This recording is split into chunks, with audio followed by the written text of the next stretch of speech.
Whew. Okay. Oh, that's not that bad at all. Wow.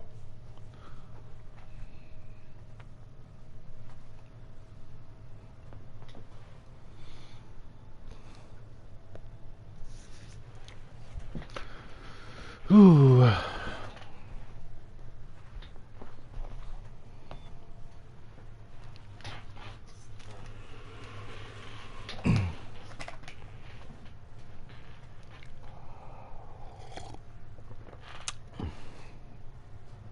Eh, that 24 is pretty powerful, I guess.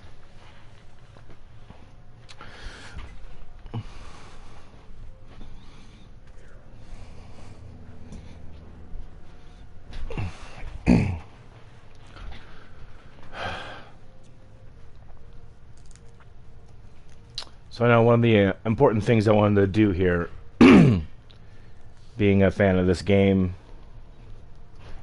Ooh, 5 players. Um, and watching everybody react to it. What's up, yo? Dog here? Dog? Dog?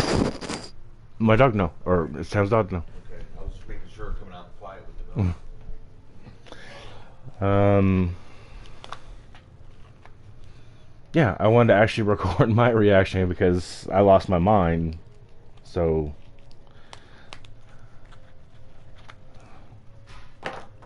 one of the important things here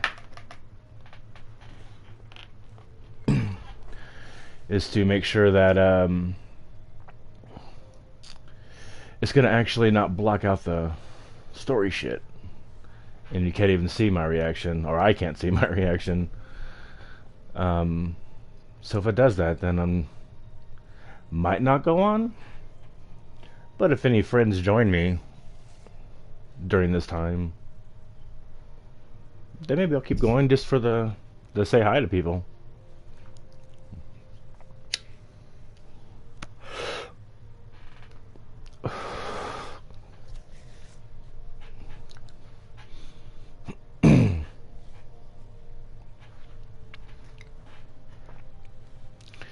That's the longest 25-person queue I've had in this game. It's understandable. There's literally millions of people trying to play right now.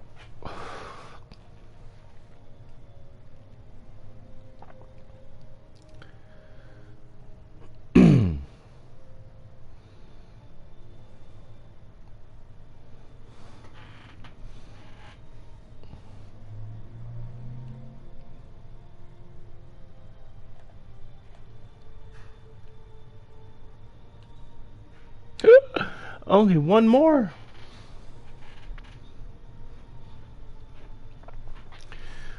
Oh boy.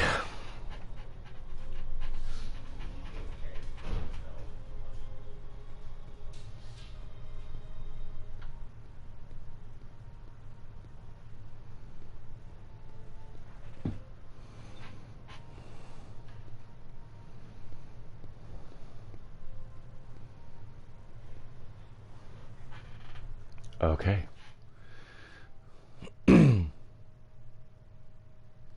Apparently this is a blocked scene. Cool. It's looking very likely they're going to block out any spoiler stuff.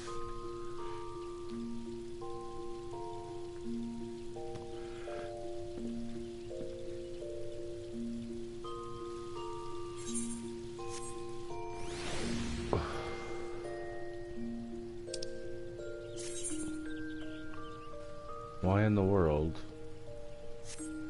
I know about that. Weird.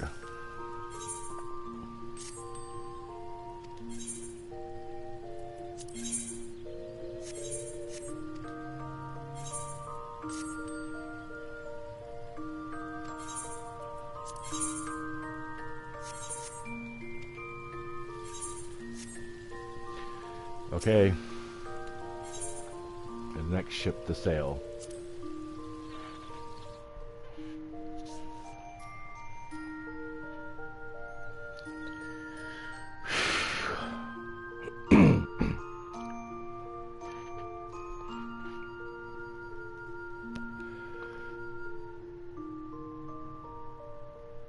I did want to see if I want to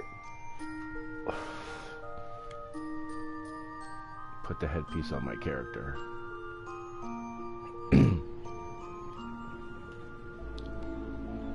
There must be yeah, it's not loading very fast.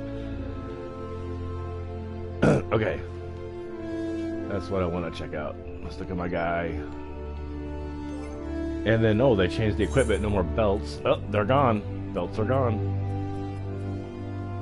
Yes, I want to save it. Oh, but I'm back to 530. Alright, so... Yes, headpiece. Yeah, I'll definitely keep that. It doesn't block my face or nothing. It looks pretty cool. Alright.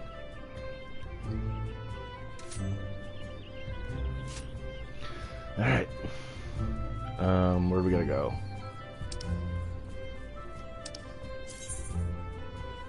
Mordona. Okay.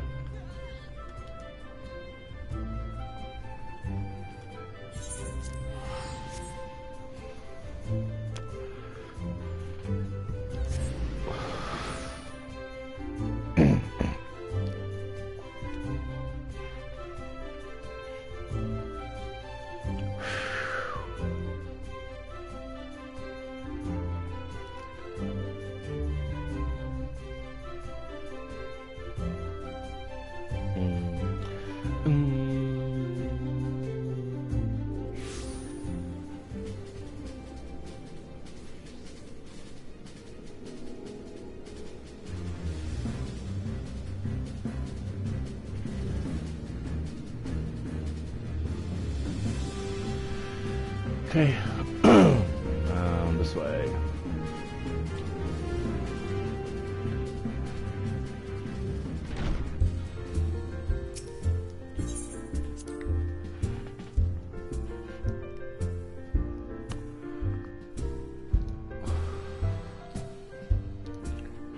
Everywhere has multiple instances right now. Alpha, no!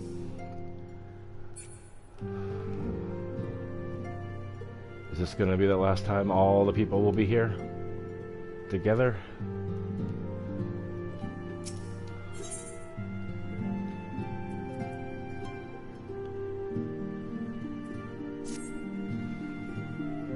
Oh. I should have talked to people first, damn it.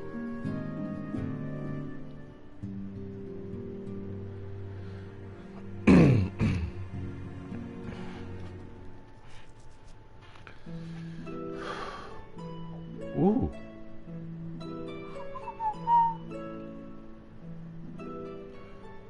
Let's take stock of the facts, shall we? The crisis at hand began with the sudden appearance of ominous towers in a multitude of locations. Oh! Throughout the world.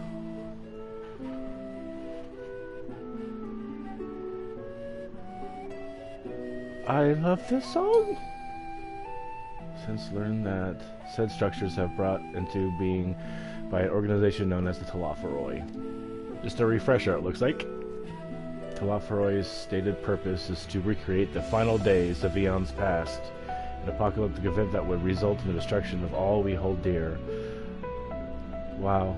Already have these towers of theirs been the cause of untold suffering. Countless innocents kidnapped and imprisoned, their faith perverted for primal summonings. And unless we find a way to deal with the corruptive auras surrounding the spires, we can't even get close enough to rescue anyone. Those shielded with the blessing of light seem to be able to resist their being tempered, at least. But after what happened to Ehrenwald and Fordola, we need to be very, very careful about how we proceed.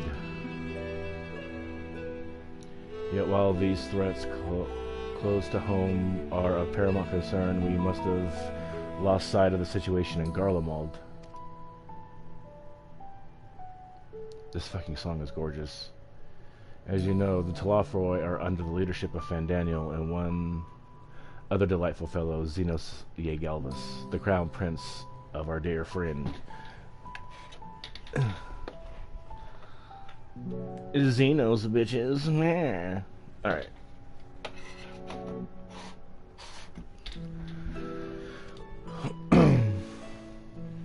To date, he's reclaimed his old body, murdered Emperor Valus, and plunged Garlemald into an even deeper pit of chaos.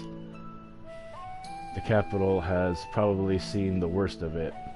For a good while there, I saw the bloodiest fighting in the War of Succession, but that has since changed in troubling ways. Aye, during our reconnaissance, the air was not once rent by the barking of cannons or the cries of discord. 'Twas an eerie fog of silence which did blanket the ruined city. The inhabitants appeared to have been tempered, and with nary a word spoken did they labor to transform the palace into a soaring edifice born of nightmares. If they would indeed made thralls, it seems safe to assume that these events too were orchestrated by the Telophoroi.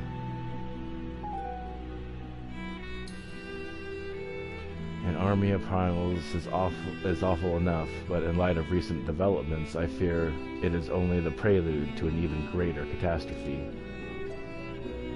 I know, I saw a trailer. We need to devise a means to counter this threat, and quickly, before our allies are overwhelmed.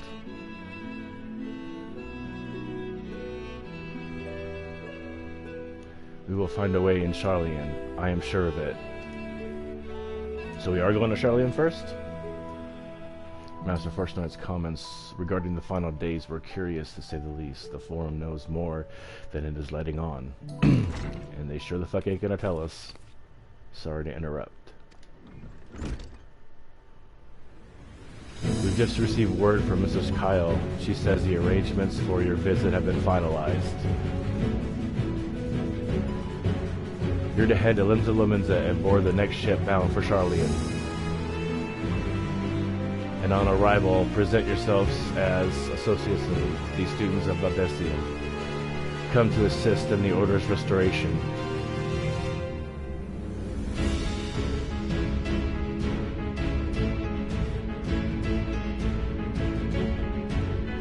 The arrangements may be settled, but what of your thoughts? They may race at the prospect of returning home after so long.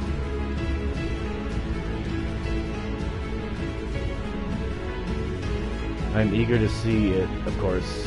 Of course. We should set off at once.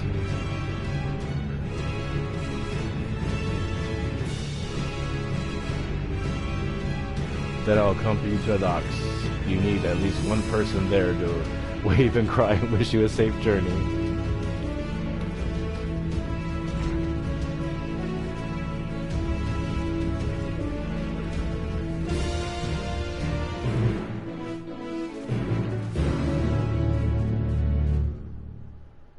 I don't know if I like that little sound, but that's fine. That new sound. Alright. Speak with Tatsuru and Limsa Lominsa. I want to... Oh, quick here. Is the system? Yes. Yes, I want that gone for now.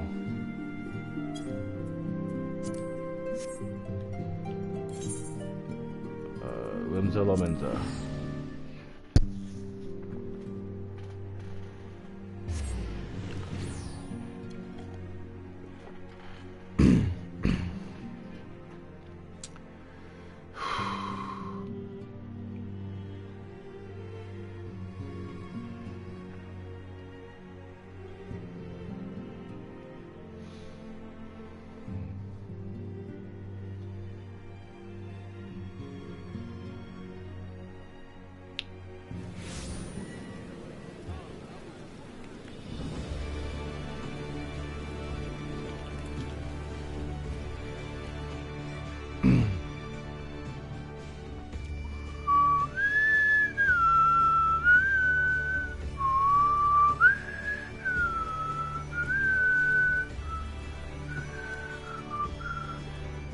It's a free company action, isn't it?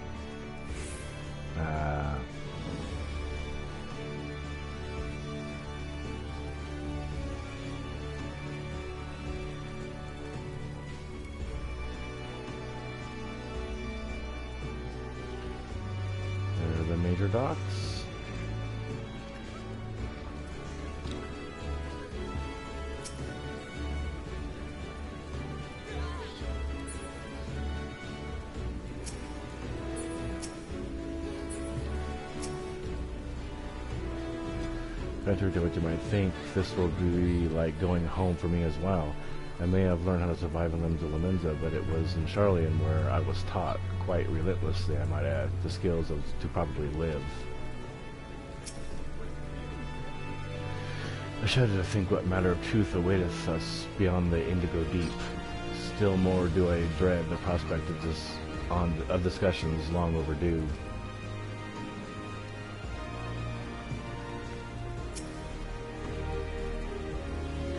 Might have lived in Mesopotamia's cave for a good part of my life, but even for me, the thought of returning to Sharlayan is quite exciting. I can hardly imagine how it is for others who live most of their lives there.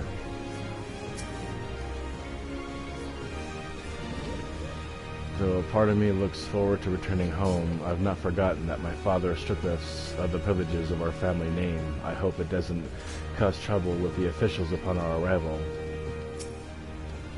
Best girl, Alisaie. What a grim reason to bring you. What a grim reason to bring you to Sharlayan. Not much to be done about it, I suppose, but I would have liked to have given you the grand tour up under happier circumstances. Don't worry, love. Now, there we are. There's Tataru. Let's do it.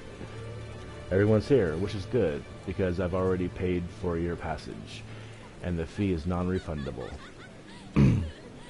The ship for Sharlayan should be pulling up port soon, so please follow me and have all your luggage close at hand. Let's go, girl.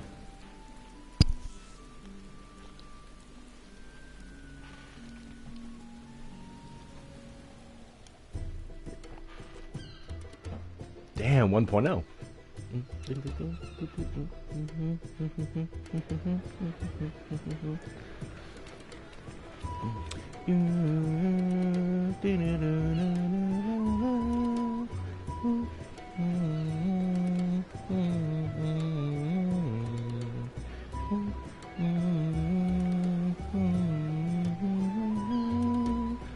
They've almost finished loading our cargo.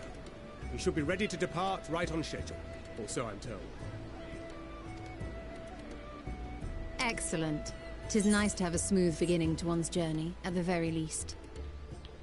I forgot how to do it. Hold on.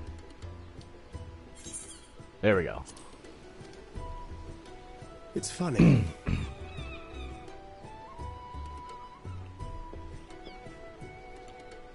Master Louis Soir came here on a ship very much like this one. And now, years later, the street urchin he befriended that day is bound for his mentor's homeland. With his mentor's grandchildren, no less. Aye. 'Tis upon reflection that every twist of time's river and fate's whims are brought into sharp relief. Thou hast matured much in the intervening years. Wert thou not caught attempting to relieve Master Louis Soir of his purse scant moments after he made landfall upon this dock?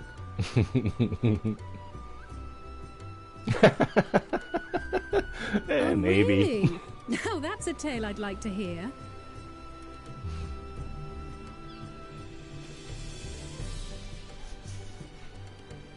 Will this be your first visit to Sharlayan, Sir Estinian?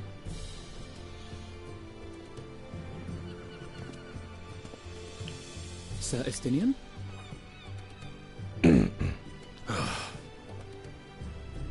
Are we strangers newly met? Why this stiff formality? I, merely meant it as a professional courtesy, since we are now colleagues in an official sense. I'd rather you dispense with the sirs, especially in private company.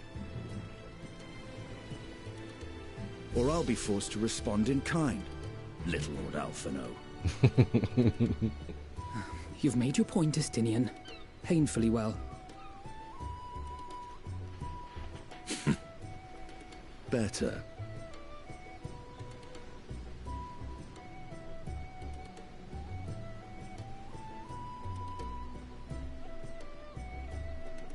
Are you all right, Tataru?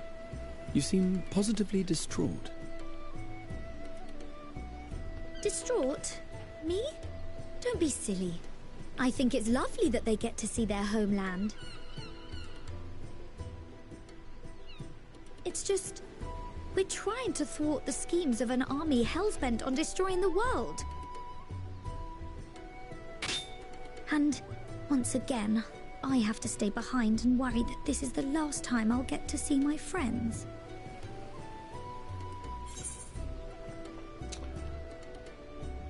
Bring them back safe and sound, I promise. No sense worrying about the things you're powerless to change. Nope, that's the one.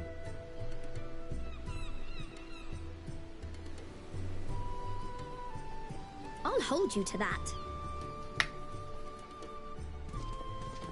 Ah, good.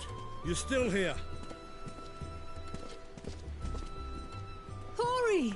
Coulternay! What brings you all this way? We're to assist the Maelstrom and the Kobolds with a lunar primal operation, so we thought we'd see you off before heading to the tower. Flamine Are you and gonna the be others okay? wish you all a safe journey, and promise that they'll look after things here until you return. We will too, of course. Aye.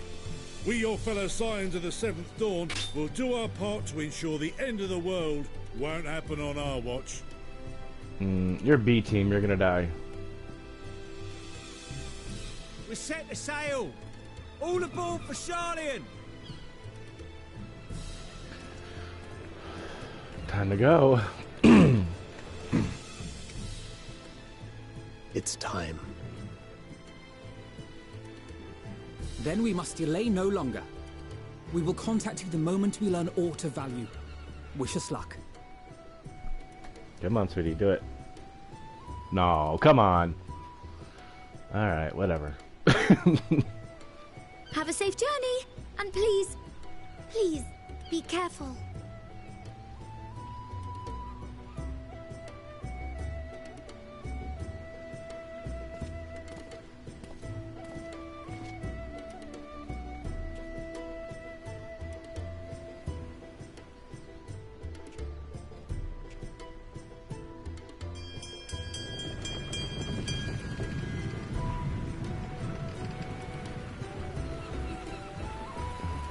And so you venture forth unto the unknown. A fate beyond the horizon that cannot be divined. It's so amazing that Emmett is narrating this. Flux. I fucking almost about to In cry already. uncertain times, naught but the simplest words of wisdom will suffice.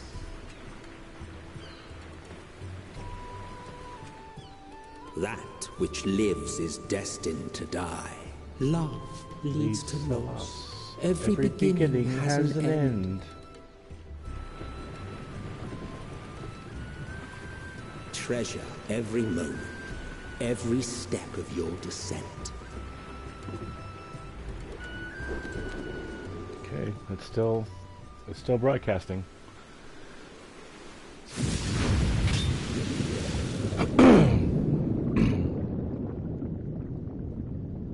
And there, in the depths where souls and stars rest, find your truth.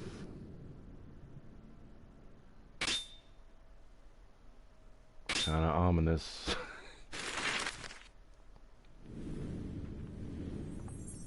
Yeah, we go to Sharlayan first.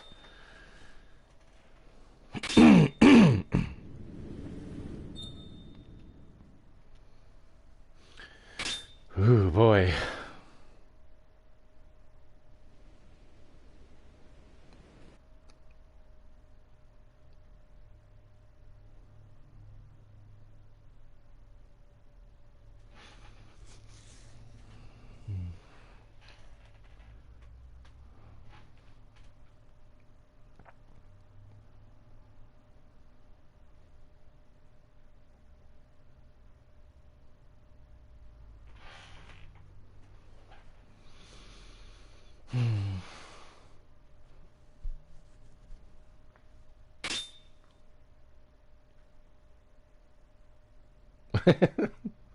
Looks like everybody in my free company is changing to Reaper right now.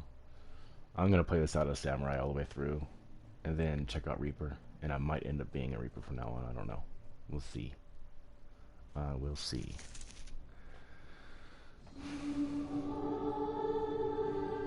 Fuck.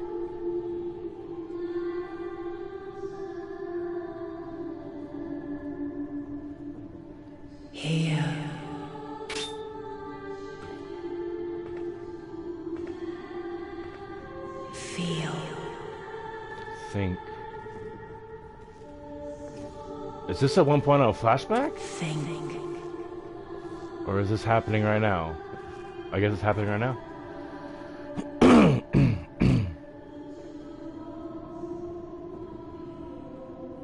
The day has barely dawned, my fellow earlier riser. Though we're hardly alone in that. Envious of those still sleeping soundly, no doubt.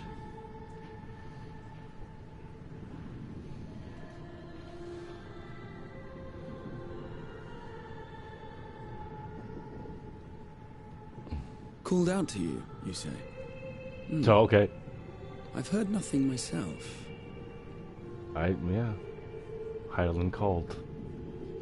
In any case... Wait, and we're getting closer to sea air will Sharlayan. do you good. Why not join the others on deck?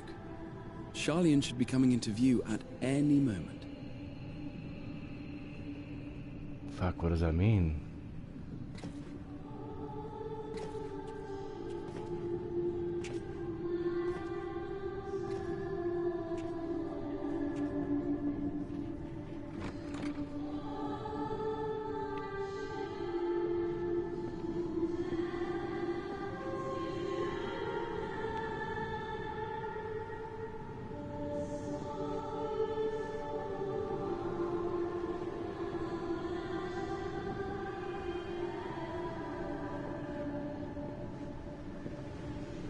Oh, fuck. Venat, right? Are you gonna name her Venat so we just get past who she is?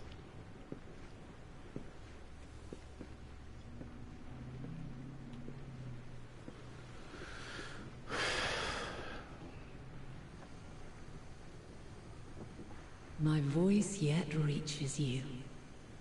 I am glad. Hear, feel, think. And thus do we meet face to face at last. My warrior of light, guided by the crystal. So just straight calling her Hydaelyn. Oh, a new rendition. Oh my god.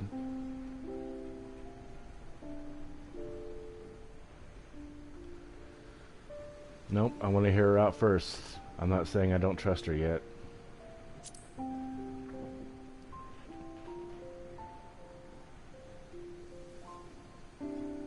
After your sojourn in the First, I believe you have your answer. You have gained an understanding of what I truly am, what Hydaelyn has always been, a primal.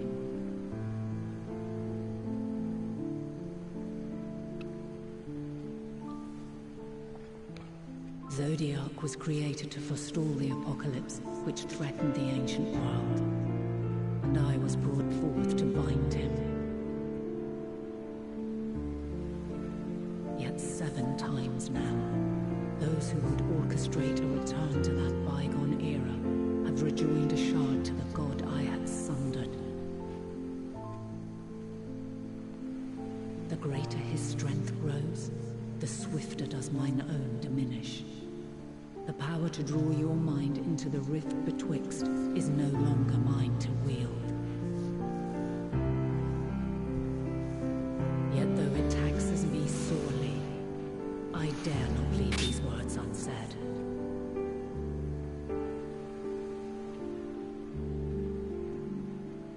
Even bereft of my guidance, you and your companions have accepted the burden of this star's troubled past. A conjunction has begun to form, an intertwining of your time and mine. What? Wheels shudder and turn. Conflict looms. Monumental. Which will decide the fate of this world and all life upon it.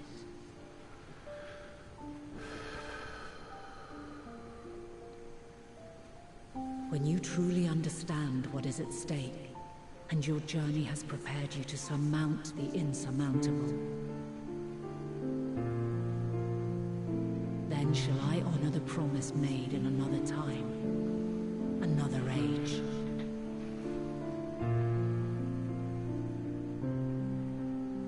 Cast your peepers to the fore, folks. Sharlayan's just over yonder. I will not keep you further. Your traveler's heart must yearn to behold this unfamiliar land. We shall meet again, and soon.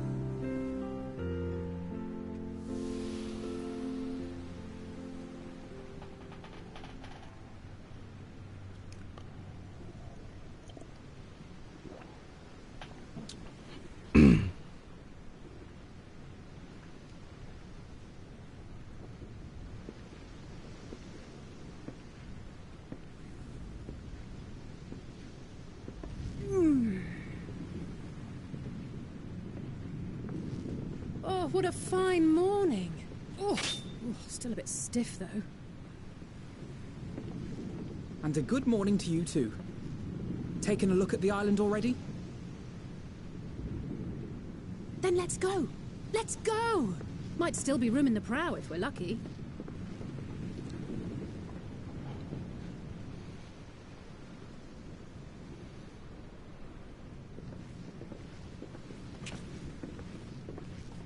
You still staring at me. Ah, the sleepers have Ooh. arisen. Endwalker theme. Ding, ding, ding, ding. There she is. Good old Sharlayan. Oh, I see it.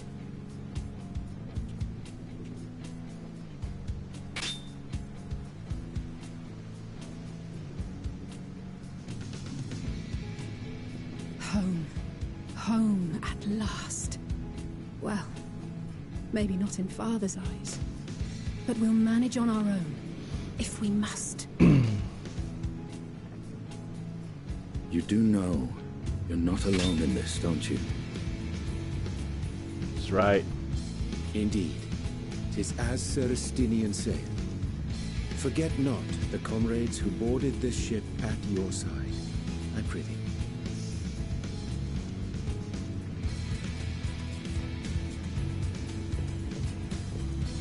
Thank you, my friends.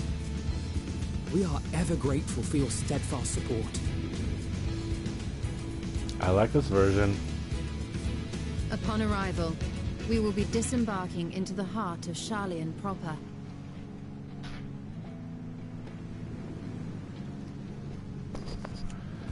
There is no greater concentration of wisdom in all the world.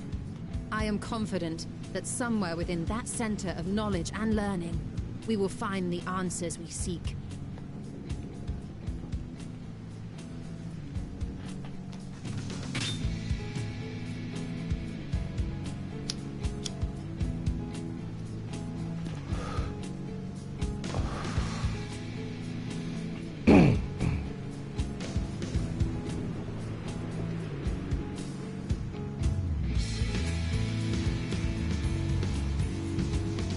Oh, the moon. Okay.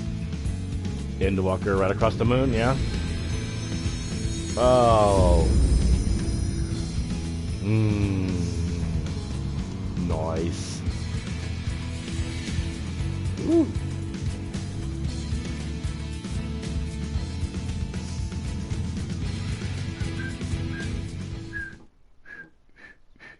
Sharlayan, the solitary island nation of the northern seas. Where under the watchful gaze of Thaliak, patron deity of scholars, academics hoard all manner of knowledge and secrets. Once, they deigned to accept foreign students into a distant colony maintained in the Dravanian hinterlands. How swiftly they abandoned it once the first Garlean boot set hostile foot on Ala Mhigan soil. So averse to the prosecution of war, these men of wisdom, your would-be allies.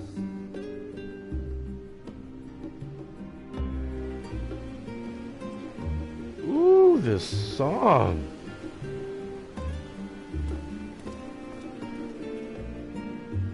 I thought they'd never let us off the ship. What's next, then? Entry applications? Hopefully they find no cause to deny us.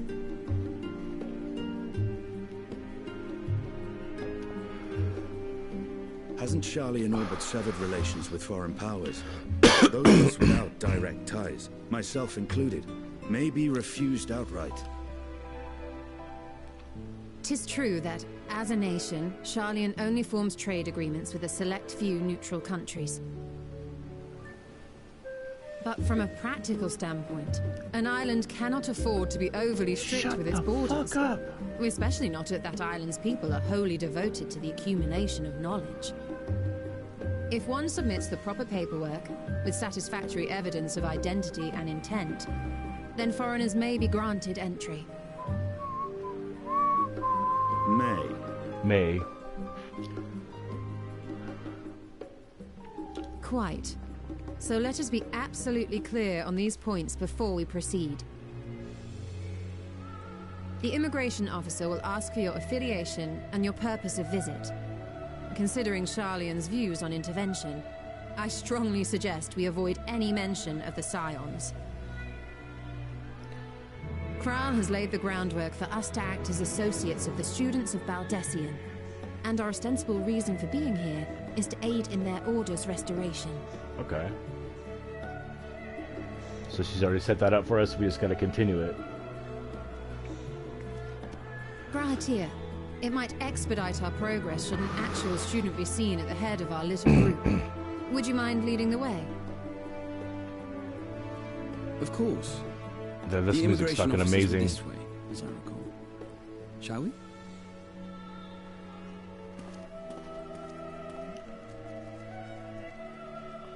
Alright, we're in Greece, y'all. Rome, I don't know, wherever. Greetings. We've just arrived and are eager to make our way into the city. Would you be so kind as to process our entry applications? Yes, please. I'll just enjoy the music. Certainly. I see by your mark you are an Oh. Archon. The tattoo. I am. Brahatir of the Students of Baldesion at your service. Archon, not... I was assigned to an Eorzean survey team, but have returned to assist with the reformation of my order. My associates here will provide additional support.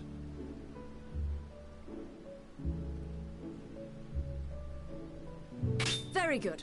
I have Okay. paperwork detailing your group and its scheduled arrival for today. And it seems some few of your companions are also Archons. If you'll step forward, we can process those applications first.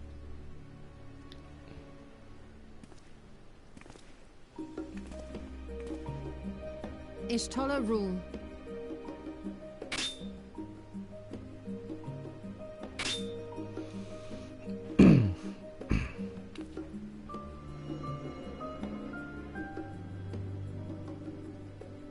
See how it glows? That list is etherically linked with the citizen registry kept in the main repository.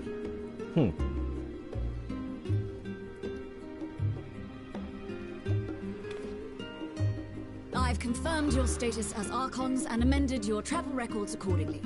Welcome home.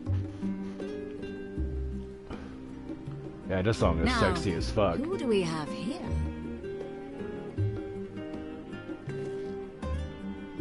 Just some love making music. What? Alphino Leveilleur. And Alizé Leveilleur. Are their names actually gone now? Your applications have also been approved. Having said that, Right. the streets are abuzz with talk of how House Leveilleur's lord disowned his young progeny.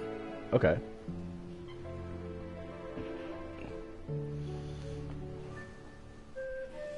So it's everywhere, like you know, he told everybody. And while such personal circumstances constitute no reason to deny you entry, I urge you to avoid exacerbating your present situation. Times are quite troubled enough already.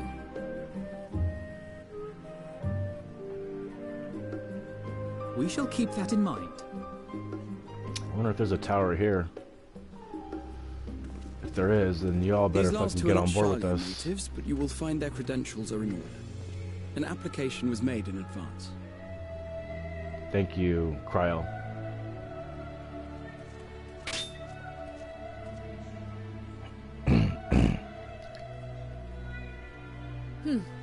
Name and occupation?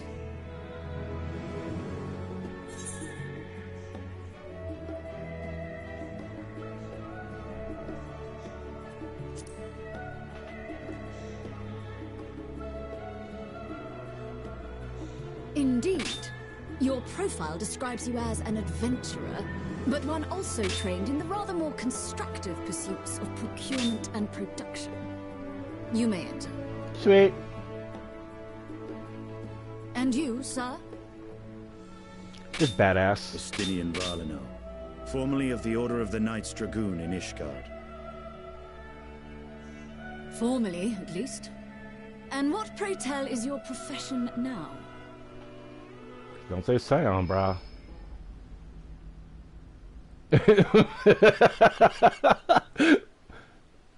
He's like, it is.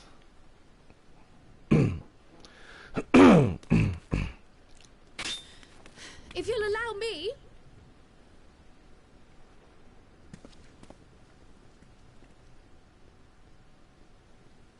Cryo. My associate is a mercenary, hired for his strength at arms. Surely you are aware of the dangers we often face on our forays into the wilderness. Mistress Baldessian, if you insist on sponsoring his entry, then so be it. But while I appreciate that desperate times call for desperate measures, I find your choice of company concerning. Be advised that even a single misstep may have severe repercussions for your organization. I have every confidence in my chosen company, dear and trusted comrades that they are. But I thank you for your concern. Bitch. Gotta throw the bitch in at the end. I did it for you.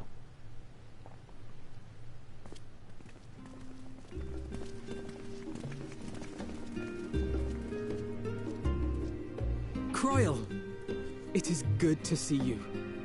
That it is. Likewise. Long voyage notwithstanding, you will seem none the worse for wear. There is much to discuss, but this is hardly the place. Let's be on our way, shall we?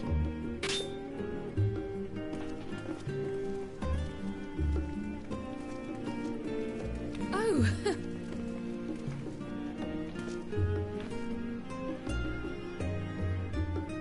Welcome, friends, to Sharlayan. Thank you.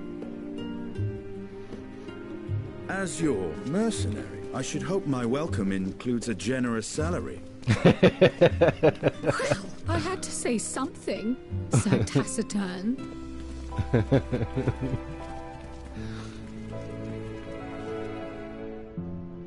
Yeah, this music's fucking amazing.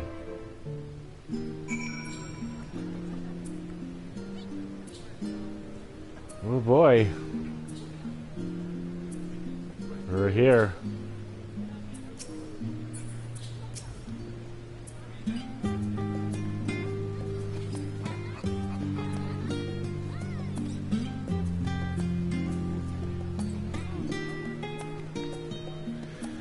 We can continue this conversation another time. Oh man. Oh no. Oh well.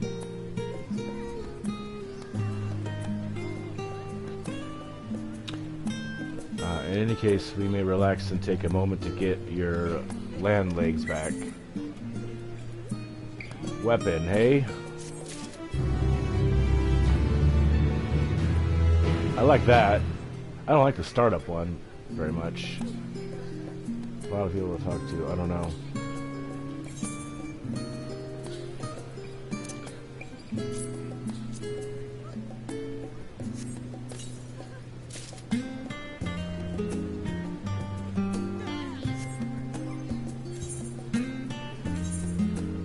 Sure it's not going to be as powerful. Yeah. It's weaker. But I wonder, what does it look like?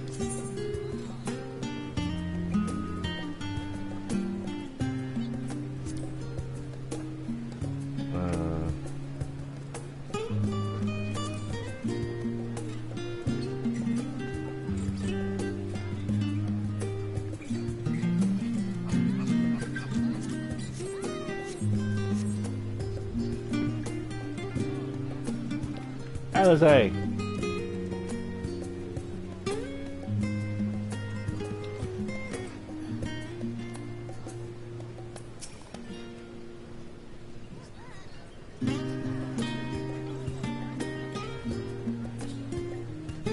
True that.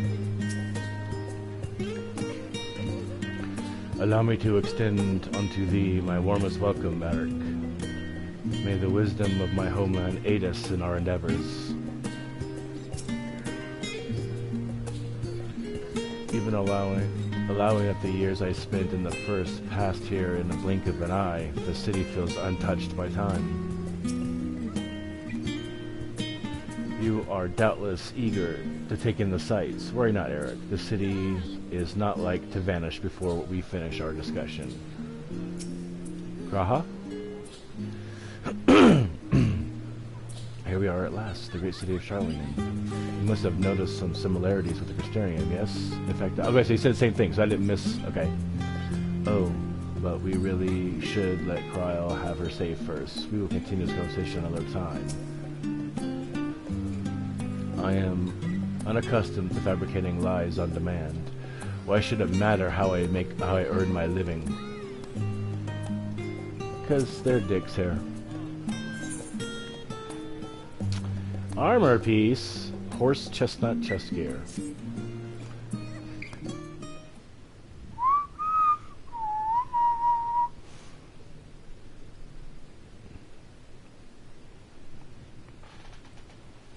I have thought to launch directly into the explanation of what I've learned and how we might proceed. Oh, but this is Eric and Estinian's first time as Sharlayans. And for the rest of you, a homecoming that is long overdue.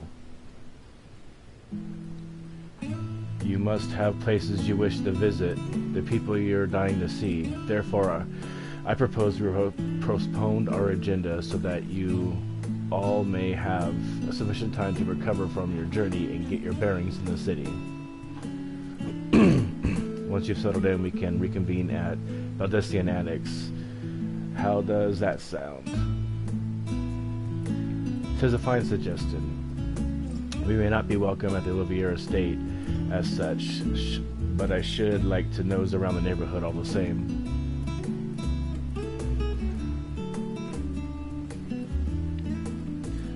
I am equally untethered, as it were.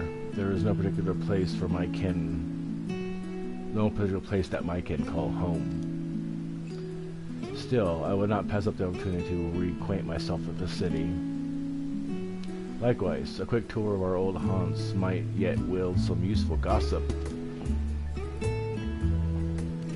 The annex was west of the Aetheryte Plaza, wasn't it? I shall join you there anon.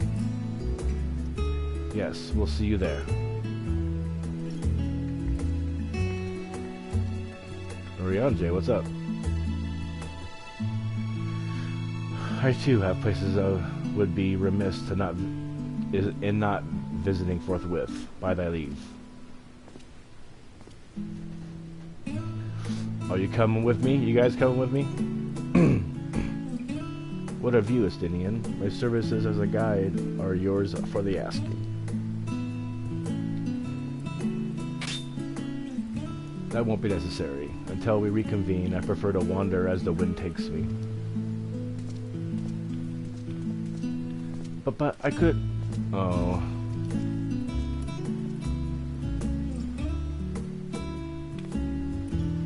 Well, Raha? Why are you calling her Raha? Oh, you just forgot. You don't remember his name? Well, Raha, would you like to join us then? You've been gone for quite a while, and this would be the perfect way to refresh those dusty old memories of yours. It's G'raha. Oh, of course, if you will have me. Is that supposed to be like she's pronouncing it right? Or maybe it was just a typo, who knows? Come, Eric. Charlene awaits.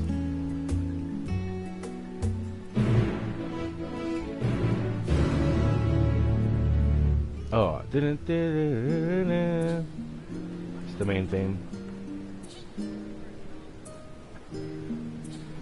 Krile and G'raha. Oh dear, his enthusiasm is infectious, isn't it? Yes, it is.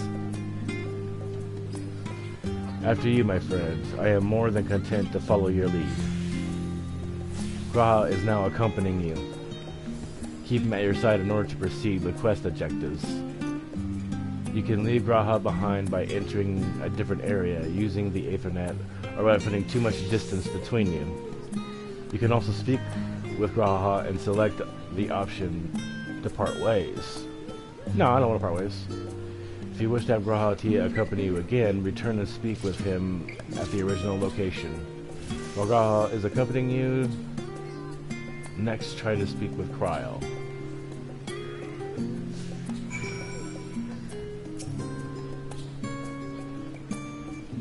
All set? Then let us be on our way. Our first stop, amusingly enough, will be the last stand. It's a cafe on the west side of the harbor. Krile is also now accompanying you. Lead your two companions to the last stand and speak with Krile at the destination location. While you are accompanied, you may encounter conversation points along the way, which offer additional topics of discussion. Enter the glowing area and speak with your quest companions to initiate these bonus conversations. Enjoy exploring your surroundings together.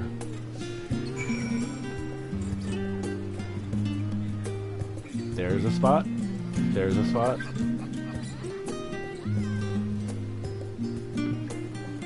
You guys coming with? They're coming with me!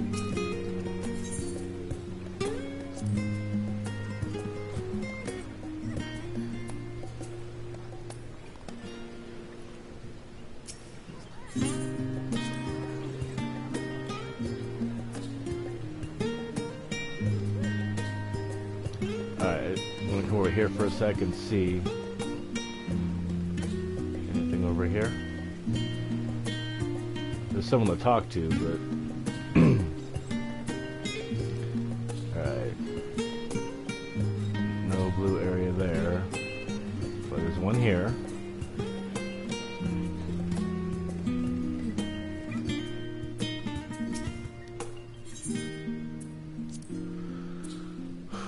With all the unusual wares coming and going at all hours, I expect the assistance of the intrepid adventurer would be highly appreciated.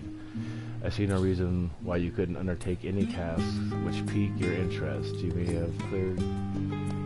You have been cleared by the immigration officials after all. I look forward to the day your name is celebrated in Shalien the same way it is in the Eorzea.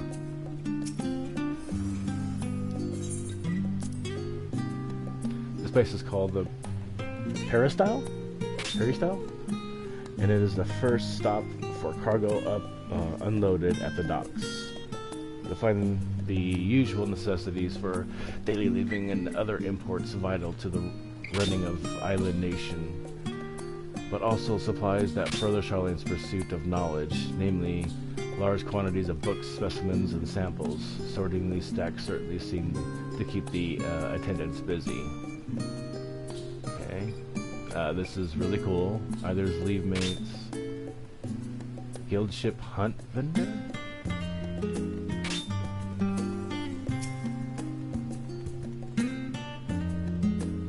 Just hunts. Yeah, just hunts. Yeah. Alright.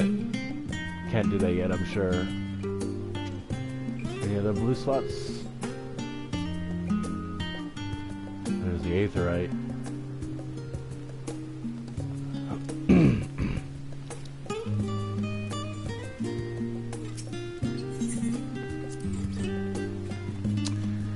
That is a single sight one can hardly forget. The great statue of Thaliak. Oh, I can't look at it now. Shit. Now it is one like a hardly. Yeah. As a student of Baldesion, I was usually quartered on the Isle of Val. but I would gaze upon the scholar's wise features every time I returned by ship to the city. Right there. Valiek.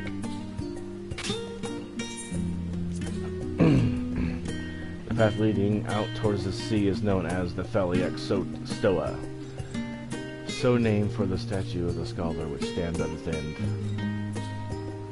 As you know, the Sharlayan people prize the accumulation of wisdom above all else. Thus, when Valiek was chosen as our patron deity, it was more of a matter of pragmatism than belief, in alignment with principles, as it were. We may have honored him with a rather impressive sculpture, yes, but our faith is not so restrictive as that of, say, the Asgardians. Individual Sharlayans can, and do, worship the divinities of their choosing.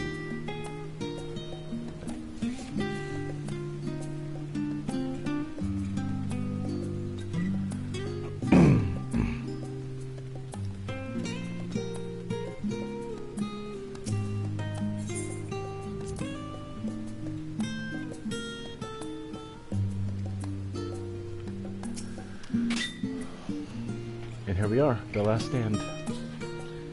I may have mentioned this before, but although our research into nutrition and food preservation is quite extensive, the average Sharlayan tends to regard seasoning and flavor with a certain indifference, which I know, yeah, they're Archon bread. How can I put this? The food is, it's bland.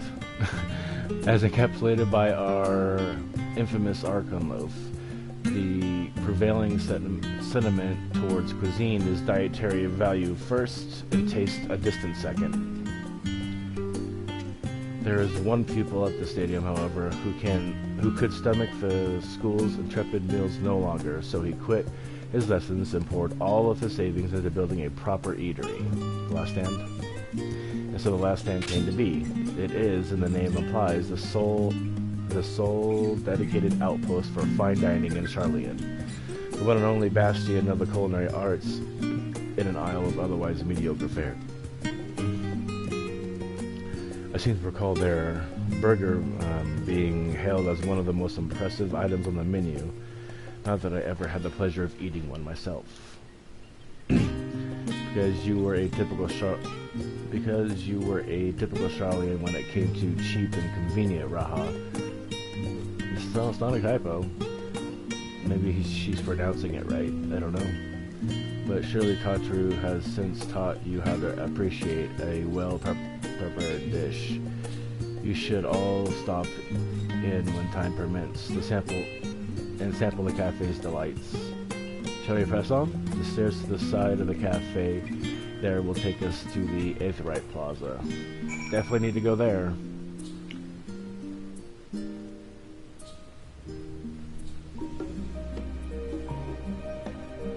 Daytime. So are you saying to go this way? I guess so. I don't see any other blues. That'll be later. I'm pretty sure I figured out what that is.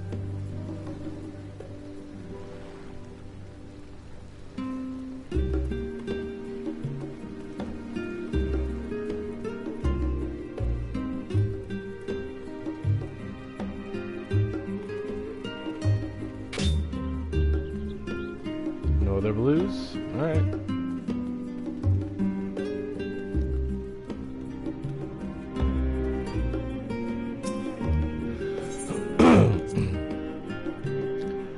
The Aetheryte looks different from how I remember it.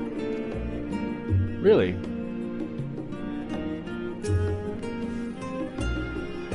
An unusual shape, isn't it?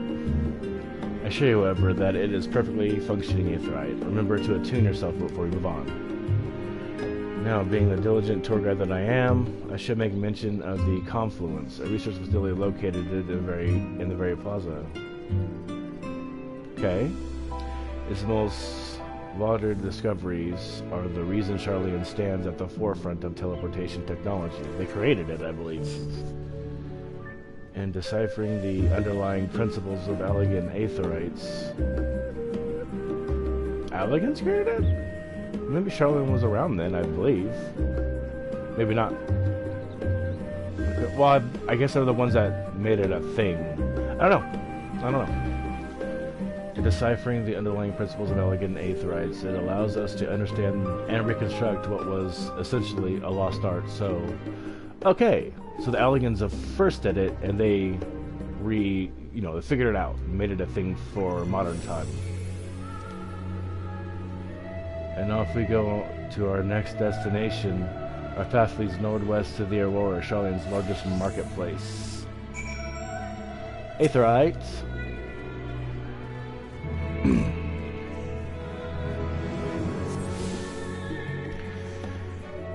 Okay.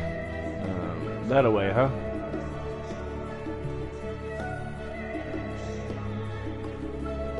Bit. Market board. I saw a blue. Damn.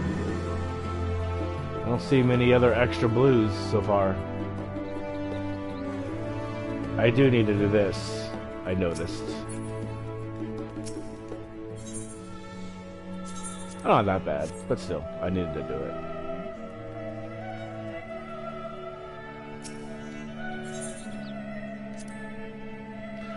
Anything worth cracking my coin purse for today, I wonder?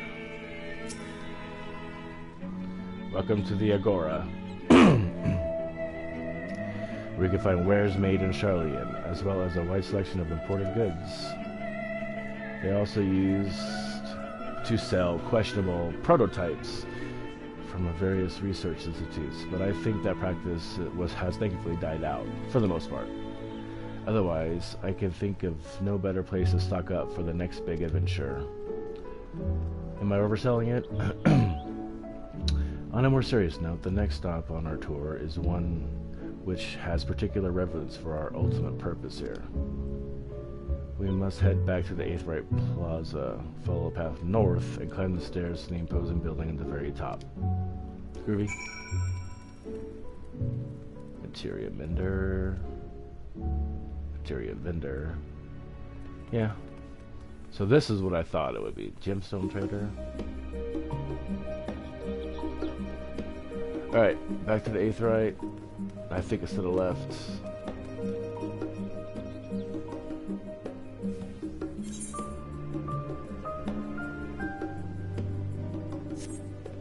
Wait, that doesn't seem right. It's just this way.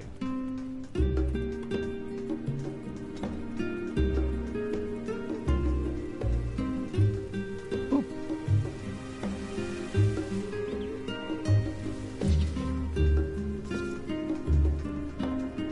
Still no additional blues.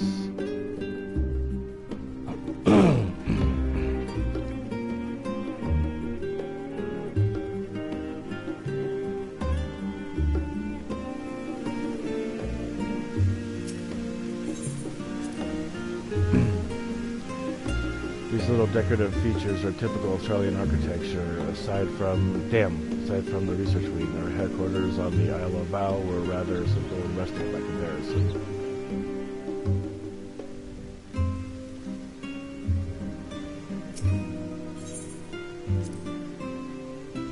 This is the Nymphaeum, an area dedicated to the busing of water. For Sharlayans, water represents more than a life-sustaining liquid. It is a reminder of the great flood which precipitated the birth of our nation. The Ark, as well as a symbol of the knowledge which flows from Thaliak's divine era. This is the reason you see an abundance of fountains of the city, and a propensity for utilizing water as a decorative feature in our architecture. Okay.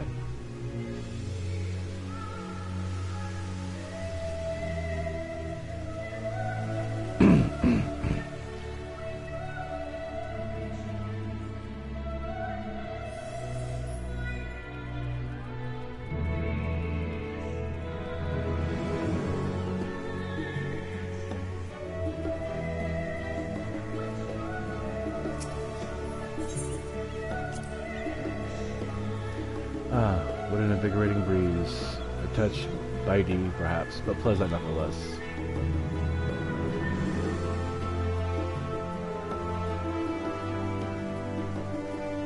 foggy right now. Still looks pretty. The grand structure before you is the rostra. It refers to the original public platform erected here, upon which a forum of elected representatives would deliver orations and debate policy. Although the stage has since evolved into council chambers, the nature of the forum and the duties of its members remain largely unchanged. Am I boring you, Ra? You seem awfully distracted. My apologies. From here, one can see the entire city spread out below. The vista put me in mind of my rival in the first. Those who had gathered at the Crystal Tower asked me how they might go about building a new home. Naturally, my answers were all inspired by my knowledge of the finest settlements I could think of, the great city of Sharlayan. And bit by bit, those few buildings grew into a town, a community, the Crystarium. And I could almost see its echo. I see. Feel free to come up here whenever you wish. I don't think the counselors would object to you simply enjoying the view. Such memories should be treasured. And however, the tour must go on. The spectacle of sightseeing concludes with the fittingly named Journey's End. Walk down the stairs to the east and continue straight ahead.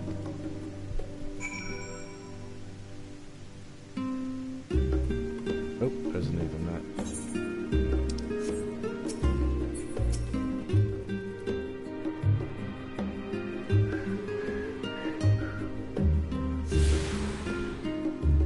I'm sure I passed some.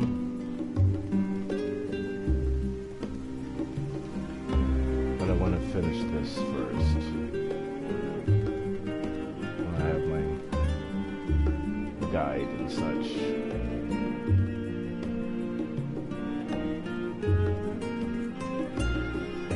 This place is pretty gorgeous. Doors are closed.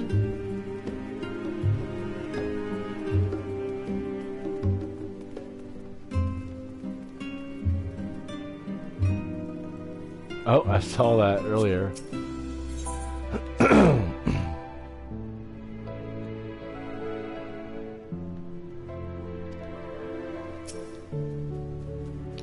We have right at Journey's End. History tells us that this was where those who put ashore the Archon Yunkreth built their first homes. In the present day, it serves as a residential district for the most important officials and the oldest Sharlayan families.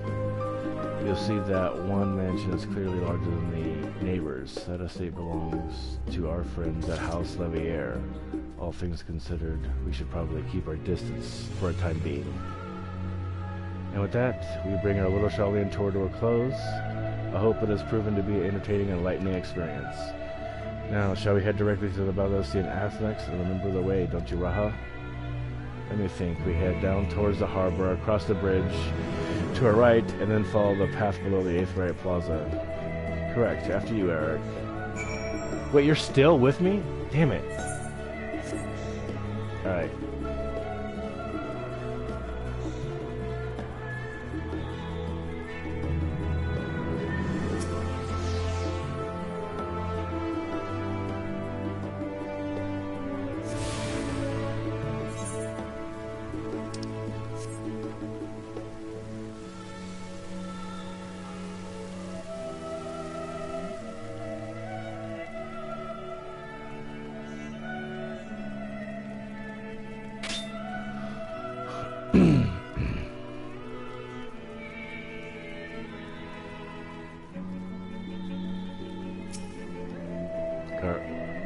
Charlotte. Oh, you're floating again, buddy. New magic you've learned? Is it if I stop, you float? No.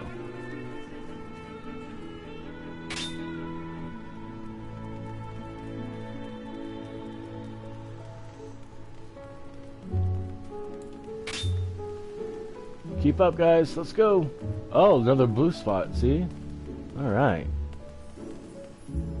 What do we got?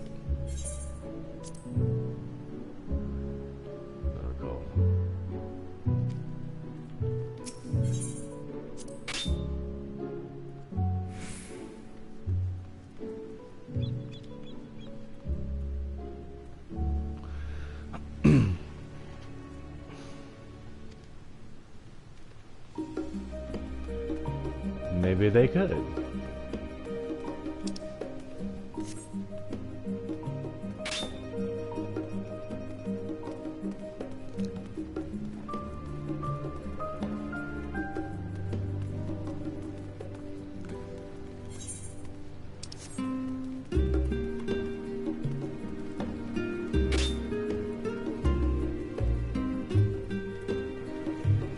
Yeah, I missed this one somehow. It was like right in front of my face. I just mostly wasn't thinking about it.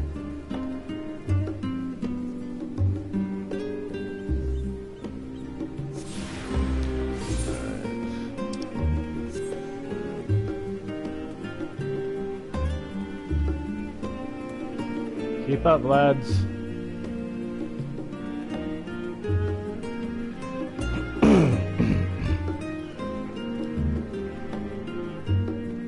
Still with me? Alright, good.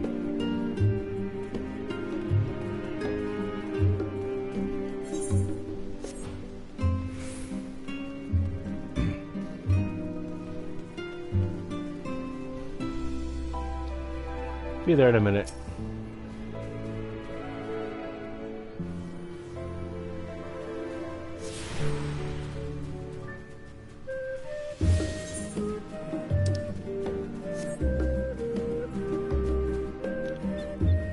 Oh, wow.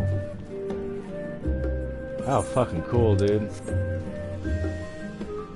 How cool, dude. How cool, dude.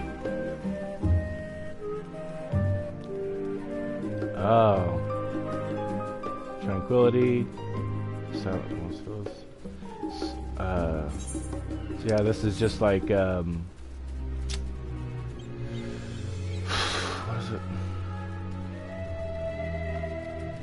Just like, was it Dravania? I can't remember right now. But old, new Sharlayan buildings right there.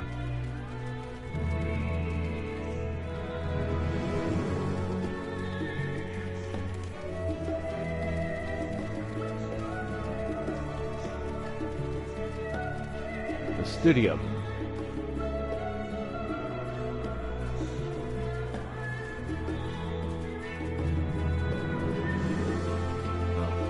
Story part happening there. And you can go in there. That's the library, I believe. A massive library. Numinion. Yep, giant ass library. Yes, cool. Alright, let's go right there.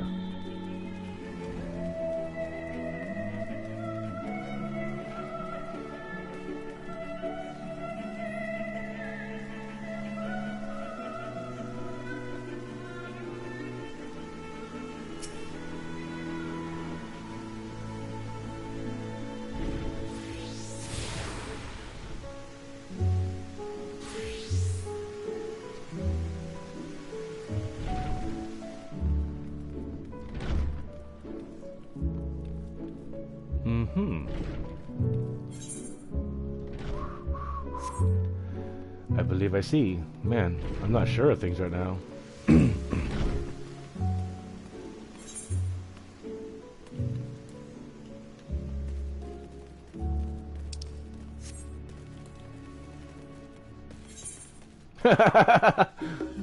Look at you go, G'raha!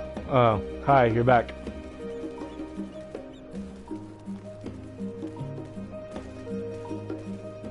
Oh, well, maybe let's go back to 1 then.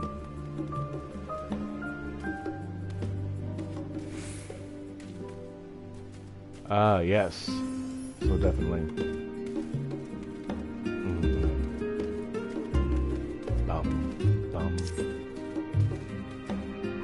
Flying again, G'raha.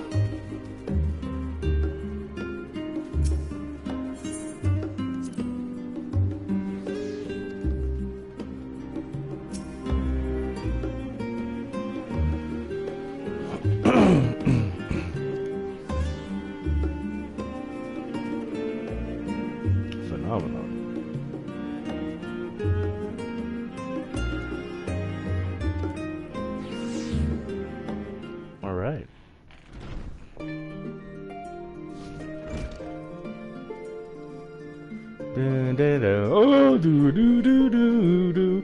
Final Fantasy 5. Do.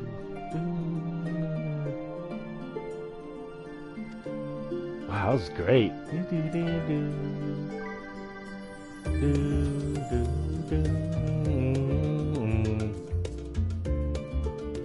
Oh, you're right with the ship then. Hello, Graha.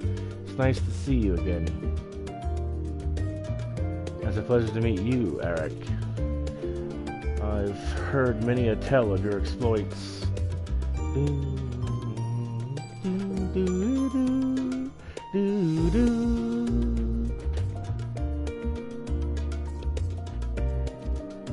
Ojika? Let me introduce Ojika, cousin of Ijika Tsunyaki, an administration officer of the students of Odyssean. He oversees the day-to-day business of the Annex. I read the reports on the Eureka expedition. Ijika's passing grieved me beyond words. Thank you for standing by him until the end.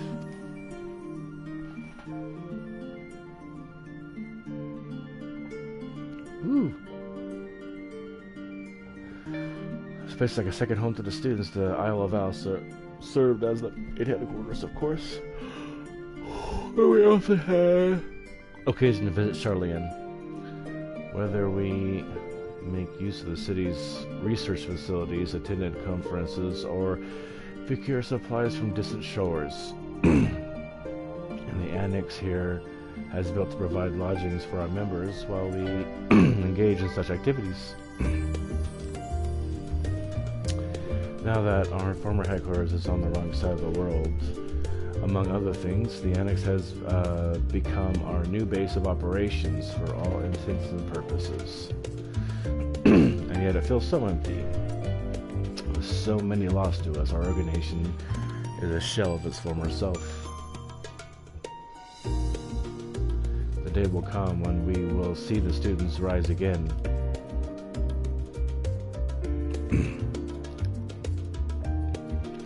But first, we must ensure the Telophoroi fall. Though that door on the left there is the main hall where we can discuss our options moving forward. Once everyone arrives, that is. You probably have time to rest before our discussions begin in earnest. That's my bedroom. I have private quarters prepared for you in the Ardun, so please feel free to make yourself at home. Ah, the nap rooms, perfect for an afternoon doze.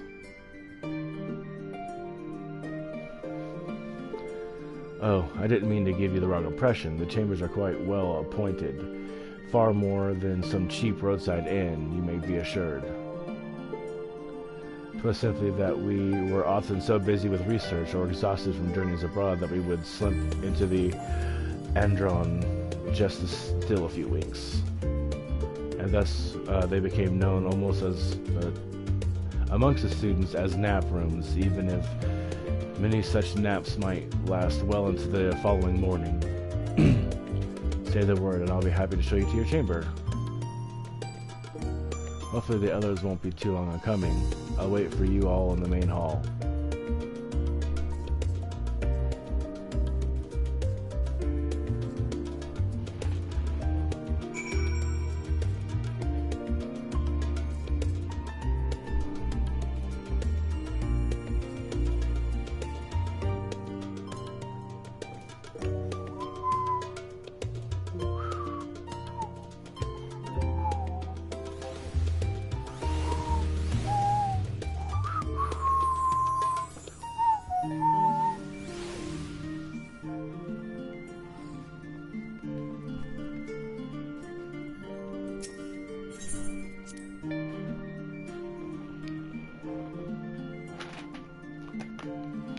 Hi, Kryle. Look at the map. Whoa.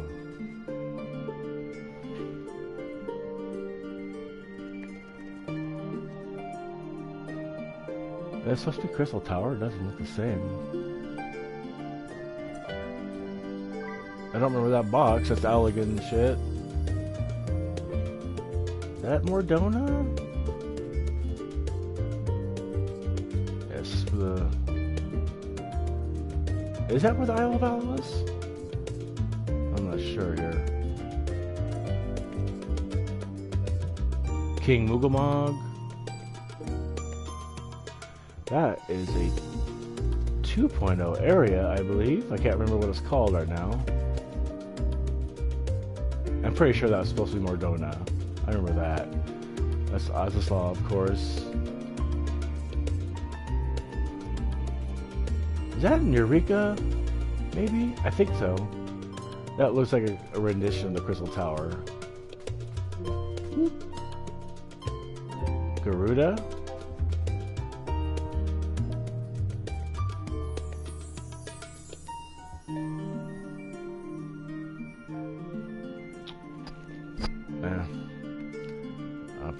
There's a map. Moon.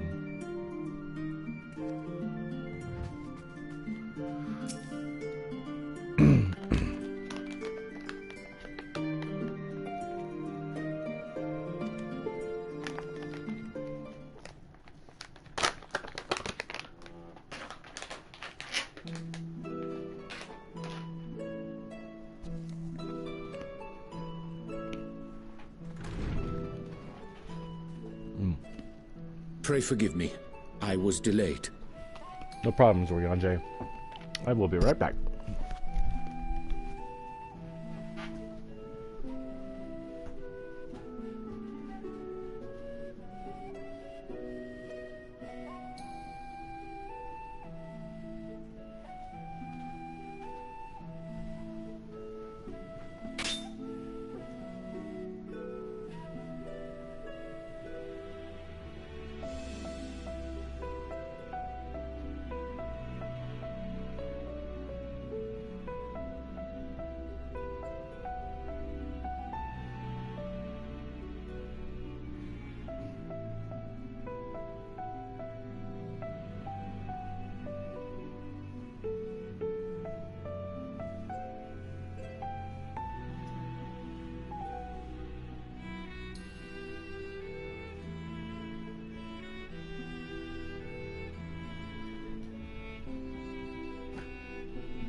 Reversed. Alright. Yes, my MSQ shirt for this. I needed to get this too because I'm an idiot. Okay. It's fine, Urianger. We're all here now. Oh. Let's get down to business then, shall we? Let's get down to business. Come what may, we must prevent the Telophoroid's plans from coming to fruition. At present, I see two paths for gathering the information which may aid us in achieving that goal. Okay.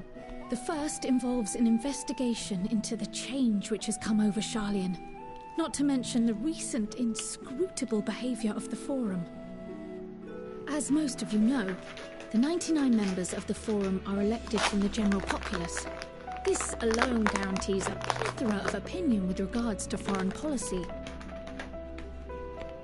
The Bibliotheques, for example, are a group of conservatives which would have Sharlayan focus on recording history, while remaining entirely uninvolved in the making of it.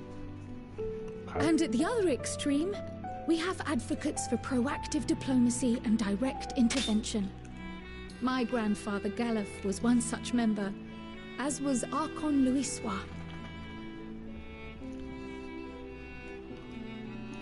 Yet despite our diverse factions and philosophies, the recent vote to deny Eorzea's request for assistance was unanimous. Huh. Even more concerning was the fact that many cited other, more pressing duties as justification for their recalcitrance. Fortuno's refusal in Gridania had those same undertones. 'Twas as if, having stared unblinking into the face of impending doom, he had simply turned away to pursue something more important. But what could that possibly be? A mystery indeed, and one which I ask for your help to solve. Our future may depend on it. As for our second potential path, it concerns a request made directly to the students of Baldesion.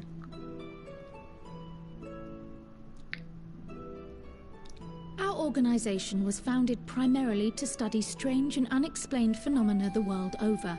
Mysterious relics and ruins, arcane disturbances, and so forth. Okay. Compared to our more isolationist Sharlayan colleagues, we have strong connections overseas, namely with scholars and academics who share our passion for the unknown. Okay. Razadhan? The request in question comes from one such acquaintance, Nidana, an alchemist residing in distant Thavnir.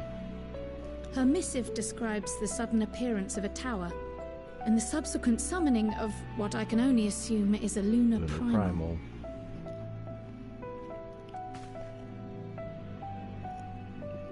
So shocked, Alphino.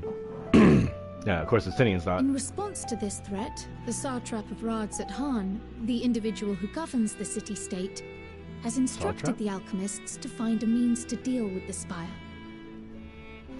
Okay.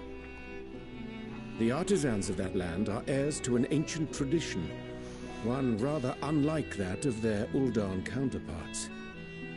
'Tis possible, nay, probable, that they have gleaned truths unattainable by Eorzea or her Far Eastern allies. Info there. They do, in fact, appear to have a strategy in mind, though it will require further research. To that end, they have requested an introduction to a capable warrior shielded by the blessing of light. Me! Assuming we divide our forces to pursue both of Kral's lines of inquiry, then having you join the group heading to Thavnir would seem the obvious choice. Well, yeah. They want me. Because I'm But sexy. the investigation in Sharlayan is of vital importance as well. Equal, I think, to the Thavnarian one, given that the fate of the world may hinge on the results of both. Yes, it is quite the quandary. Though it is a great imposition and an altogether too common one, our efforts would be more likely to succeed were you to lead the charge on both fronts. Okay. You are indeed our champion. As to which task to tackle first, we will defer to your decision. Let us next decide how everyone else might best be assigned. As for myself, I shall continue what I've begun in Sharlayan. I should also like to steal the services of an Archon or two. And thereby gain access to a greater range of reading material. I will help with that. I believe Allow Graha me wants to to offer do that. my assistance. Yeah. I have some small amount of experience in the field of research. Oh, how modest. Alize and I would also like to help, if you would have us. That seems like most Anything people. to understand even a fraction of what our father and the Forum might be thinking. That's most of us over here. Or most of the Of Scions course, here. the more the merrier. There's more to figure out here, though. Right. The rest of us will make the journey to Thavnir. Which is just... Wait, did Oriana J? Oriana J helped too, yeah. Objections? I passed through Thavnir on my way to infiltrate the Empire, and though I'm not qualified to give a guided tour, I did gain a sense of where things lie. I'll be happy to have you along then. So for this group, it will be you, me, and Urianger. Oh, yeah, Oriana J didn't, that's right. Give me a moment afterwards, and I'll supply you with all the details of Nidana's request. Consider this hall our rendezvous point once our respective tasks are complete. May our investigations prove fruitful.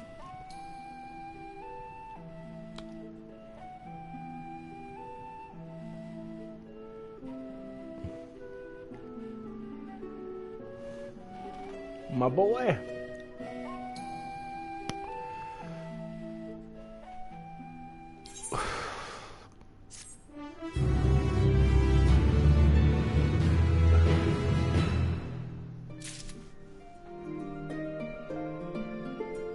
I love it.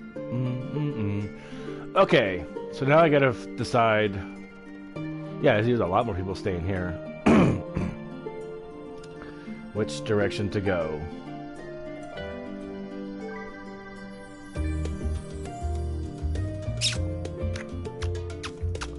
I think I want to finish up here first.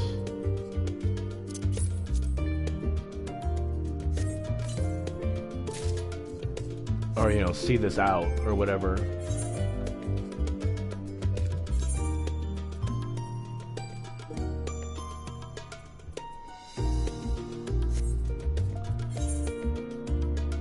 So all of them are like that now. They show it shorter. Interesting.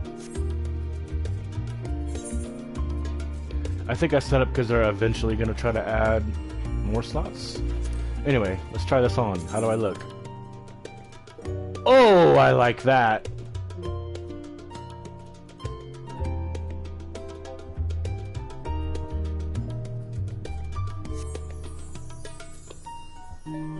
Yep, it's definitely weaker, which I figured. But it looks nice. I will say I'm gonna save it. I'm a glamour that later. Yep, I'll glamour it later. Shoes! Alright, so I get shoes from you. What do I get from you?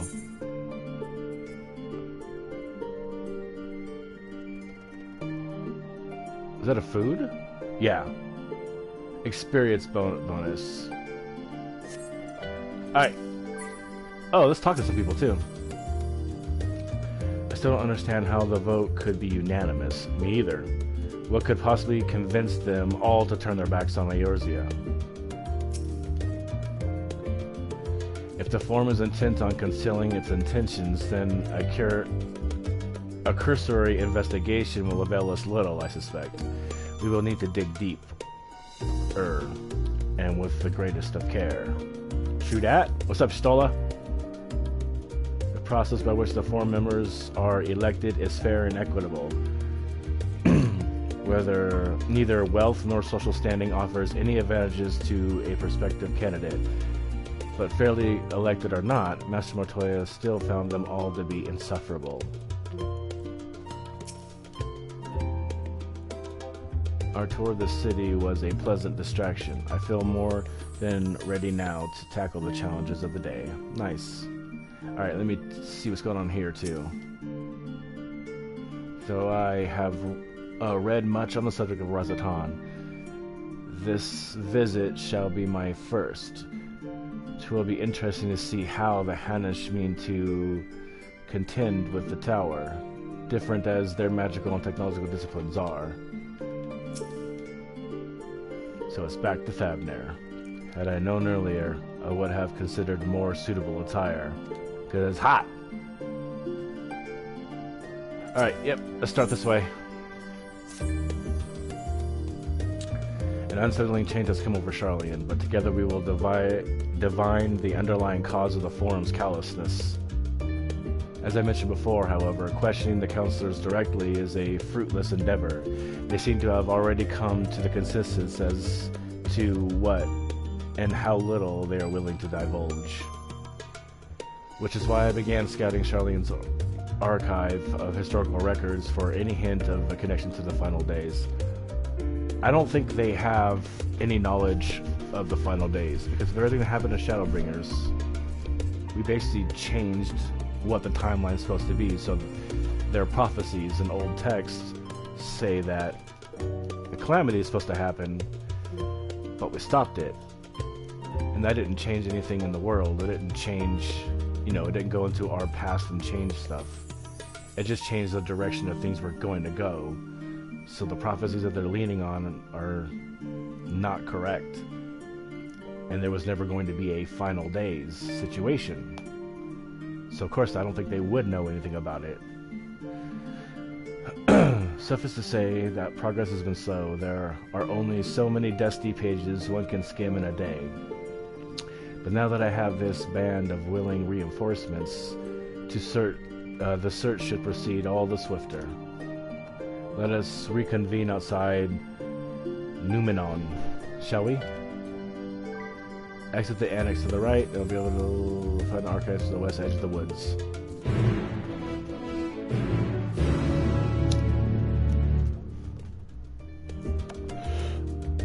Yeah, that is it.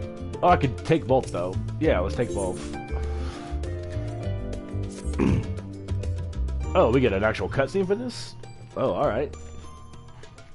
I have Cryal's instructions in hand. If you are ready to set out, then so are we. Having been to Thevner before, I can travel by Aetheryte, but what of the rest of you? Another sea voyage would waste time? Oh, shit! Cryal was of the same mind, and has already secured the aid of the good folk of the Confluence. We'll take ourselves there. Okay. Oh, so they can just... We have an attune, but they can just take us. Because of they have the technology, and thus Confluence they can do it. Confluence, thou sayest. What's wrong there, NJ? I'm afraid so, my friend.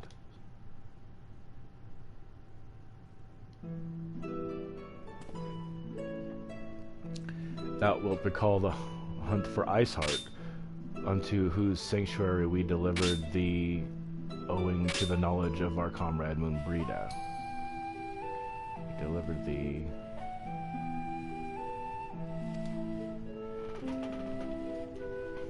Moonbreda was an authority on atheology, yep, a field of study she did embark upon in pursuit of her parents' example, okay? Both are authorities in their own right, and both are researchers at the Confluence. Oh, so we're gonna meet Moonbreda's parents. Haven't you gone to see them yet? I attempted to do so earlier, but to my shame, my courage failed me at the last. As it hath the many times I thought to reach out to them after sending that fateful letter.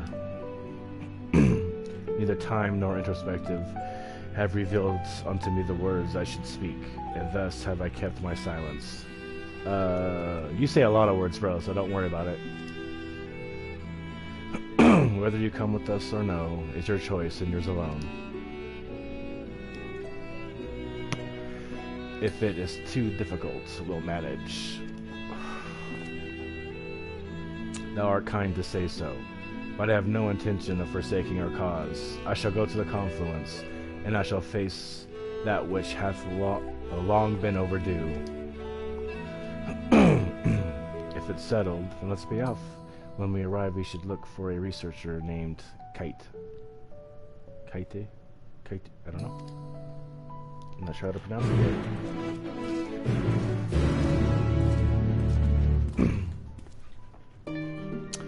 Okay.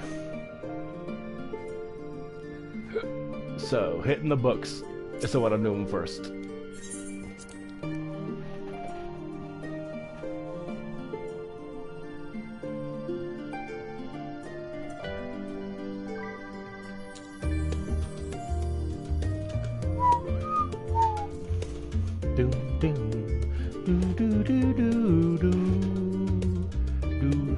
I just started playing a little bit of Final Fantasy V Pixel Remaster, so this is just dope to hear. Because that was an amazingly redone opening music and stuff. Theme is fucking gorgeous, and this is just a different kind of gorgeous. Alright, we are heading to... which one? I believe over there is the books. Right? Yep, hitting the books. So I want to work to the studium. Let's say stadium. Let's go to the studium.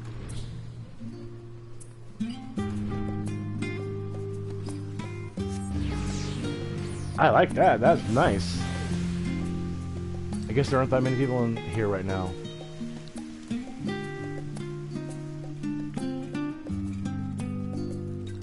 This place is gorgeous. This music is gorgeous.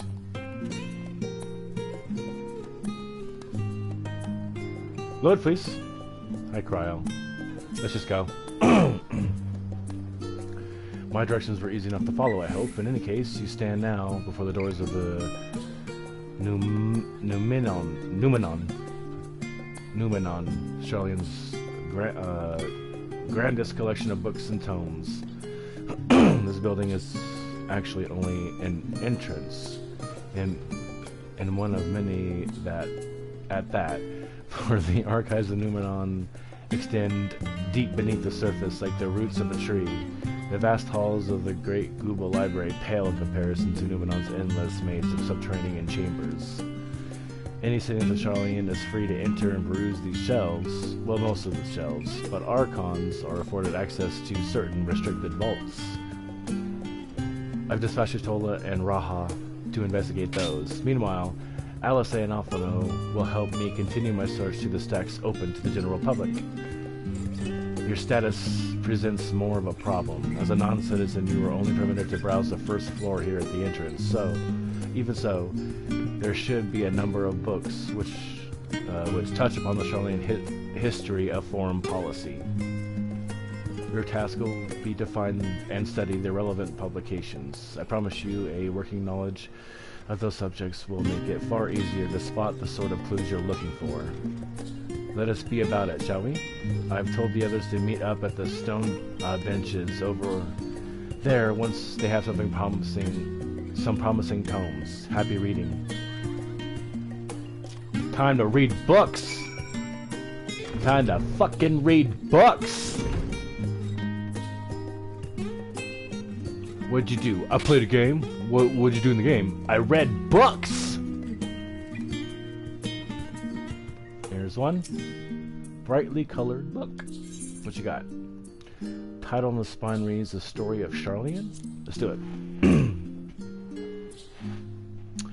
Long ago, on an island in the northern sea, there lived a Rogadan man by the name of Yunkrep. Okay, so I've heard it. They talked about him before. Yunkrep was a student of astrology, and he divined that the flood of terrifying proportions would soon sweep over the lands of Eorzea. Okay. So it was that he built a gigantic ship. Remembered. Assembled a crew and set sail for that imperiled realm. The flood arrived as foretold, and to the horror, the strangely churning waters drove the people towards the ocean. It was there, however, that Yunkrep's crew hauled them aboard his ark, but the danger was not past. A towering wave approached, threatening to smash the vessel to pieces. With only a moment's to spare, Yunkrep wove a mighty spell of teleportation and shifted the entire ship to safely atop Alabathia Spine. Refugees from the surrounding regions huddled there alongside them, but it was not long before disputes over the dwindling supply of food led to violence and bloodshed. Saddened by the sight, Yunkrep gathered to him his crew and his grateful passengers and abandoned the ark to those readied peaks. They journeyed to the coast where they built a new ship, intended to return to the northern seas. They landed on the beach of an island and settled upon that very spot. That settlement prospered and grew, and in time it became the city of Sharlayan we live in to this day. Alright.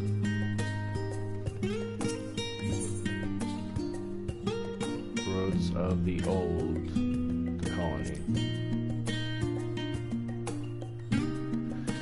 Many years ago, on the banks of Thaliak in the Dervinian hinterlands, the Sharlayan colony once thrived. This settlement was originally established as a mere outpost to study the Ethereal Sea in the year 1311 of the 6th Astral Era. Scholars dispatched to Eorzea found the facilities wanting, and their demands encouraged a gradual expansion in structures and services. As rumors spread of a growing community of academics, the area was further inundated with Eorzean students hoping to share in the renowned wisdom of the Sharlayans. 50 years later, the Forum passed a motion to recognize what had become a flourishing town as an official Sharlayan colony. The Eorzean residents took to calling the colony itself Sharlayan, which led to no small amount of confusion when discussions turned to the subject of the motherland. In response, some Sharlayan inhabitants, if pressed for a name, would simply refer to it as Emporium. Following the Great Exodus, however, goblins and treasure hunters claimed for themselves a corner of the abandoned colony and gave it yet another name, Idleshire. The following chapters go on to introduce the most prominent features of Idleshire. The book does not appear to contain additional information on the Forum or cover the history of Sharlayan motherland in greater detail. Yeah, that is definitely...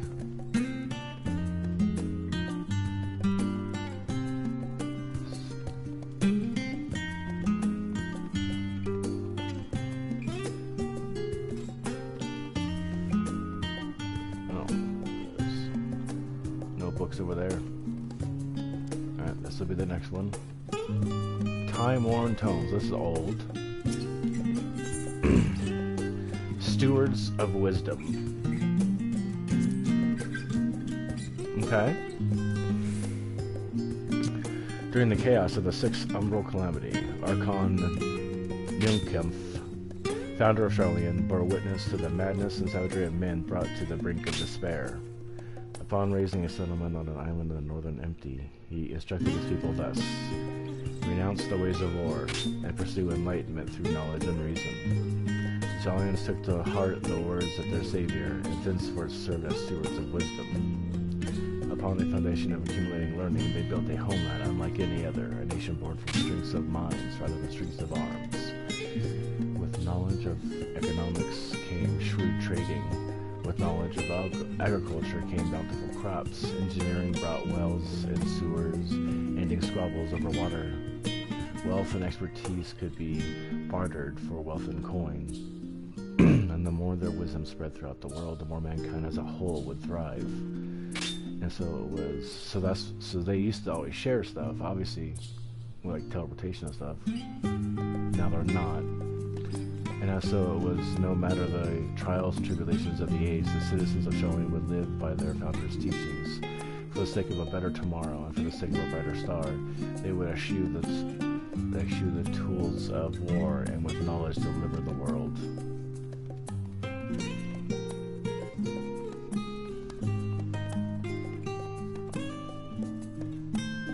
Yeah, did those. One over there, one right there. And one right there.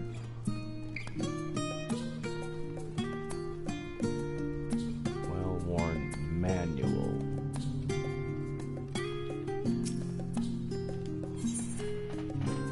Introduction to the Heavens.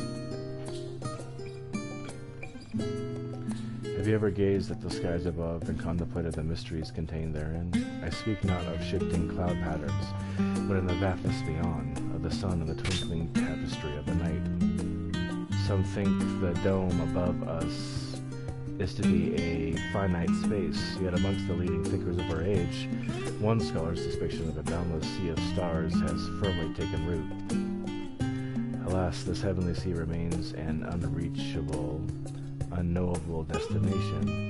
There are few indeed who can explain in such further detail why our own star is believed to revolve around the sun. It was the technologists of Alag who came closest to understanding the laws which govern the starry abyss. It was they who launched Dalamud and sought to expand beyond the earthbound existence. Having read of their ancient ambitions, I wonder, has your interest in this field of study waxed or waned? What if I were to tell you that the eternal constellations were arranged differently in the distant past? That their positions continue to shift almost unpredictably measurably as we journey into the future? It would shock you to learn that the stars drift further and further apart, and may indeed do so forever. Are you eager to learn more? The book is on the wrong subject. Search for worse subjects. Yeah, I know. Well-worn manual. Forever. 20 summers.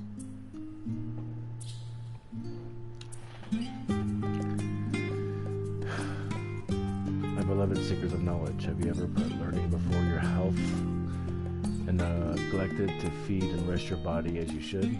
I too once engaged in such foolish practices, but one night, engrossed in philosophical study, I had an epiphany. For all the worlds and mysteries that drive us right to reckless abandon, we have so very few years of life in which to achieve our goals. Thus do we share with you this mantra: I am forever 20 summers young. The number itself is unimportant. You could be 19, or 23, or 40. Whatever age you are when you discover this manual, let it be the age you aspire to remain. Though mindful, healthy living, you will extend the time available to spend upon your chosen research. Another day, another moon, another summer, the gasps, the greater truths you pursue. In the pages that follow, you will explore the secrets of maintaining one's physical condition from a biological, atheological, and arcane viewpoint. Yep. That I knew. I figured that wasn't going to be the right one. And this one seems like it would be. Leather-bound book. The Voice of a Growing City. In the years which followed the founding of Sharlayan, civic policy and other matters of import were decided by the Ecclesia, a public forum at which every citizen was eligible to speak. As the city's population grew, however, this format became increasingly impractical. The larger number of participants gave rise to ever longer debates, resulting in significant delays in vital resolutions. Various measures were introduced in an attempt to curtail protracted discussions, but in the year 201 of the 6th Astral Area, it was ultimately decreed that Sharlayan would transition to a new form of governance. A nation would now be led by a body of 99 members. Citizens chose from amongst their peers by means of a nationwide vote. Thus was the form as we know it today conceived and created. You have gained a fundamental understanding of Sharlayan history and the foundation of the forum. Head back out and rendezvous with peeps.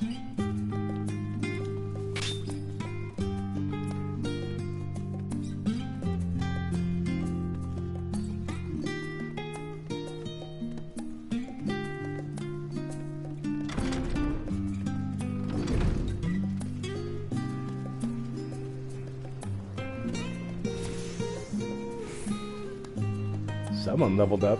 Oh, they must have went the other way first. Check it.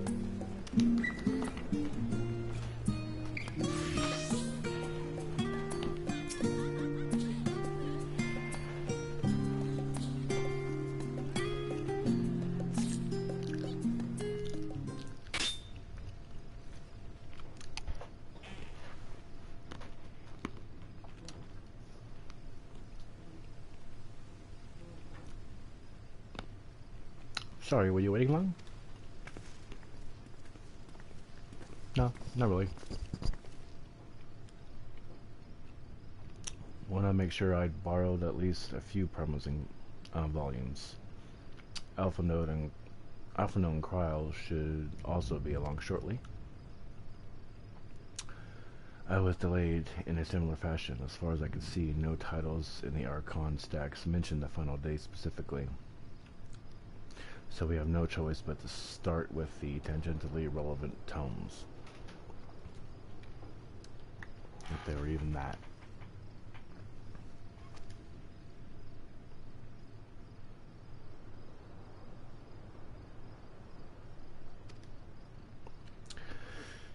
It would have been nice to invite everyone to the estate. Plenty of comfortable places to read and a ready supply of hot tea. Oh, I was always quite fond of reading outside. But it's not about the little pleasures, is it? You miss your home. It's been difficult. After our arrival, we managed to speak with one of the family servants and ask how things were. It seems our dear father has instructed the staff that even if Alphino and I were to return the Sharlayan, we were not be allowed to access the threshold.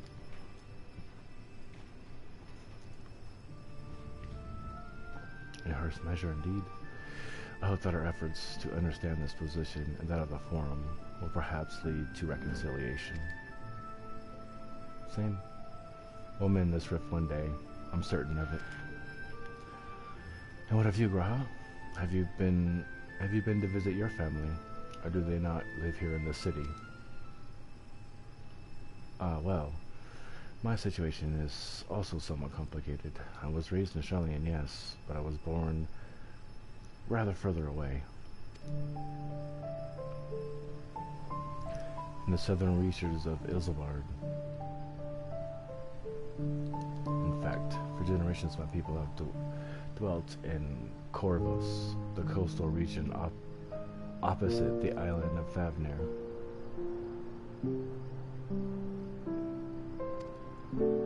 The Alicans founded a city in the fertile land, and by ship brought in by subjugated tribes of the Makote to serve as laborers. Of course, the massive earthquakes of the Fourth Humble Calamity brought an end to the Empire's reign, and when the Fifth Calamity froze the seas solid, many of our tribes still living in Corvus braved the journey back to Eorzea. So Corvus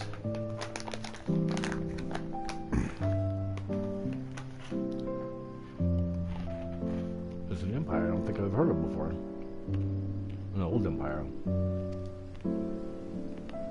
My ancestors, however, chose to remain. They might prevent the remnants of Alagan technology from being misused. Isn't Corvus under Garlean rule? For the past 50 years, yes. Some semblance of local culture remains, as is the case for most imperial provinces, but Garlemald renamed the region Locus Amanius. When he was a boy, a nearby town came under the jurisdiction of an illustrious imperial family. I hope it was the House of Darnus.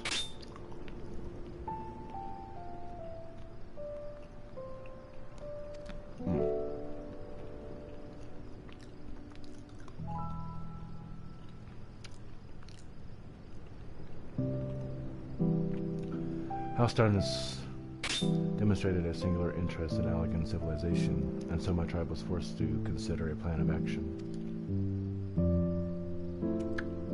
For some time already, voices have been raised in favor of abandoning our ancient customs. After all, the Alaganai no longer pass to our eldest children as reliably as it once had. Fear of discovery eventually tipped the tails, and a decision was made to bury our ties to the knowledge and traditions of Alag.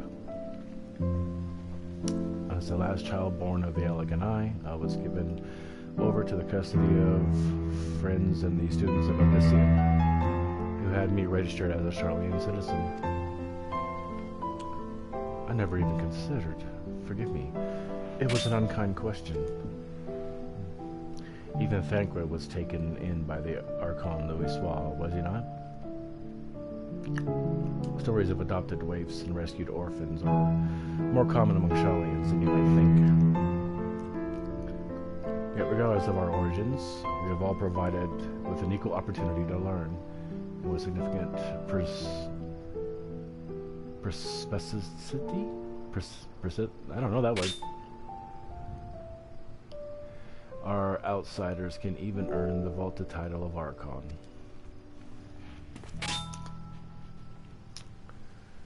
Tis exactly why I have such love for this country, and why I wish to remain a nation of which its citizens can be proud.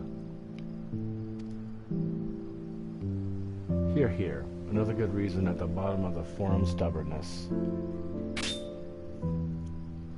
Aside from trifling matter of our impending doom. Excuse us while we try to make some headway to these books, Eric. More company should be arriving any moment now.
I got you, boo.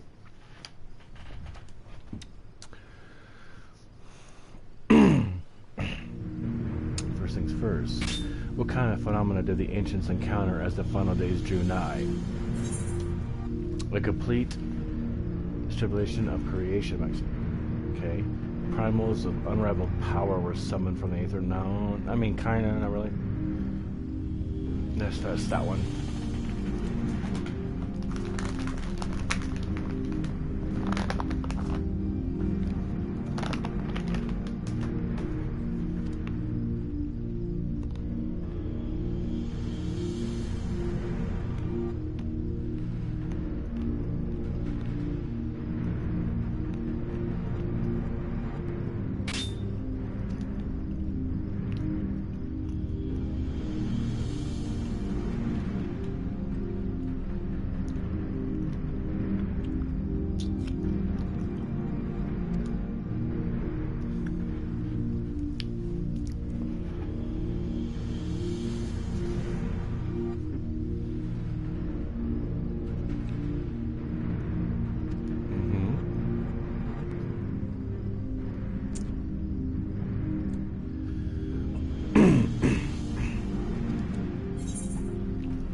Yes.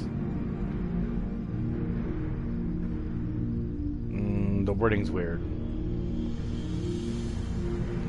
No, it wasn't all happening at once. It was slow. It creeped over everybody. They say it began with the keening sound from the land itself. Yes.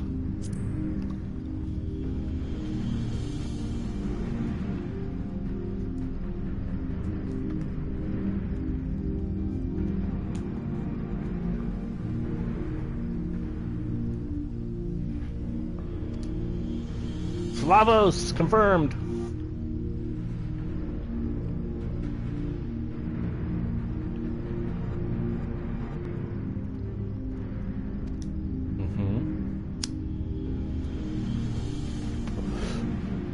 ground was crying out, you say. Considered a harbinger of doom, it must have been quite distinctive, and probably quite loud.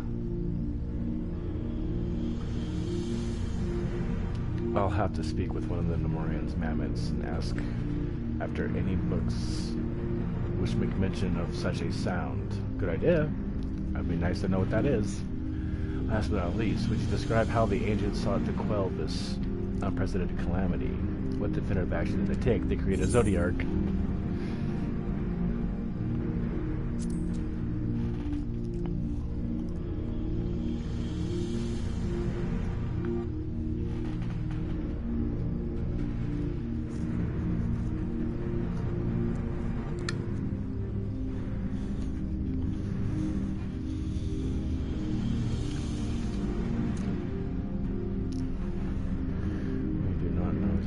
Zodiac brought salvation to the star, only that his godlike will were the laws of nature set aright. Then once the balance was redressed, the ancients offered up a further sacrifice to heal the ravages of the final days. Life sprouted anew, and it was these fledgling souls that intended to render unto Zodiark a trade that would have allowed them to resurrect the shades of loved ones absorbed by the primal.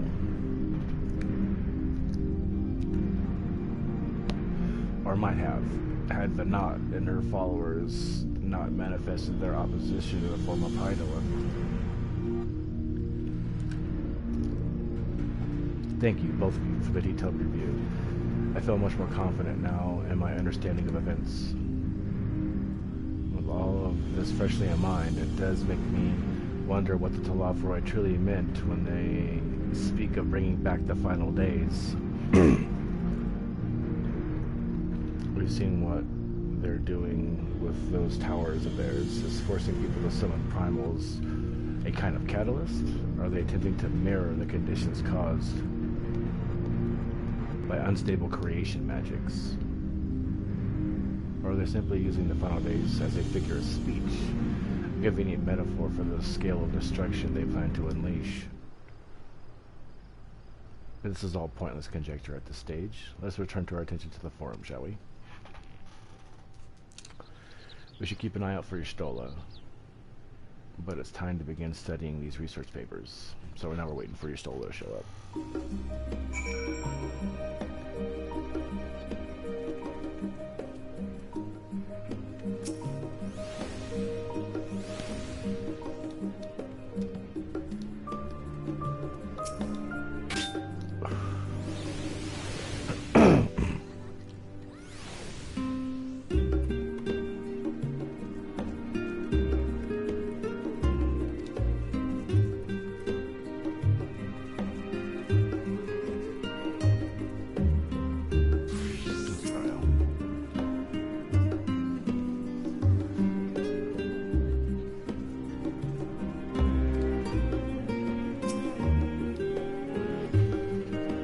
Alright, Y'shtola. What you got, girly?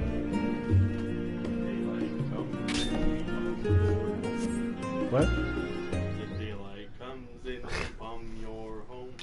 6 foot. You wanna go home. Daylight come and you wanna go home. I am the last, am I? Well, my extended search of the Archon stacks produced 1 or 2 possible useful books.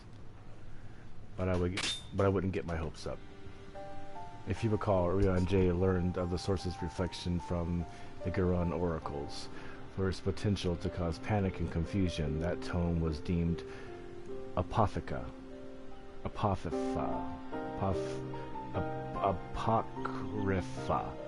Okay, it's sealed away in the Great Gooba Library. It is even less likely that knowledge of the unsundered world, not to mention the horrors of the final days, would be left sitting on the shelf of any curious scholar to find.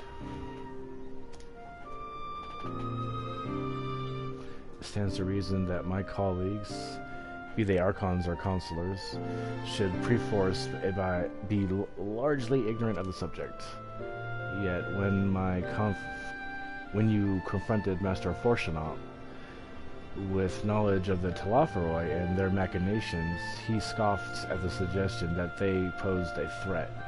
He seemed adamant that the Forum would know if the final days were truly upon us. Right?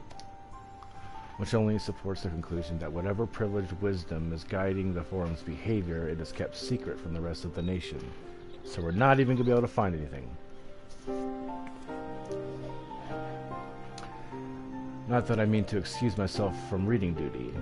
Whether they contain mention of the final days or no, these books could yet hold something of value. You weren't thinking of leaving, were you? There's plenty of work for everyone.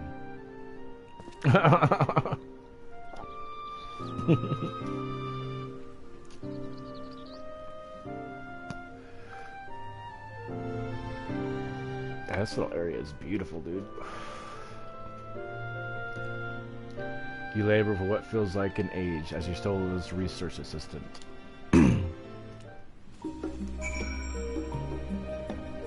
Let's find Stola real quick. Where are you, Stola? Stola! Where are you, kitty, kitty, kitty?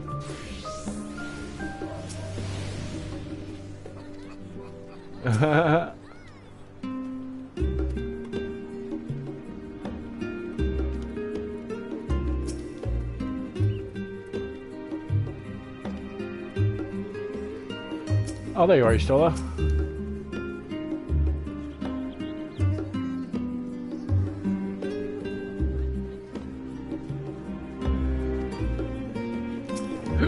Let's go.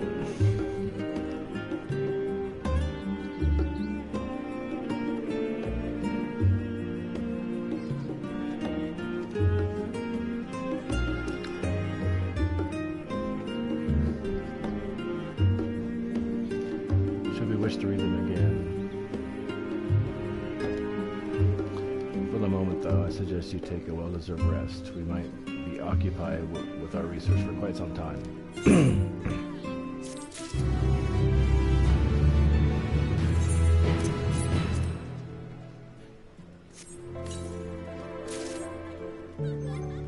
Okay.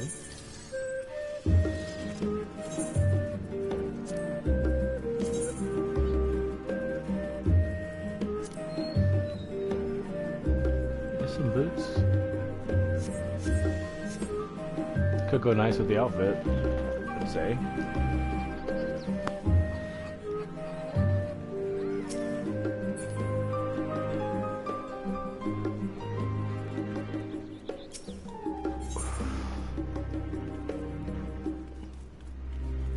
In desperate need of a study break. Ready for a tea break, Eric? I know I am. Honestly, my neck and shoulders are going to calcify if I don't stretch my legs and walk around them for a bit. You know the last stand down in the harbor, don't you? Come and meet me near the outside tables and I'll treat you to their coffee. It's quite good. Oh, yeah. Yeah, coffee. Alright. Let's see, where you at, girlie? You're down here. So, oh, I don't need to do that anymore. I forgot. That little map makes it easy.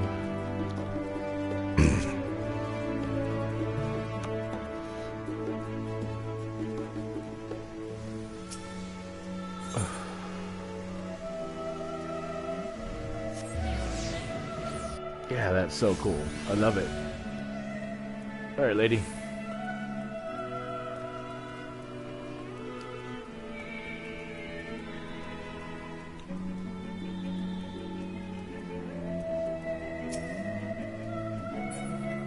Hey, you pixies. I didn't realize y'all were here. Alright. As busy as ever, I see. How very Charlian that no other gourmet cafe has sprung up to compete for customers. Actually, this crowd gives me an idea. Before we place an order, why don't we ask a few questions to gauge the mood of the city? I'm interested to hear what the citizens have to say about the Telophoroi. You might even learn something new. Worth a try, don't you think? Yeah. Alisaie is now accompanying you. Keep her at your side. Yep. I get it. I get it. Alright, girlie, let's go.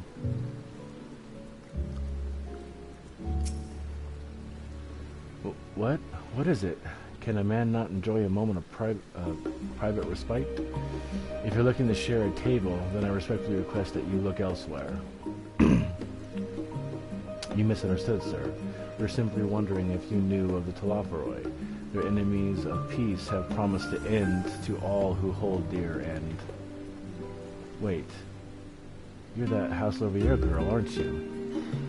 And this man of yours is obviously a foreigner. I've heard you were disowned for helping outsiders indulge in their barbaric whims, and here you are giving truth to that rumor. I'll thank you to leave me be. I've not to say to the likes of you. Well, I must apologize. 'Twas foolish of me to expect an ounce of civility from one so enlightened. Come, Eric.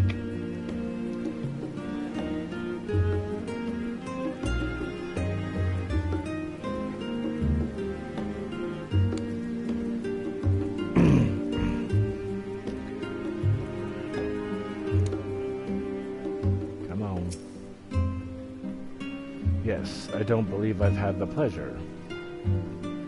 Pray excuse the interruption, but we were hoping you might share your thoughts on the Talafaroi and their unconscionable plans, yeah. My goodness, if it isn't the young Miss Lovier.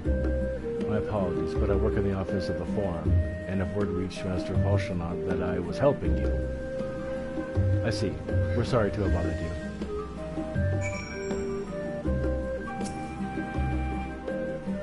Probably should have talked to Alizé. It's alright. Welcome, sir. What can I offer you today? Huh? Wait, is that Mistress Alizé I see there? My word, how long has it been? Far too long. Meet Dickon, the owner of the Last Stand. I used to frequent the cafe on occasion, in between lessons at the studium. It seems like an age ago now. I remember hearing that you and Master Elfando had set sail for Eosia, but then you never came back. Lately, we've been gossiping about our fathers disowning the pair of you. Everything all right at home? It's complicated. I hadn't expected complete strangers to be so familiar with their situation quite so quickly. Everyone has an opinion, it seems. Well, it is House Lovier. No matter how discreet Lord Fortunal may have been, news of your family's doing never stays secret for long. Things being what they are, what brings you back to the city now, of all times? We have questions, and only Charlene has the answers. Tell me, Mr. Dickon, have you heard anything about the apocalypse called the Final Days? What, like the end of the world? Nothing like that, I'm afraid. And that's what you're here to find? Information on this apocalypse? Yes, whatever we can learn. Unfortunately, our patrons appear to be unwilling to speak with me. I wish there was more I could do to help.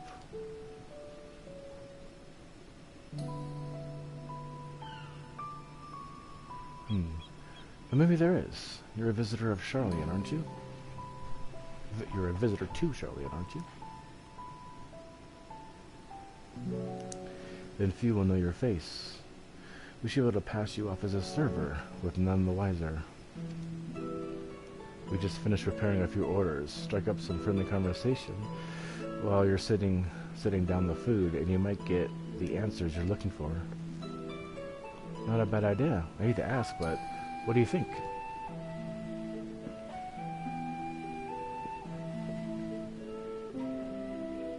That's the spirit. Pay attention now, and I'll explain where each of these dishes need to go. The tea set is for the chatty group sitting by the water's edge. Okay? The omelet is for one of our regulars, the Highlander by the name of Gisala. She's sitting on the outside table with her friends of hers. Behind them you'll see a Makote gentleman. He ordered an oven-baked lobster. Got all that? If you're not sure, just ask and I'll explain again. Good luck. Glad I don't have to change clothes or anything.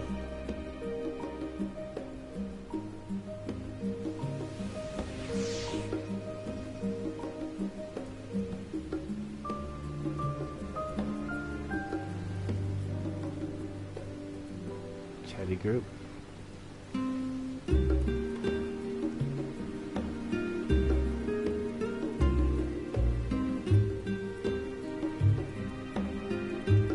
The chatty group.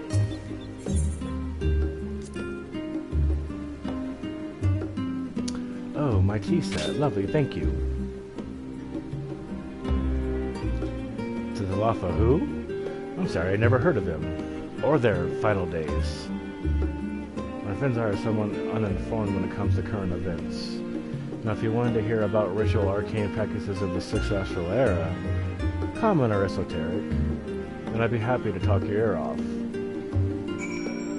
Okay?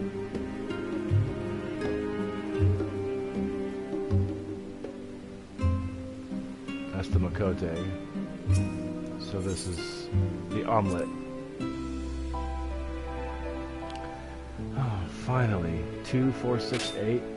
Let's dig in. No time to waste. He's singing. What? The Telophoroi? Oh yes, I remember seeing that name in the latest Gazette. That and some grand claim about the end of days. Some old senseless warmongering. When will these fools grow tired of spilling each other's blood? Best stay out of it, I say. The Forum made the right choice, and I fully support our decision to remain neutral.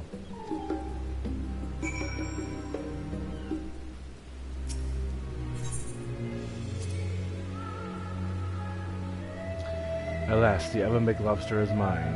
You have no idea how long I've scrimped and saved and suffered to afford this the heavenly dish.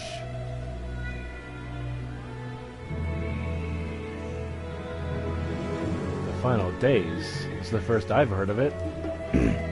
Though that would explain why my friend has been rushed off his feet. It must be a busy time to be a gleaner.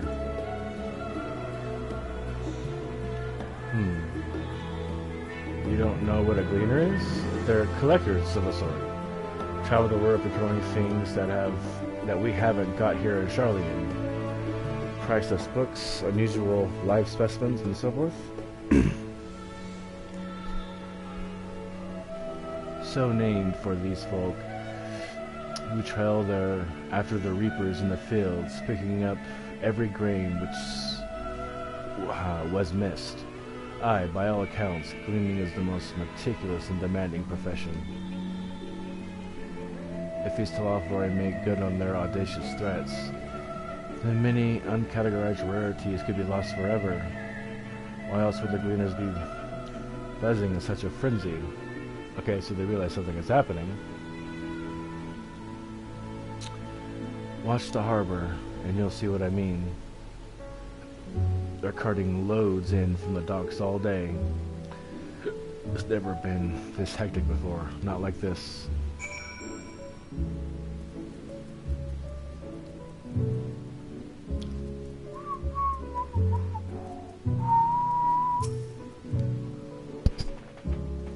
Any trouble with the customers?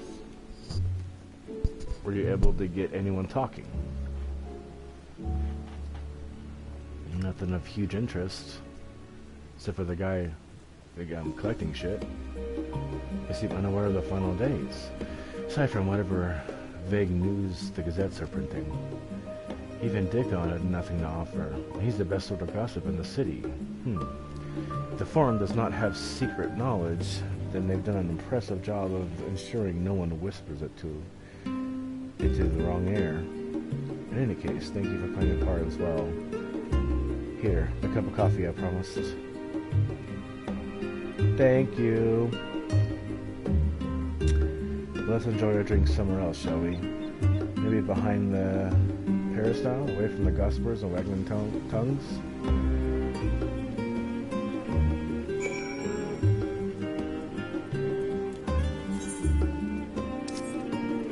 Oh. Blue quests. We gotta check that out.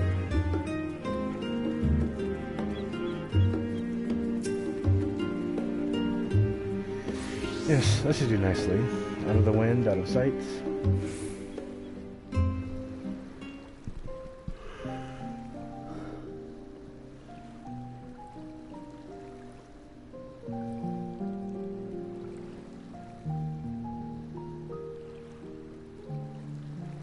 When our father disowned us, I couldn't believe what I was hearing. Where's my Kufi? It wasn't until much later that his words began to sink in, that I began to feel the weight of what it meant.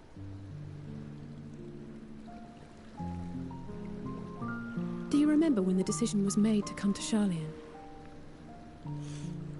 Graham said that the Forum was determined to keep us in the dark, and that Father's venomous performance was part of that strategy, to keep us at arm's length. Perhaps it was. Father argued with Grandfather on many occasions, but never with such dismissive contempt. And when he demanded what justifies the sacrifices we make in war, I honestly didn't know what to say. Neither did Alpha know, I know, but never for one moment did I believe we had made the wrong choice. So all I could do was fume silently. It was only afterwards that I realized how childish I had been, how being stubborn and self-righteous must run in the family. If I could have just mustered a civil response, then things might have turned out differently.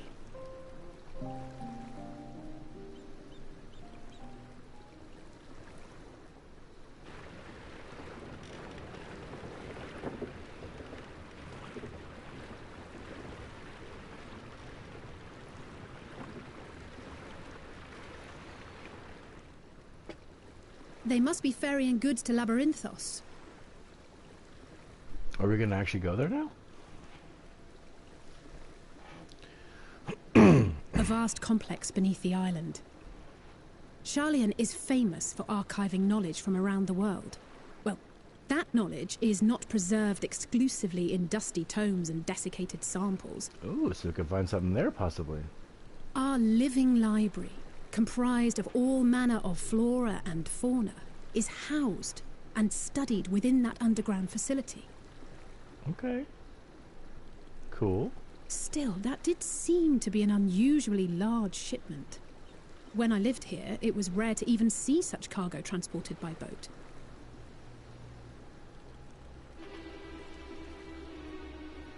Wait! Didn't you hear something in the last stand about the Gleaners coming and going more than usual? Well, I think they're the ones we saw manning those boats. And Gleaners answer to the Forum. If the appearance of the Telophoroi prompted this sudden burst of activity, then Labyrinthos may hold a clue as to what the Forum is planning.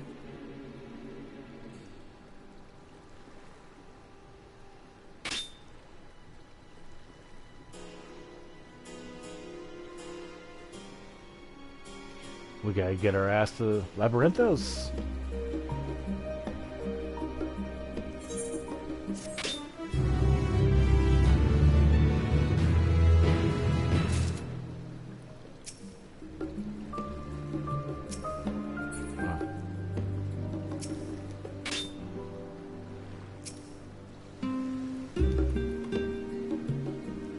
Load.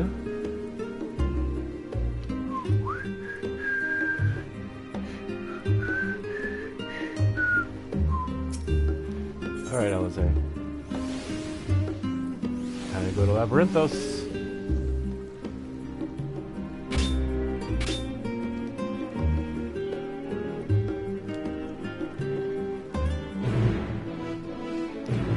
Alright. I'm gonna take a second, check in on my boy, see if he's awake yet.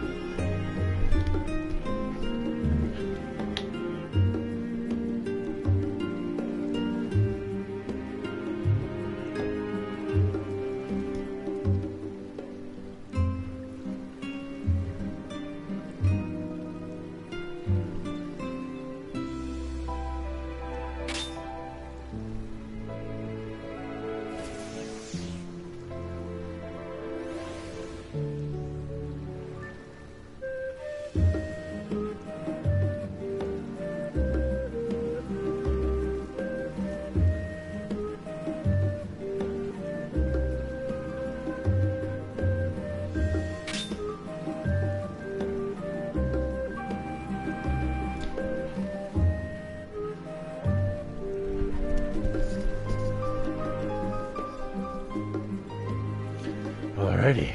That was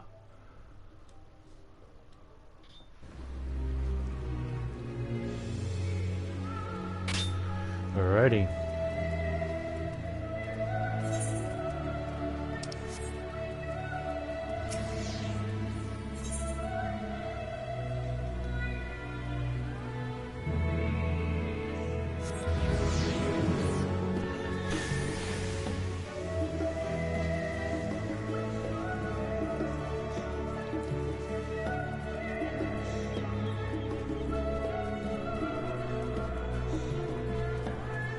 Oh yeah, I was gonna pick up the blue.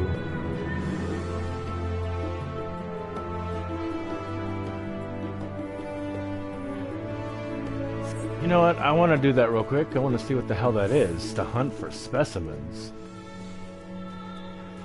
Don't even know what the hell that could be.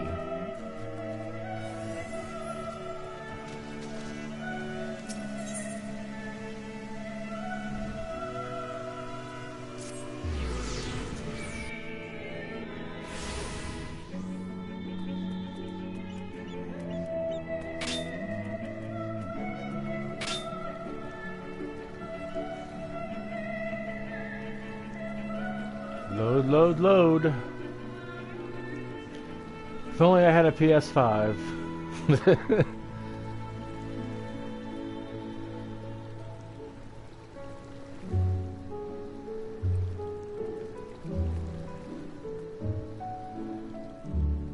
Okay, no, there you are. Oh, Gleaner.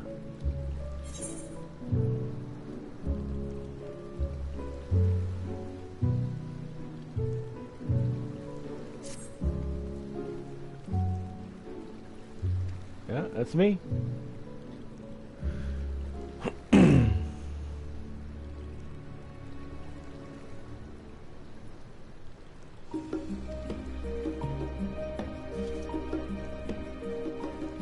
Oh, okay. It's for opening up hunts. Okay.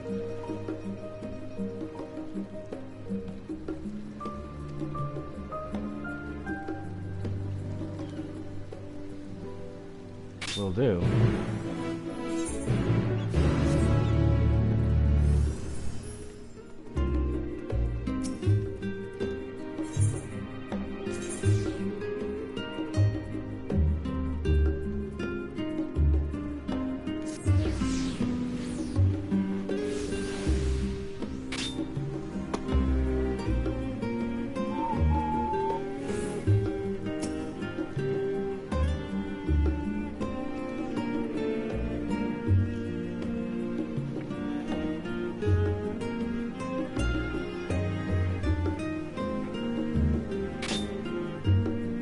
Got a little Moogle. Load, load, load. Yep, now I'm talking. Is that right?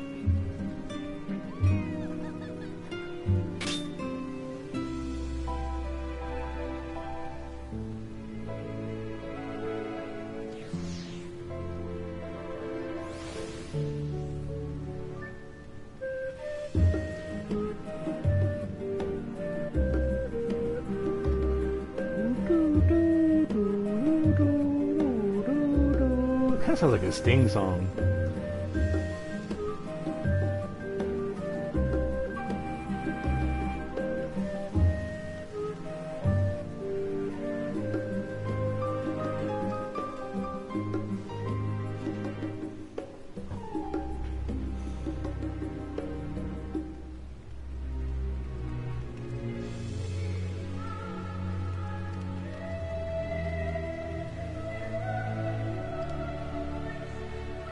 So this, I don't think it was in this, it was put like this with the other ones, but yeah, you're collecting samples from the beast you fight, not just killing them.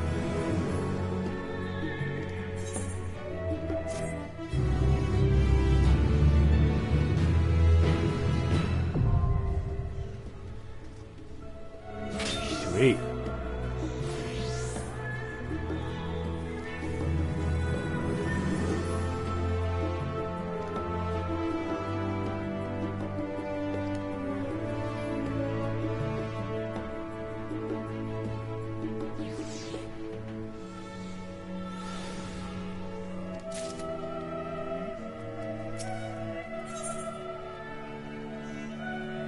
Oh, okay.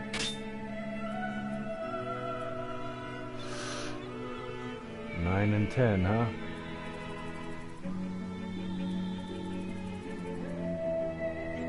Wait, I can use the nuts from the...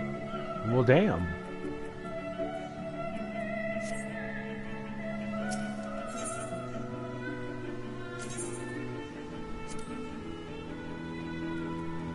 Might as well start. Yes, now let's go. Oh, there's another blue quest. What? Alright. Let's go.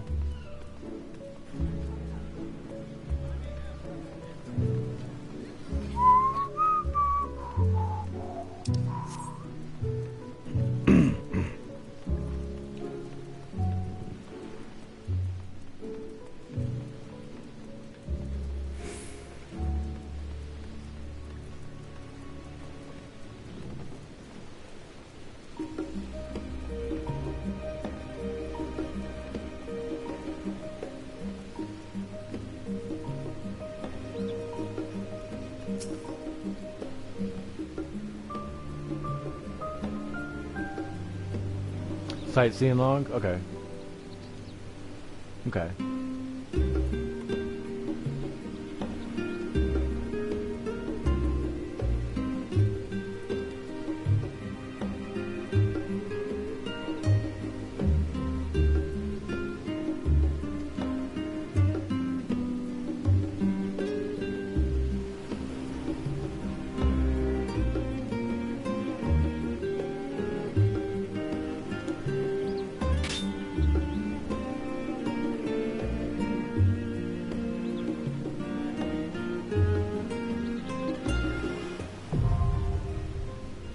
Okay.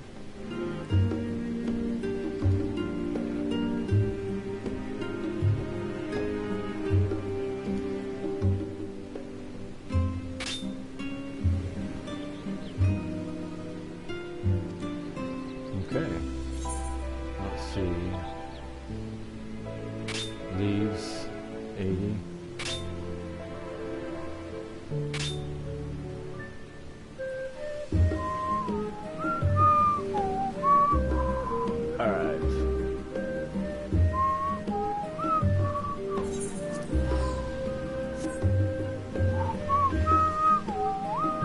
Quite a sight, man.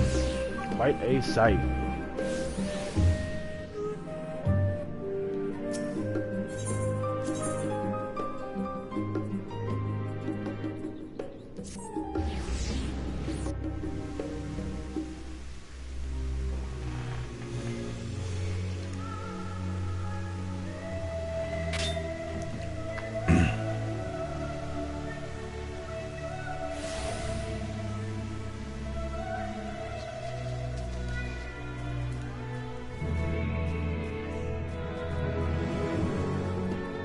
Hi, Bun Bun.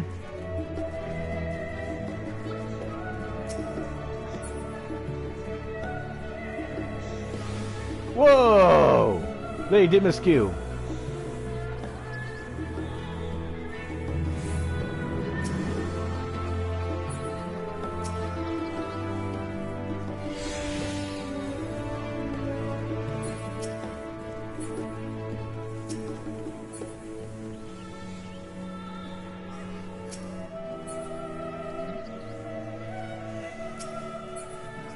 Come on.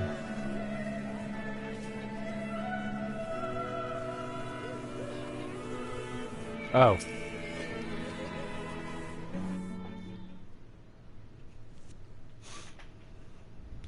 Welcome back, Ark. Been for a walk and cleared your head, have you? Not exactly. We did some impromptu investigating and turned up information on the Gleamers.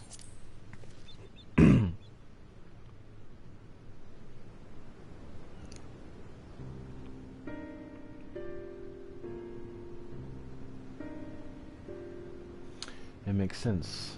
The Gleamers take their requests directly from institutions and bureaucrats, but as you say, the ultimate answer to the Forum. A sudden and significant increase in Gleamer traffic and in cargo. It certainly gives the impression of an overarching plan, being put into motion. Let us see what theory we can build from the facts.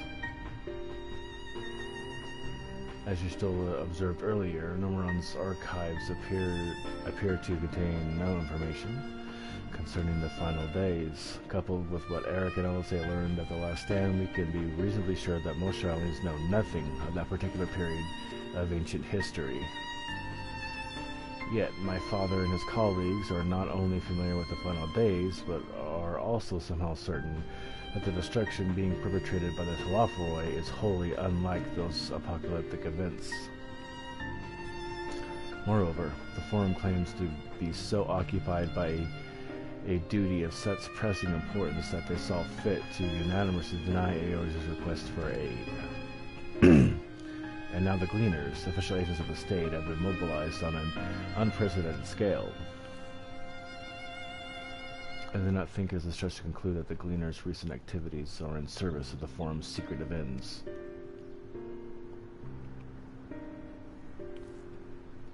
In which case, our next course of action seems obvious. We visit Labyrinthos and assess the situation for ourselves, and if we're lucky, the Gleaners will be far from receptive of our questions.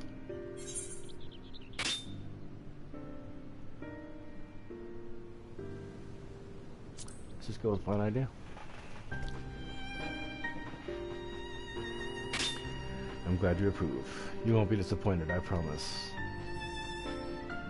As for myself, there are a few more subjects I should like to research. I may join you later, but feel free to leave behind your borrowed books and be on your way. I'll see to it that each is returned to its proper place. That would be a great help. Thank you, Rahal.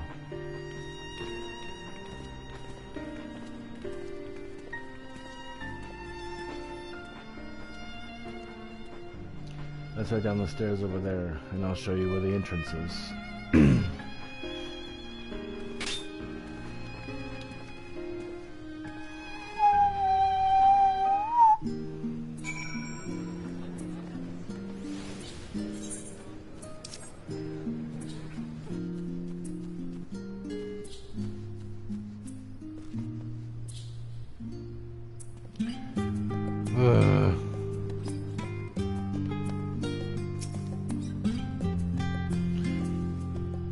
Labyrinthos is not too far from here.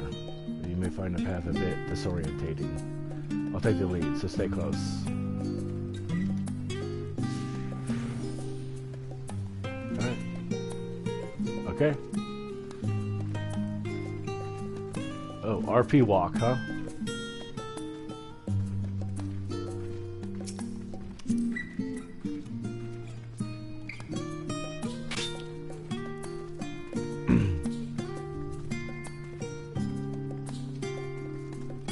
Yeah.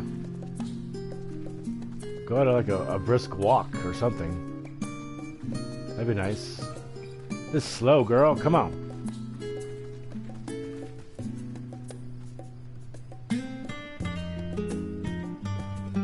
Yes. Okay, cool.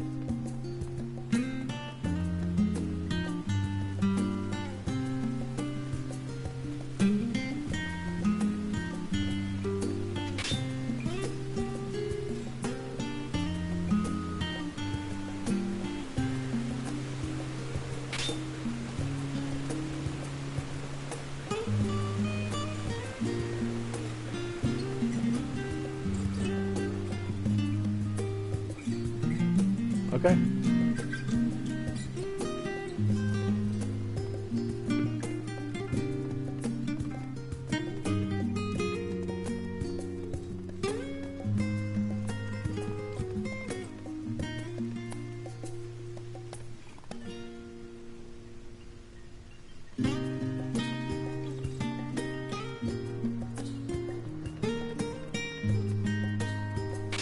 Could have warped here, Alizé.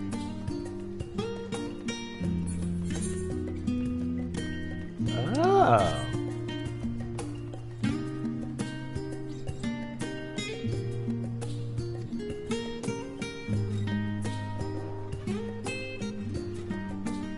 Yep.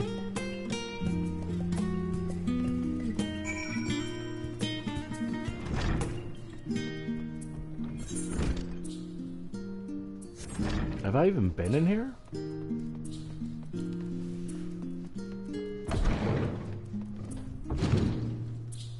No. Oh, the forum. Whoa. Alright, cool.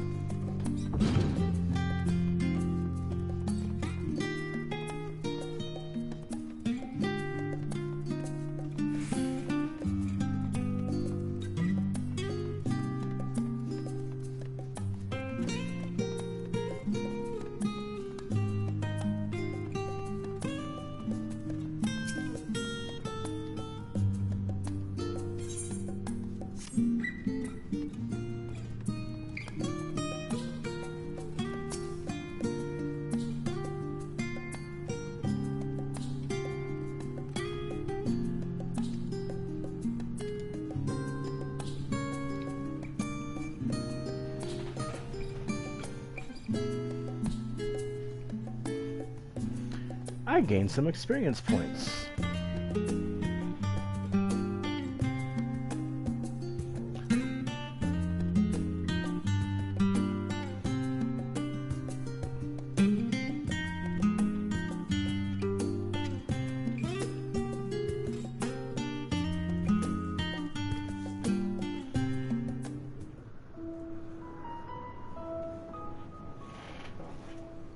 Deep beneath the scholar's city shines a false sun within a fabricated sky. In any age exist those who consider the floor an extension of their bookshelves, and this vault's architects surely belonged to that special breed. If the stack grows too high, start a new one. If no room remains, then make more rooms. A simple solution at first, and then bit by bit, a profound transformation. Knowledge buried beneath knowledge, a growing, creeping labyrinth from which there is no escape.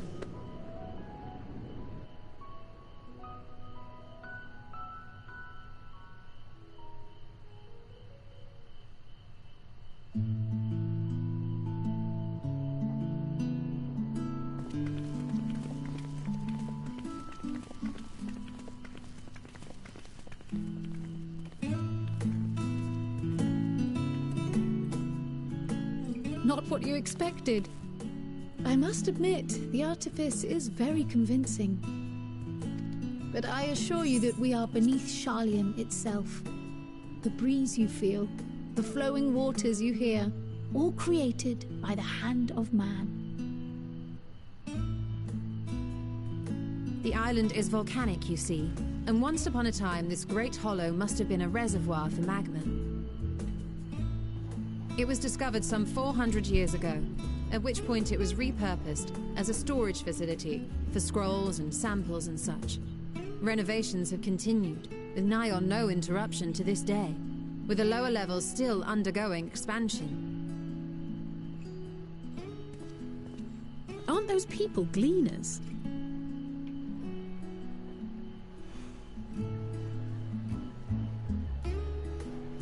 Aye, judging by their dress. They are said to work alone as a rule, but 'twould seem that rule is being enthusiastically broken today. It may be as you suspected, that they are engaged in a task apart from the norm.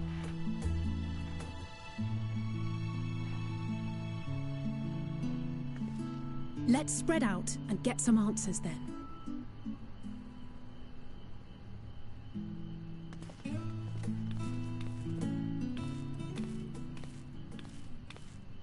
Ugh.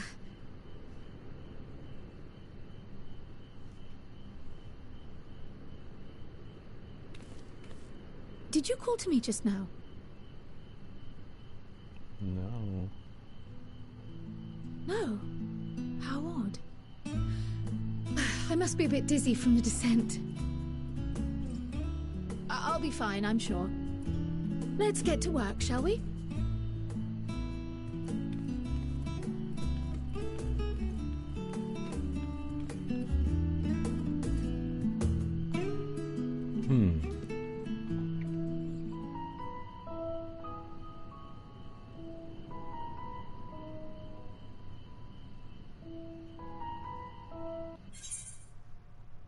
Uh-oh. It was bound to happen.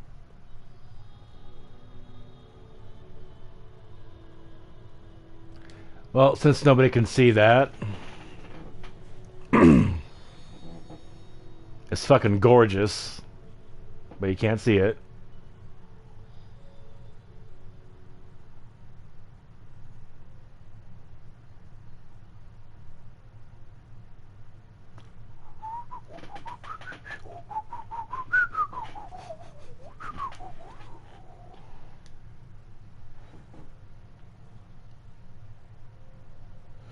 Well, I got kicked. There's a long queue. I will be back.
Very long time, huh? Very, very long time.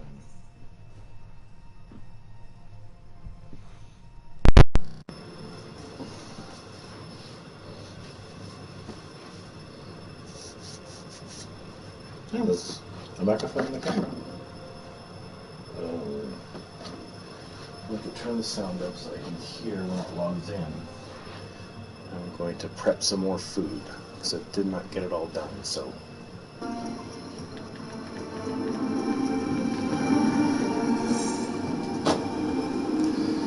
Oh yeah. Yeah, definitely get some food.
all good.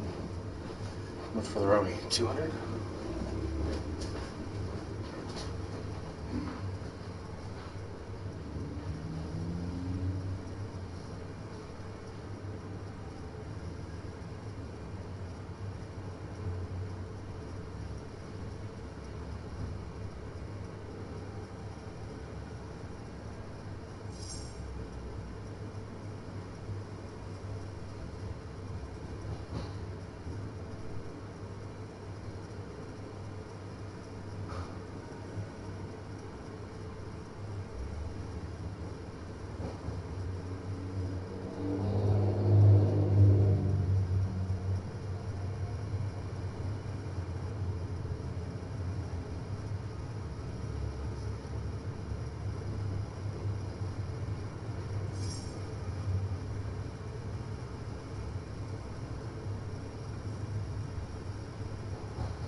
Boom, boom, boom.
Alrighty.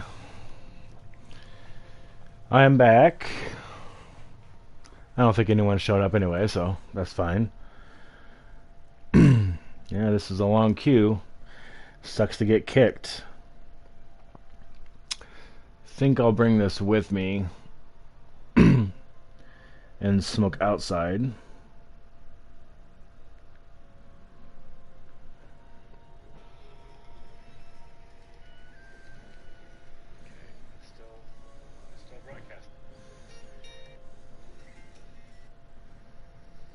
Yep, up until now. Yeah, well, I get that. I don't even know if you can hear me. That's what I'm checking now. Is it possible to hear me during this time?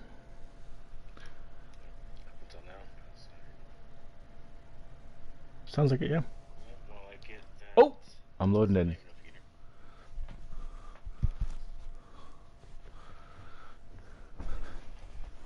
Sweet. Well, I guess I'm not smoking outside because I'm in and I'm in Labyrinthos. That is beautiful art. Real fucking beautiful art right there.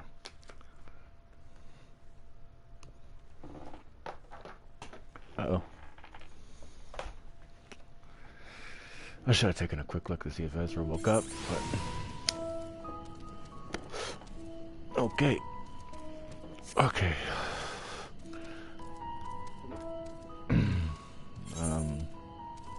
Oh, a lot of things to check out right away. Is there an aetheryte? Because that would be one of the first things I'd want to do. Oh, right.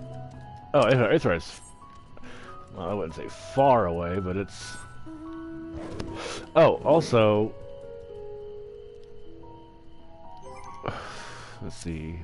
I think they said... Yeah. Okay.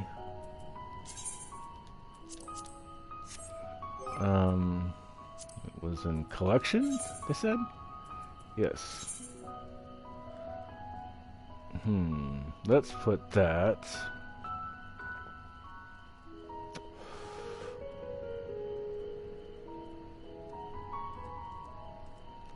Shit.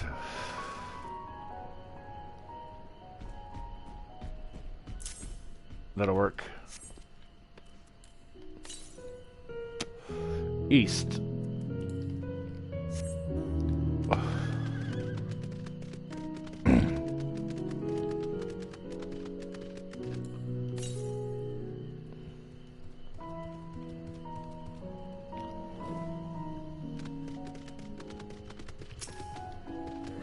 Very beautiful music.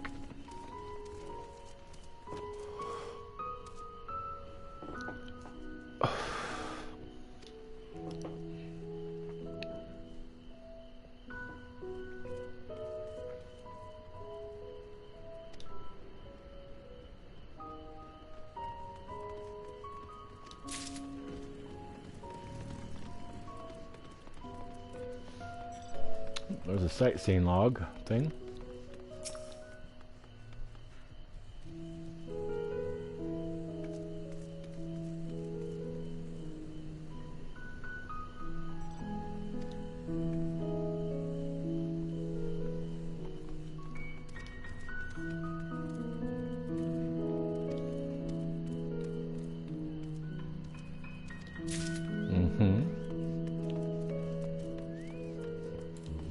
Stola.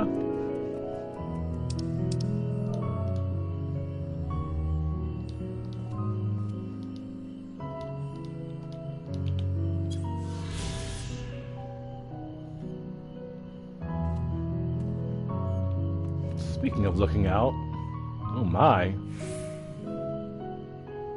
Pretty nice. Pretty nice.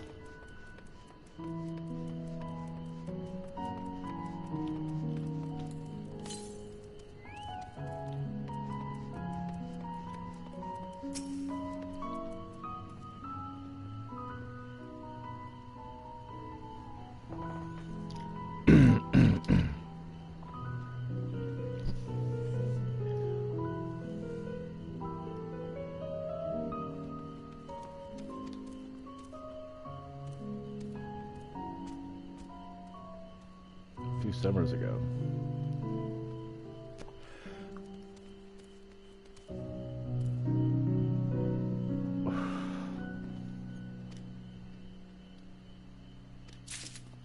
Okay.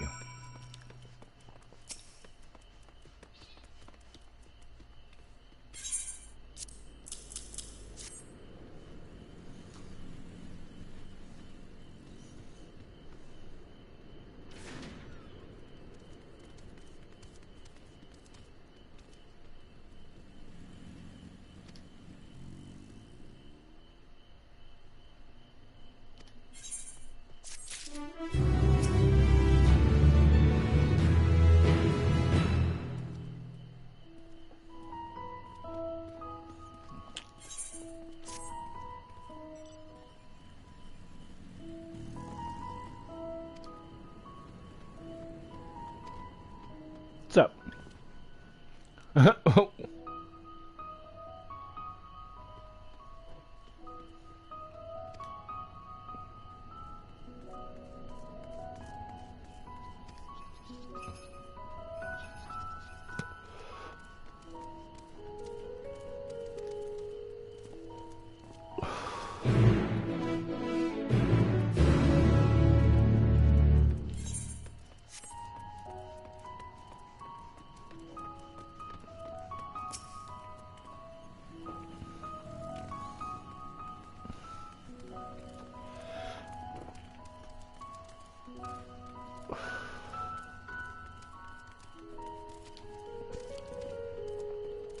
Yeah, my heart, man.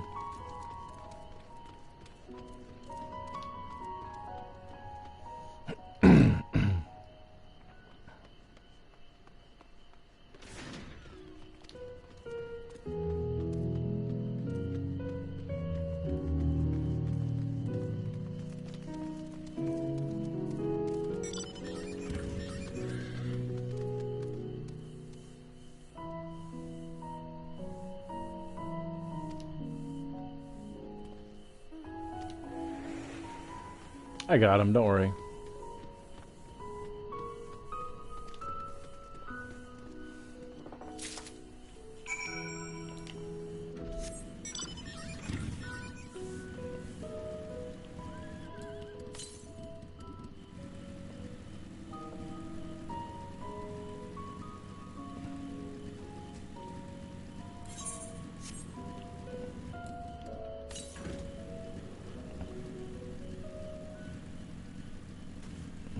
Big boy.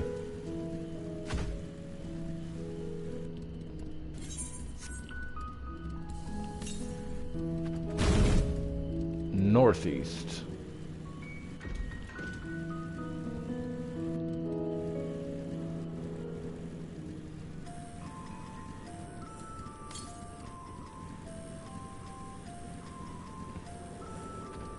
Up there.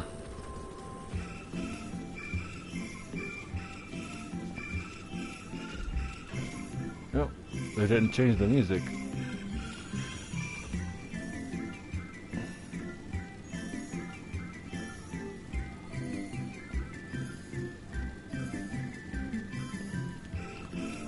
Big doggo boy. Oh. Troll, you say? You're gonna fight me, aren't you? Yep.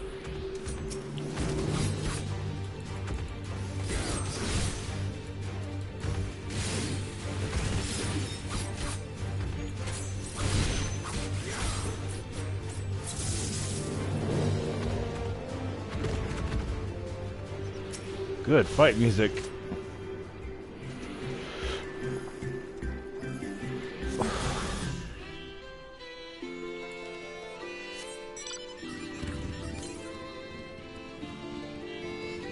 A bunch south.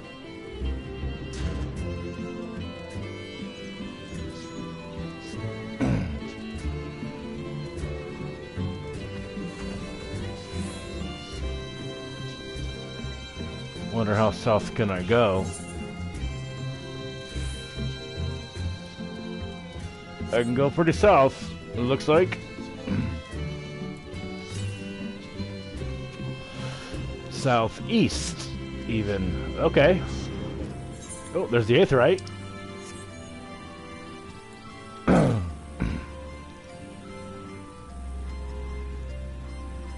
A lot of southeast.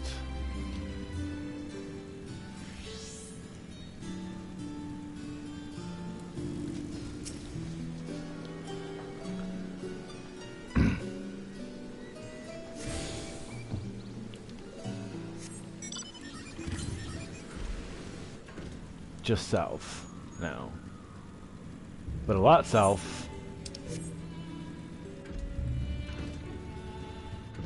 No. All right.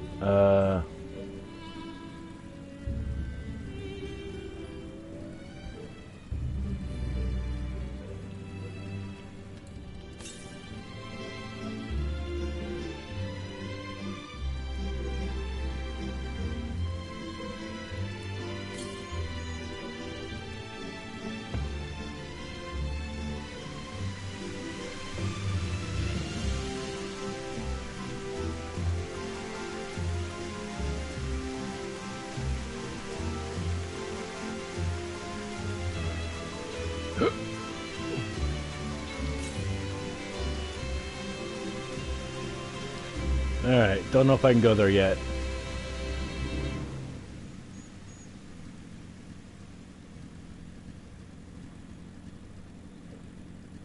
Let's go do the quest then.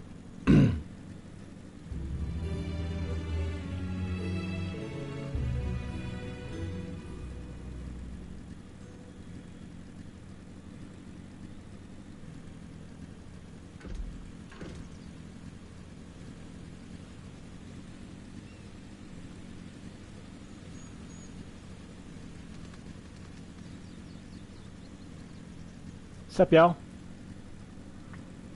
Alright. I gotta do something here. What am I doing here? Grizzled mice and defeat enemies that approach.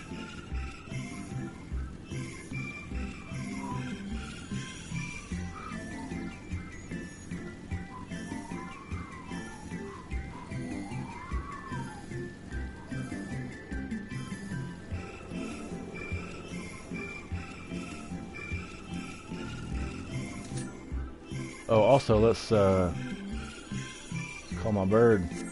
Come on, buddy.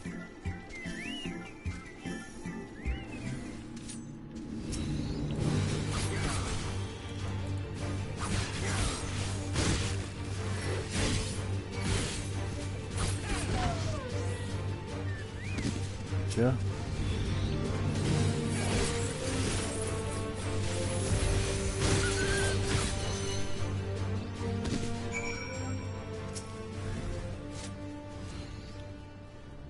Oh, no, don't you.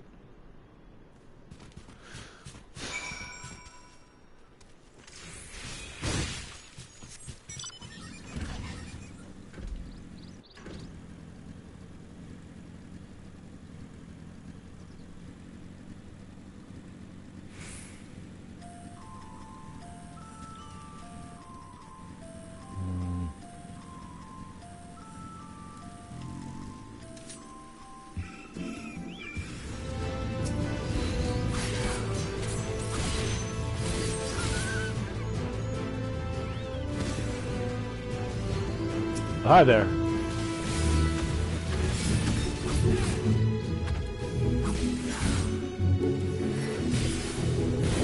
Good job, Birdie.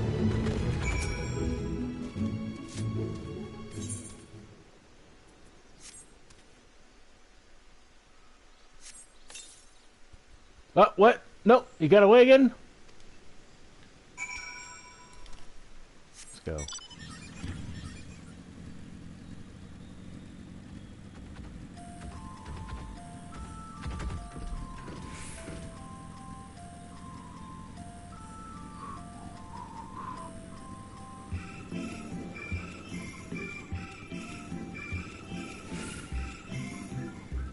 In case.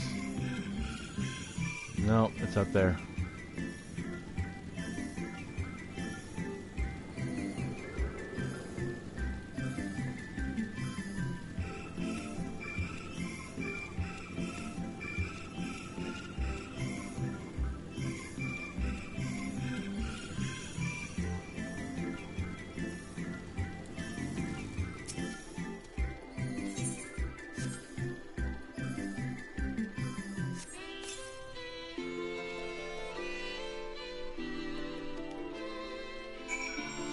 Alrighty.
No problem.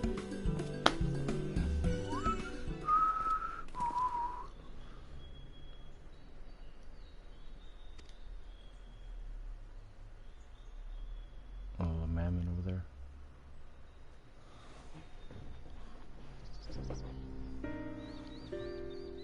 Mm-hmm.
Good morning, kiddo.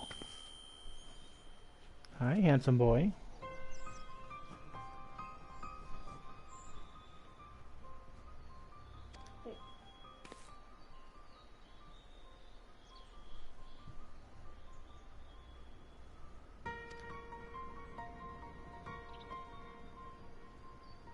Yeah, what's up with you, Crow? No, I'm not. No, I'm not. What? No, I'm not. Good morning. No, I'm not. No, I'm not. Here, I'm gonna wait till I get past this part, and then we'll see if we want to get like some chocolate milk and a donut. Yeah. Yeah. Okay, give me a sec.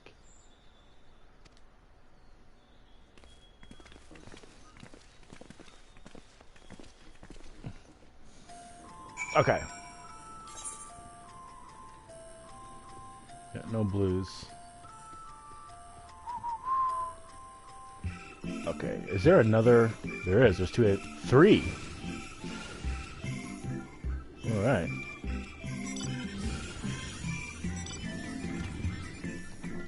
All right, kiddo. Let's go get you. Chocolate milk.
Now he's awake, and I got him all set up with some breakfast and everything.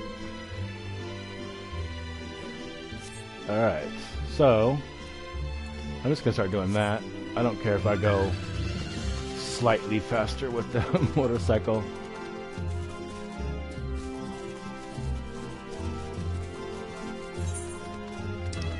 Guess I could have warped there.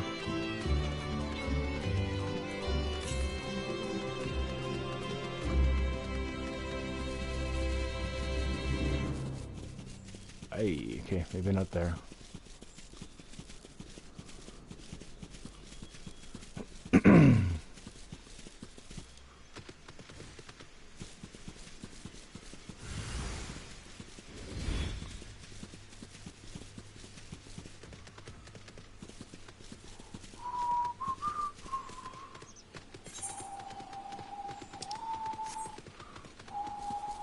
Kind of want to clear out this part of the map too, since I'm here.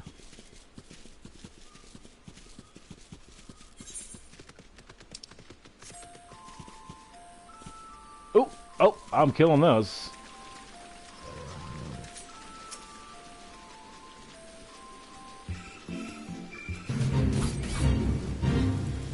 Fate.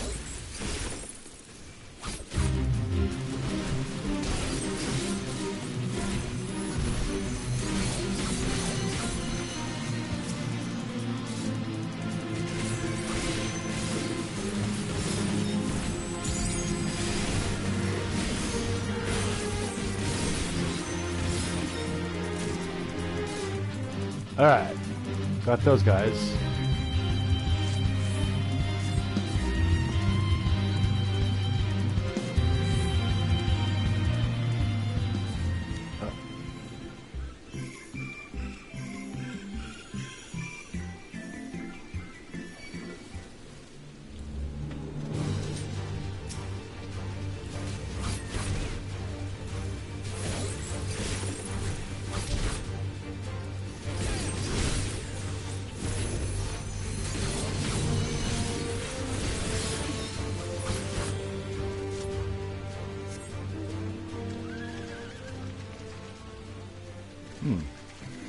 Something happens there.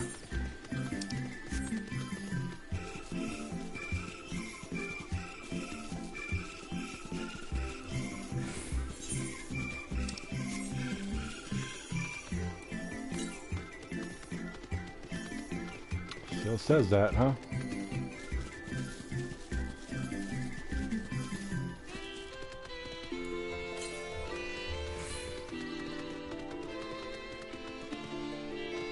Looks like you can enter that, at least at some point. Just given the map. We're probably coming here very soon. I probably had no need to do this. Oh, are you a big bad guy? You big bad guy? Yeah, you're a 90. You're scary.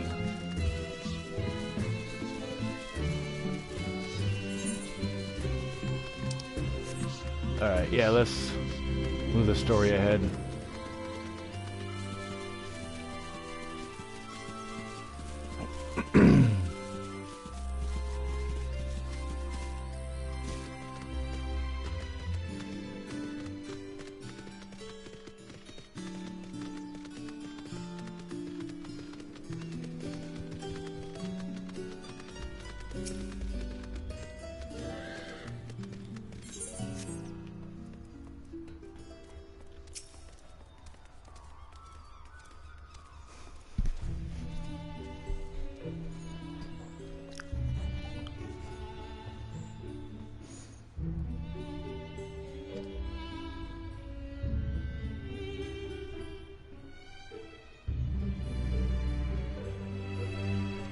Okay.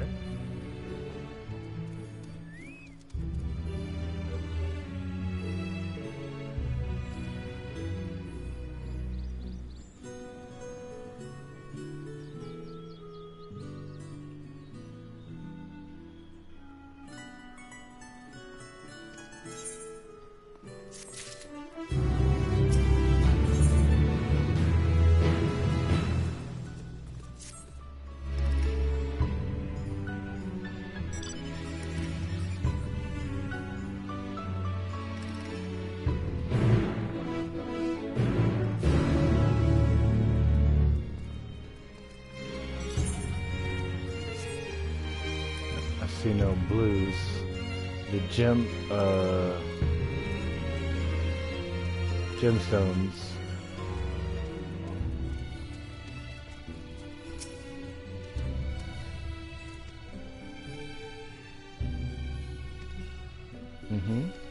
I know how it works. Right now, nothing special, but as we go on,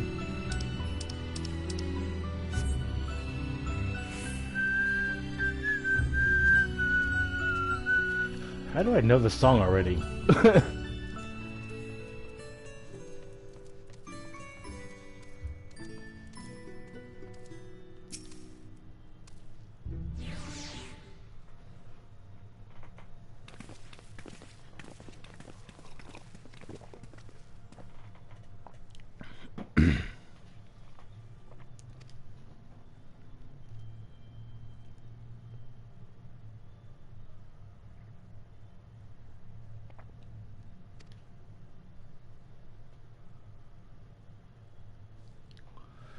Vaults.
Okay.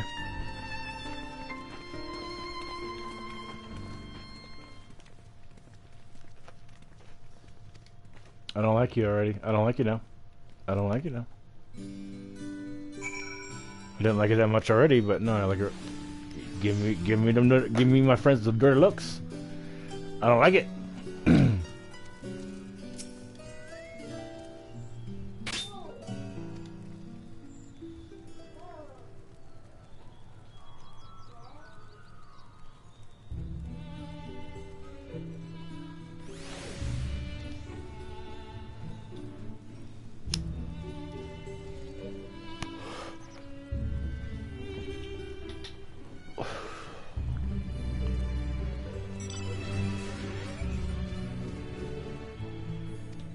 Ah, yes, we keep. Oh, we're gonna help you, and then we get to go down the lift with them.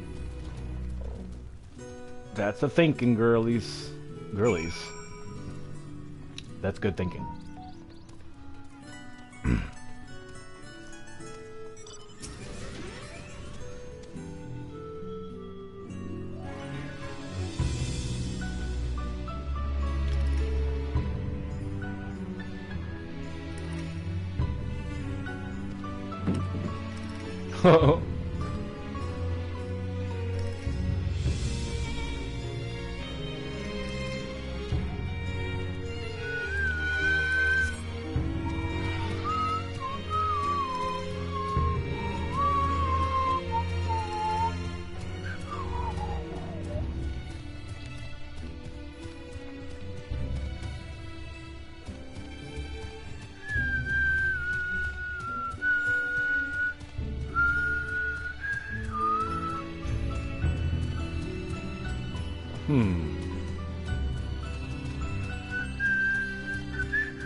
Hornbill.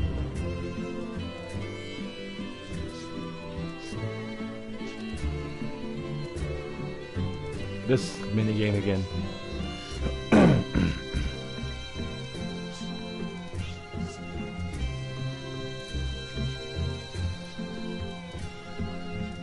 Uh-oh, I needed to remind me of what I was looking for again. It's Hornbill, and I had certain colors.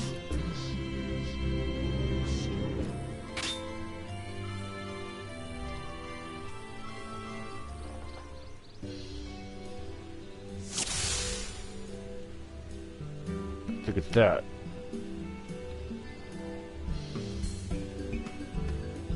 Caw-caw.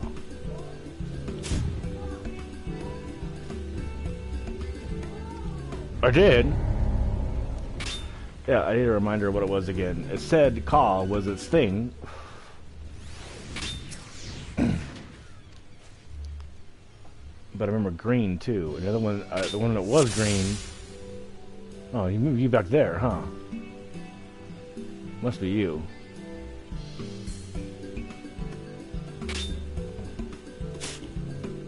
Oh, you're saying call too? Gotcha.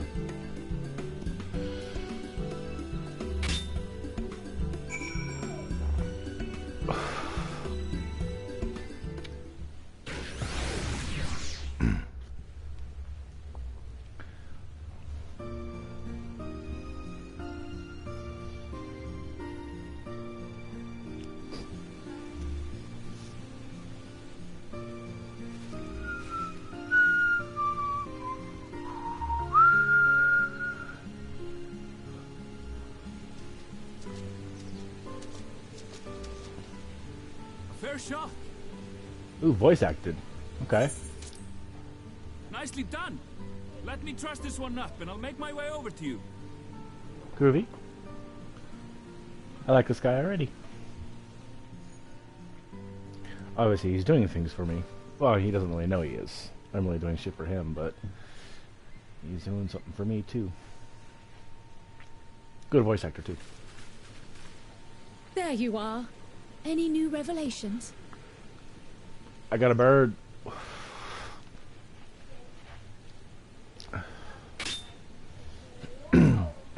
So you met with that gleaner again, this time to capture a hornbill. I understand catching and bringing in creatures from the outside, but what's the point of chasing after ones already here? Oh, it's a simple thing, really. Yeah, I like his voice actor. Occasionally, He looks we good, remove too. specimens no longer needed for study, or those we've had difficulty raising. But we can't simply turn them loose. Safely returning such creatures to their native habitats is another facet of a gleaner's duties. But not in this case, I'm afraid. I've been asked to bring the bird below.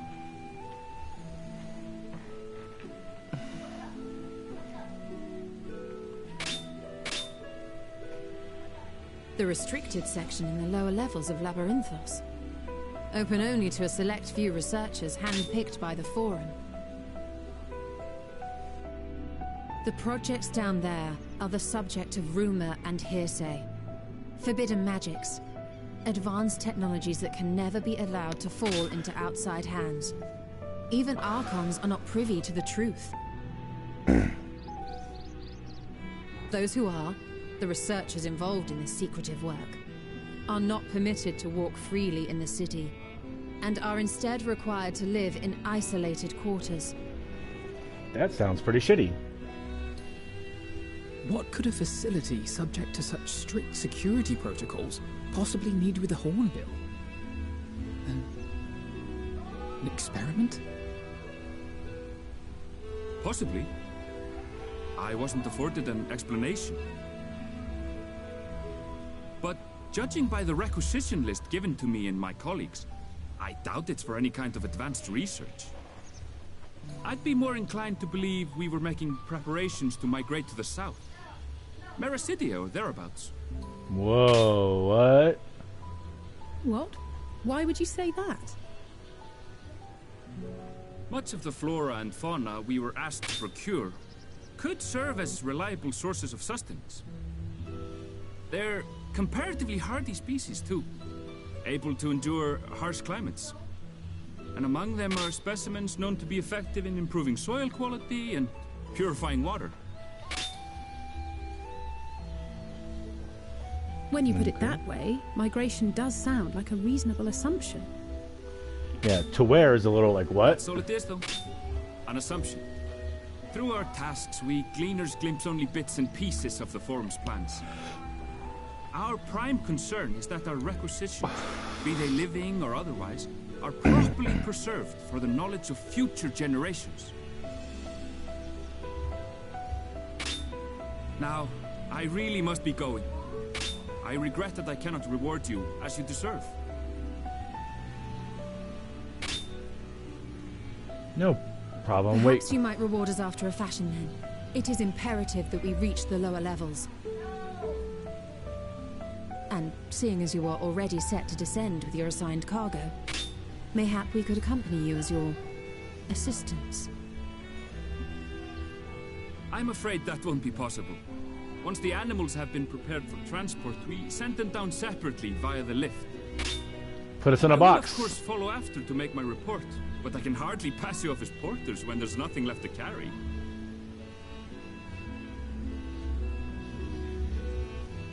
Indeed. Pray forget I said anything.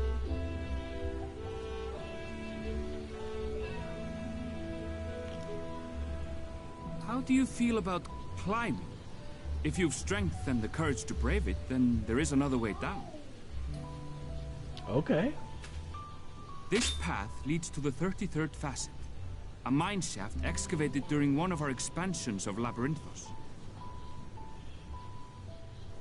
While I cannot guarantee that the passage is safe to traverse, it should provide access to the medial circuit below. I never even knew such a place existed. Thank you. This is the perfect solution. You're quite welcome, but consider yourselves warned. If the going proves too treacherous, you'd do well to turn back. I bid you good day.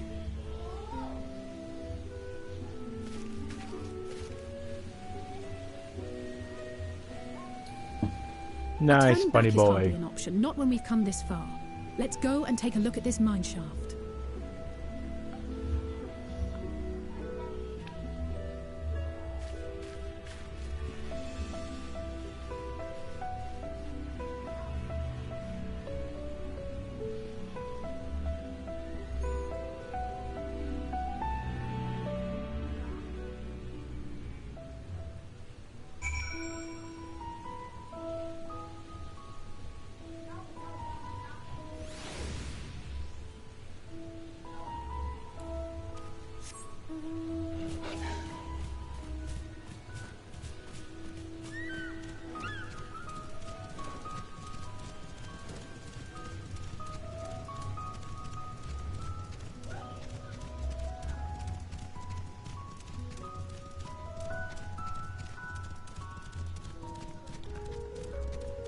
Have I only been here at night?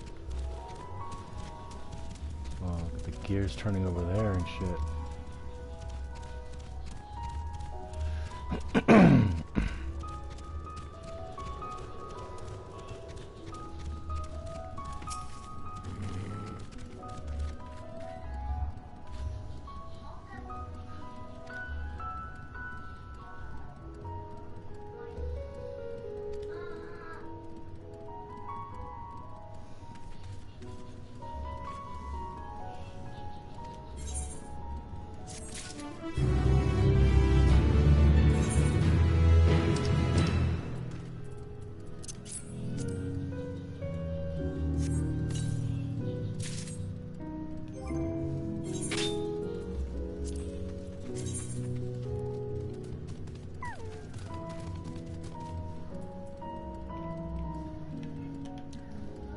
My peen!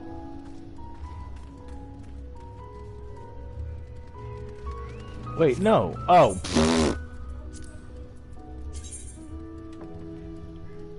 My peen again.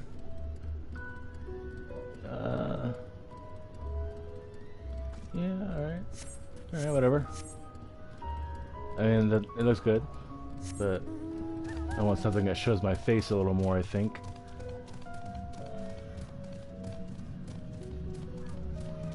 Ooh, sound design, nice.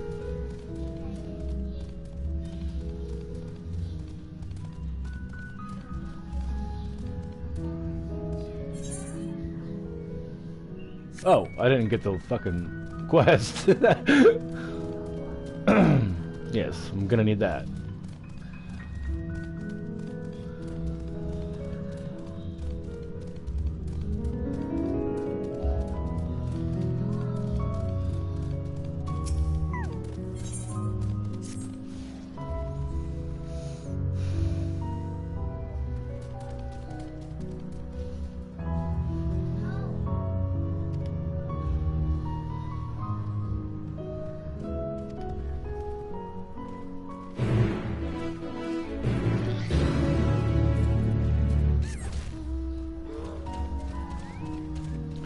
You guys, I'm kind of warming up to it. Christmas bear!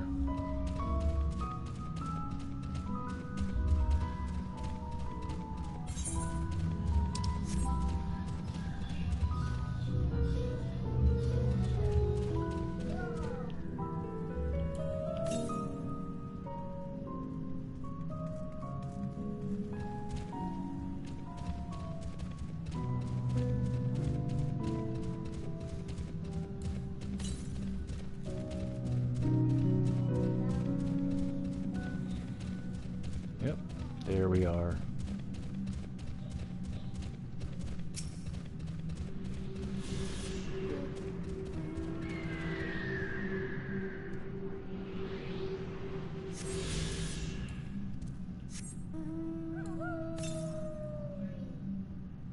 Northwest.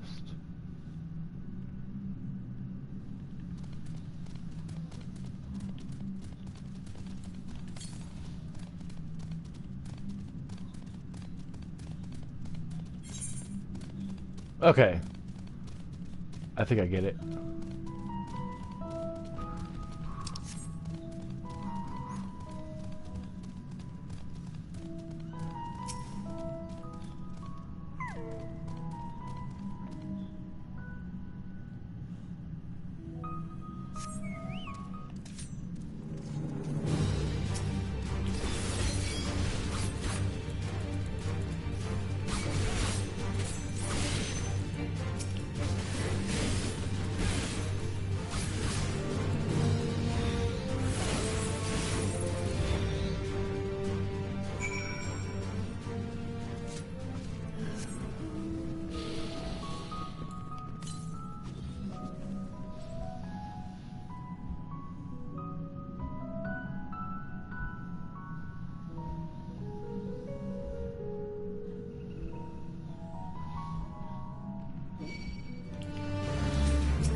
Bye-bye.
Okay.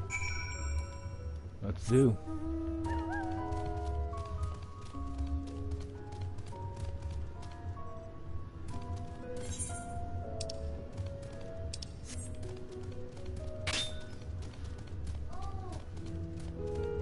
Yeah, it's like we can't go in here.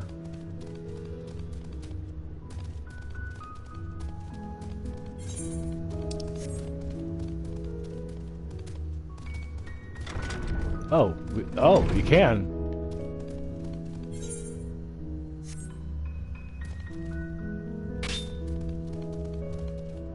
Lots of people to talk to.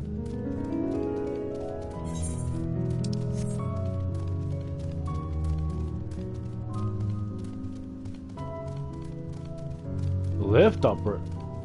Oh. Okay.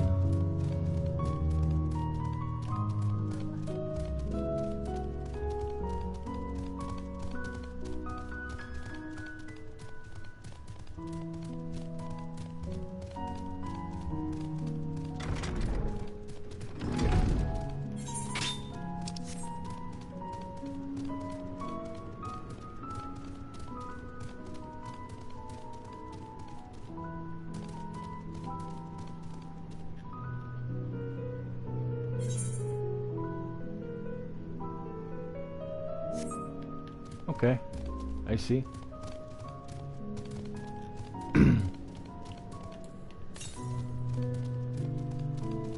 West. Wait, down there?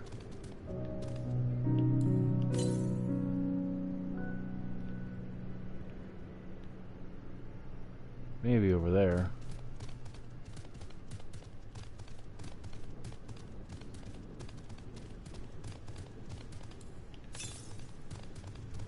Yeah. I swore the other one said northwest, so I thought it'd be more over here, but okay.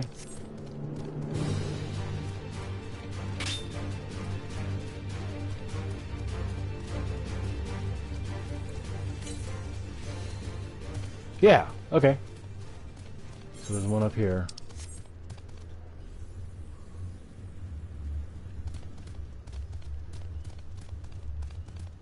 I'm gonna go get that one.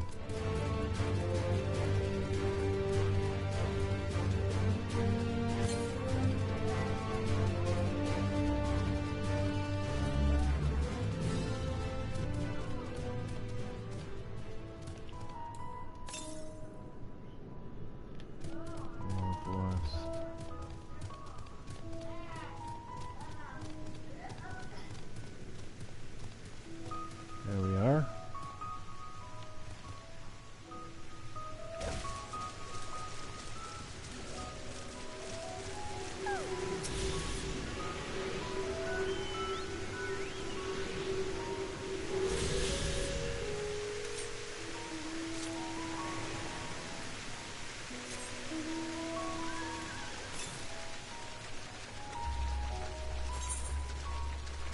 Very west.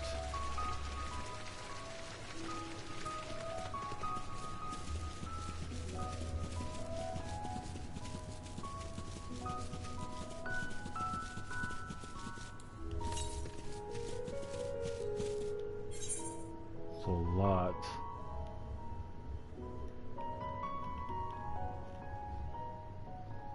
Okay. I'm gonna go back then. Okay.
Okay.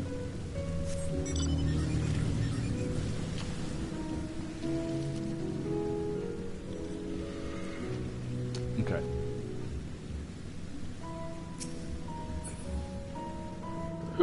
Oh, lordy.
Nersidia?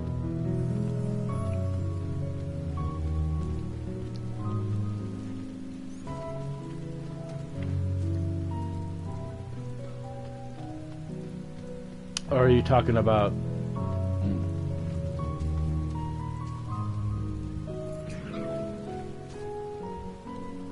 Oh, okay.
I like these nuts.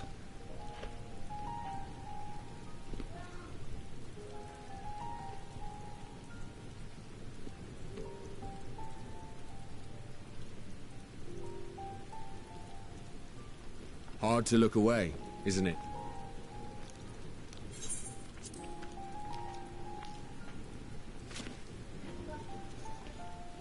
But they're more than pretty flowers. Heart blooms are attuned to ambient emotion. Okay.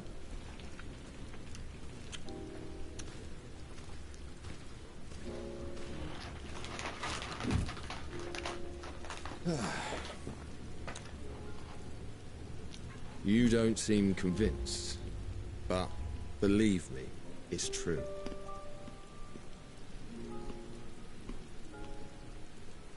This ashen grey, for instance, it mirrors the anxiety and urgency of those working nearby as they rush to fulfill sudden orders. Intense feelings like those spur the petals to change color. Bright glowing hues in the presence of joy. Dark, subdued shades for frustration or despair. Yet even with the collected wisdom of Sharlayan at our disposal, we've yet to identify the underlying principle of this empathic effect. And there are other mysteries besides. Although the flower is extraordinarily long-lived, its low reproductive rate has made it difficult to find younger populations growing in the wild. With too few sightings to map its distribution, and no closely related species to track, we've been unable to pinpoint its land of origin. Okay. To further complicate matters, every culture, even dimly aware of its existence, has given it a different name and mythos. Our attempts to study it via the historical record have been an exercise in frustration.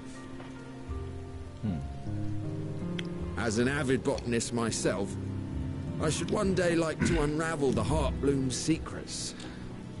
But I'm afraid other duties must take precedence. I will leave you to your thoughts.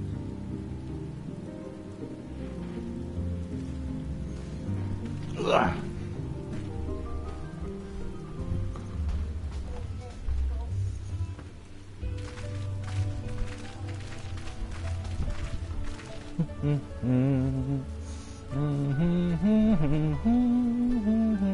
Have you learned aught of interest? These flowers are pretty cool.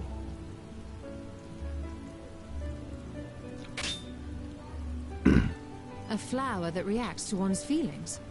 Strange. I must say, I have never heard of such a thing.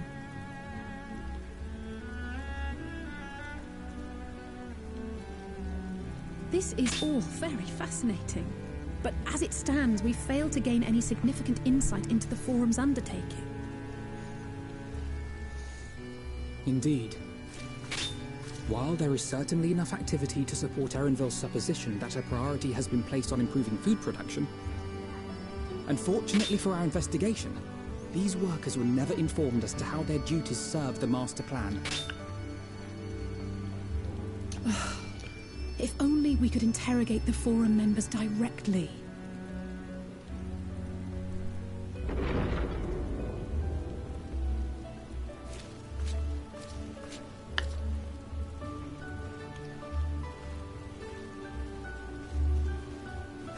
Isn't that the entrance to the Archaean? Archaean?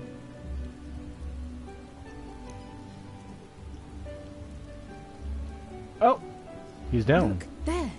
I think that's Erenville. A little difficult to tell from here, but I think you're right. He did say he was coming down to make his report. Erenville receives his orders from the Forum. Would it not follow, then, that the superior to whom he reports is a Forum member, or at least a close associate?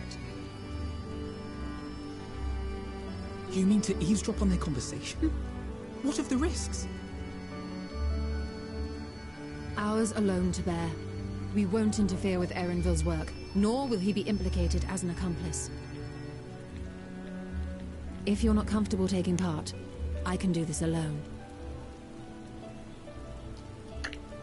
I'm fucking down.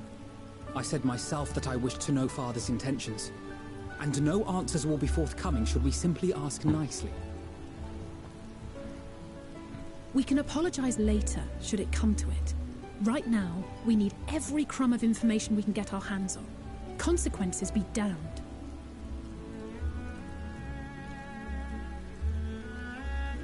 It might be best if you came along as well.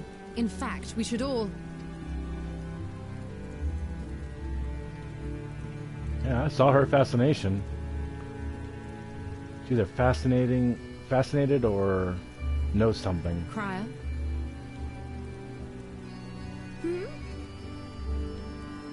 Oh, yes. That certainly sounds like a plan. I'm glad you agree.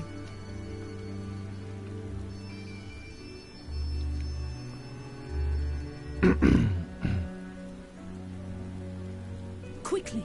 Erenville is on the move. We need to get closer before we lose him.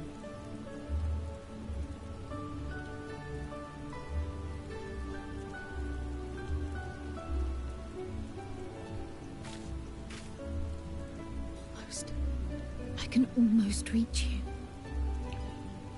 Your dad? Gallif?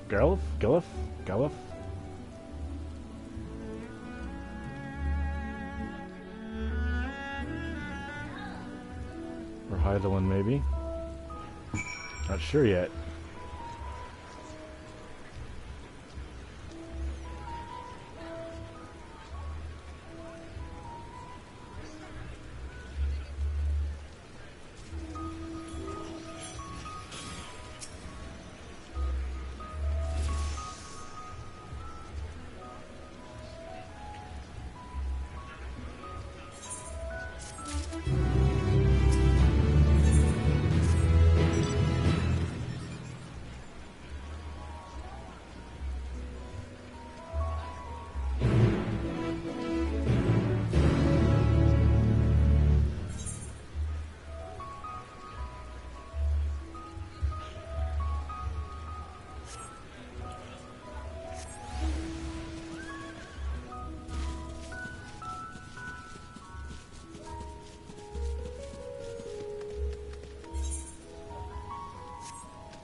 Oh, okay.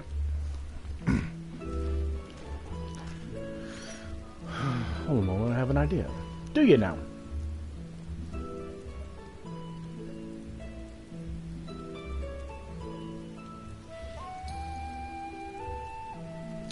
Shit.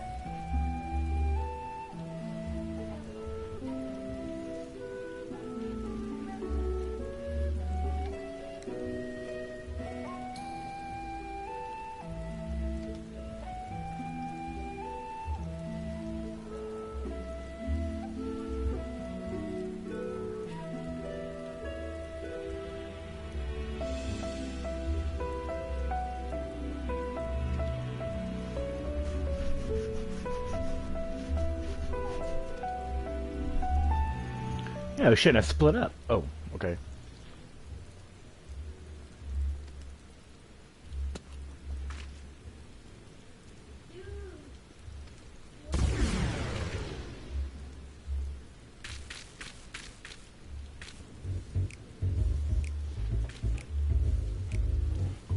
Boom, boom, boom, boom, boom.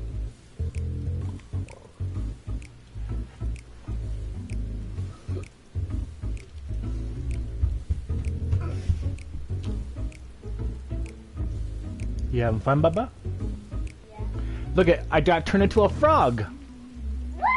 I got turned into a frog. What the heck? That's weird. Huh? It's kind of weird, I agree.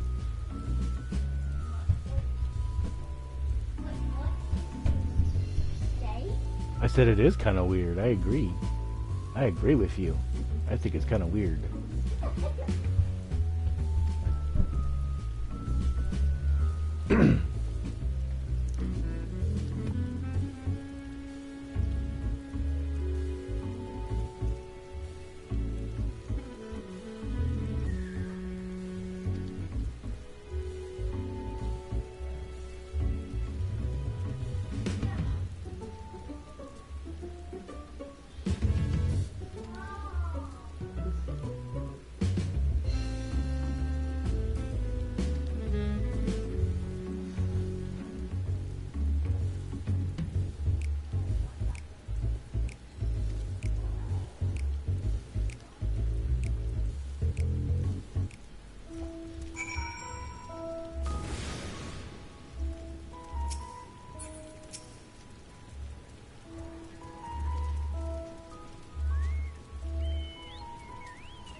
Alfredo! Look at you go!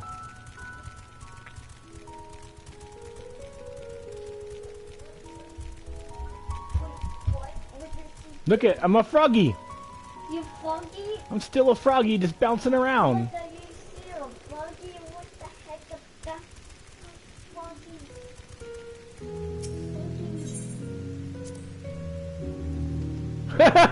Maybe froggy is the character.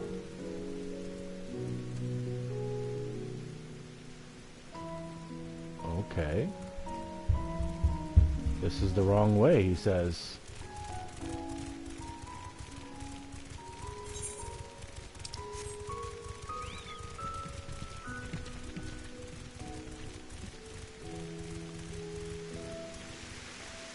Wait, what? How?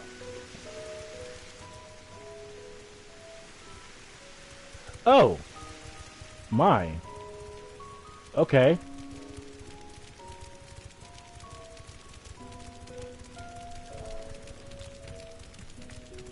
I don't see a timer.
I trust you will find your compensation to be more than satisfactory.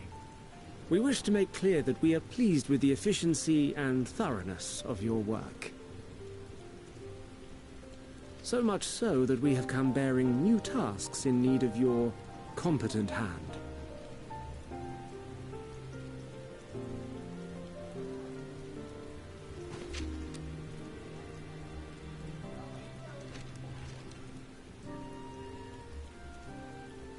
Another lengthy list.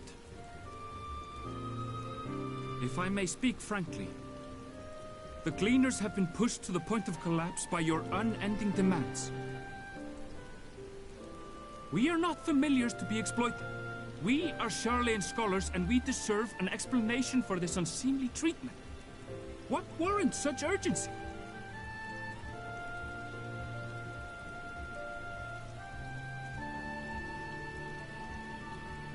In an age long past, Sharlayan was charged with a momentous duty.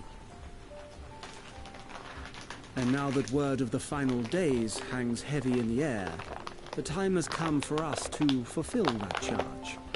Okay. I can say no more, but I promise you this. All will be revealed in due course. And when it has, you will understand that your toil was in service to the greatest good.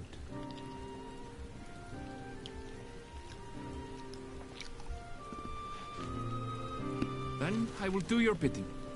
For now. But unless you wish the Gleaners to rise up in protest, I advise you to offer tangible improvements for our working conditions. Your promised revelation does nothing to address present circumstances. A fair point. Your concerns will be conveyed to the Forum.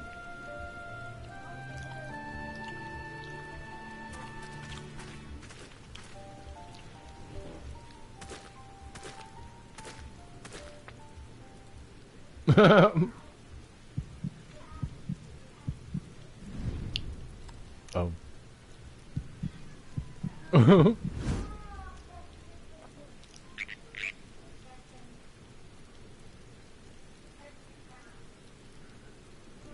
I hope that was informative. You may consider my debt to you repaid in full. While I do have my reservations about the Forum, I want to believe that they have our best interests at heart. Which is why I'm reassured that you're busy sniffing out the truth of things. We can ill afford to place all our eggs in one basket, this master plan of theirs, without first understanding the risks involved.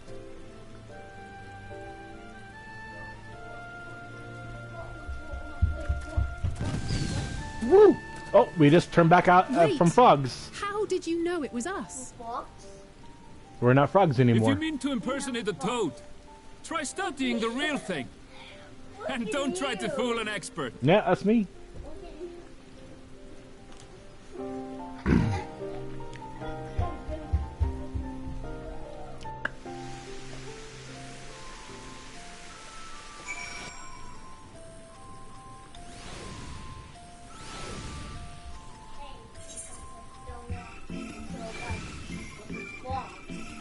Hmm? Oh, say it one more time, Bubba. I'm sorry. Now I can hear you.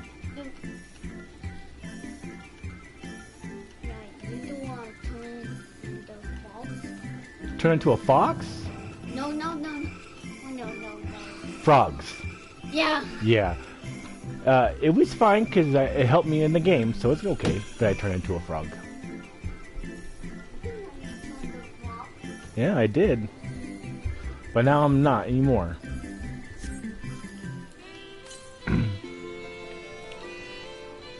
Southwest?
Southwest.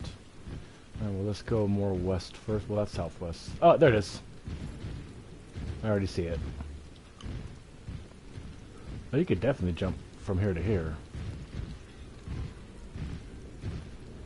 Poor dragon can't fly.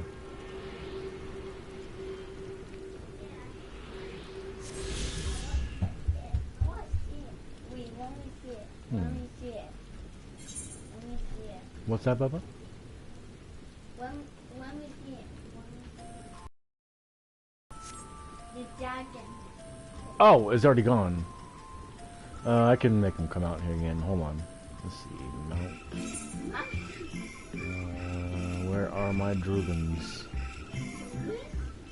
I'm just being silly and saying dragons.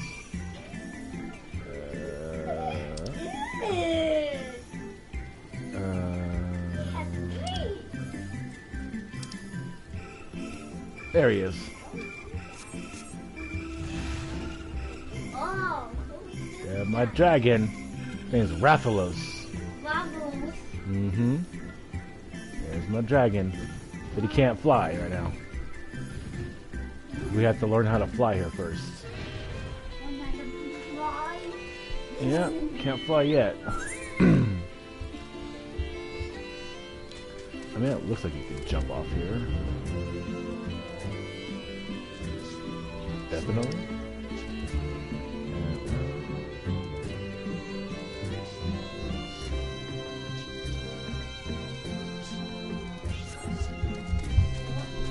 I don't want to jump down yet, though. Wait, you can... You can fly. Yeah, I could fly and fall, apparently. Nice.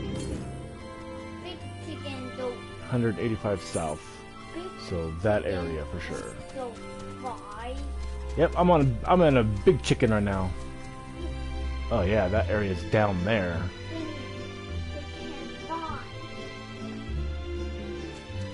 Oh yeah, I'm gonna kill these guys. Ready? Wait. Where's my chicken friend? Come help me fight. Chicken friend. Here's my chicken friend. Let's go.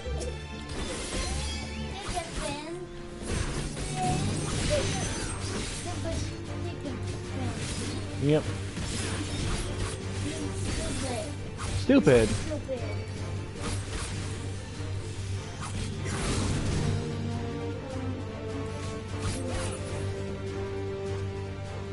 Huh. There's one. I need to kill another one at least. No. That one. Alright. Come on, chicken friend, help me. It gives me my health back if it's getting low. Watch this. See ya, buddy. Woo! Big-ow! Alright.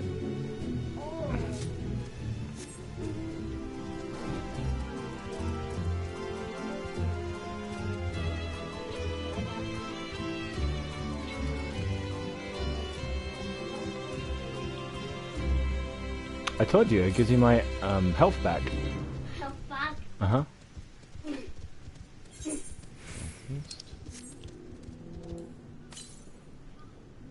96, you know, southeast, so there's one over here somewhere? Up there, I see it. Okay.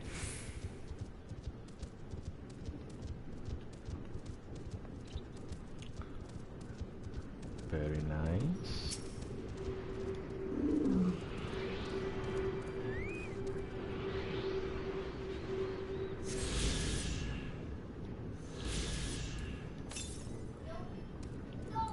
West.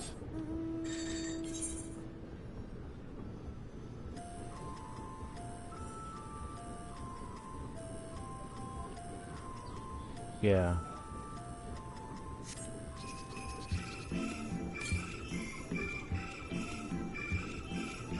Yeah, it's gotta be over there. Okay.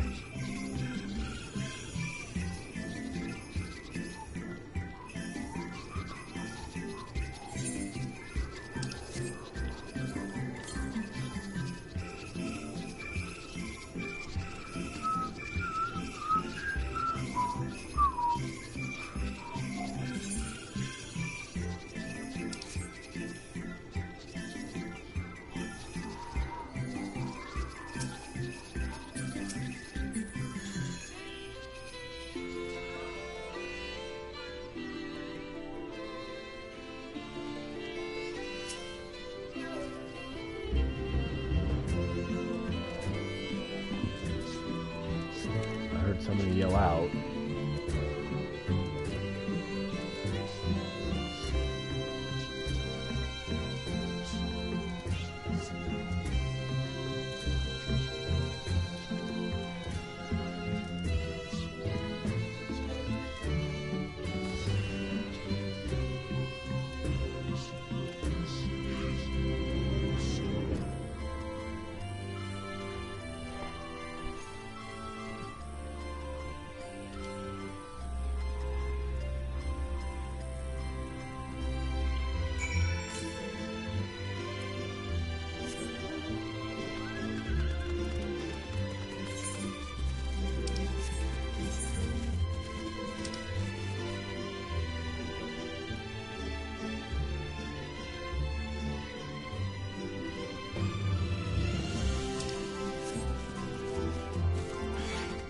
Ah, bad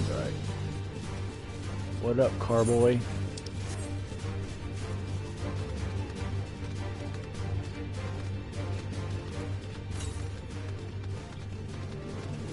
Yep, still to the west, so.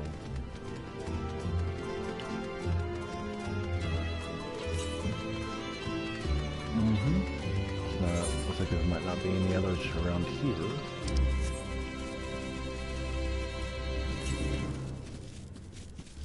Southwest.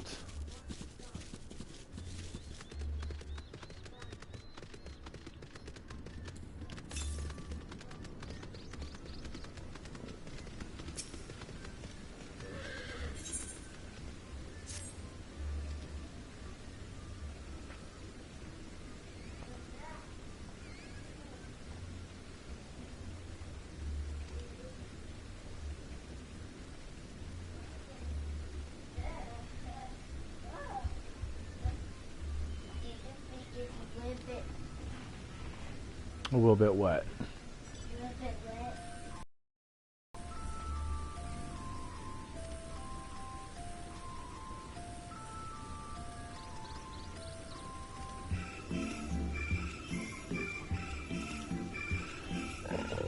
Sure.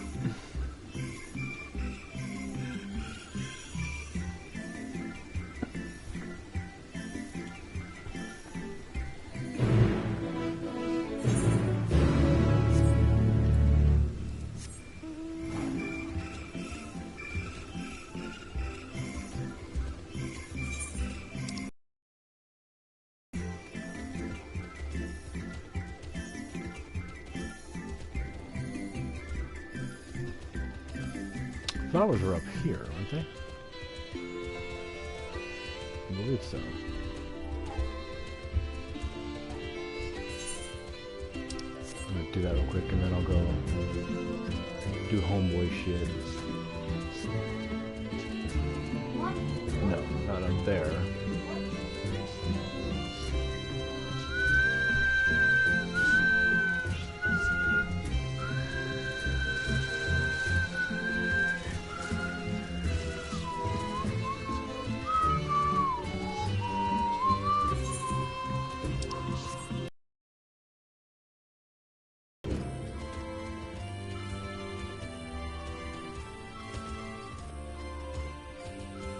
They're up there, over here, so let's take a look.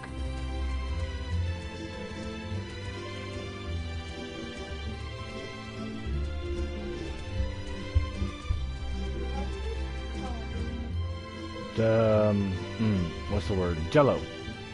Jello? Mm-hmm. No, not the wood. The car. Well, I don't know, what color is it? I think it's orange. Yeah, looks like orange to me. Yep, that's what it looks like.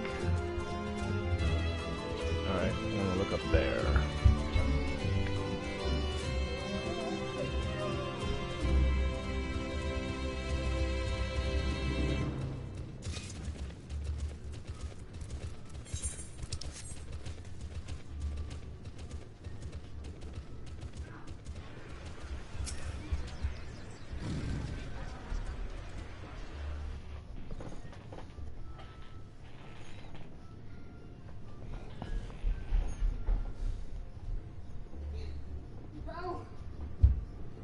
You should have a spoon in the bedroom there, buddy.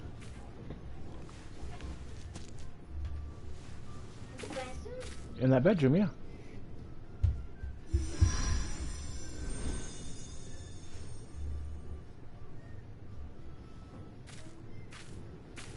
For you. The spell will keep it from wilting. She said you would need it for the journey ahead. So juicy. Hmm.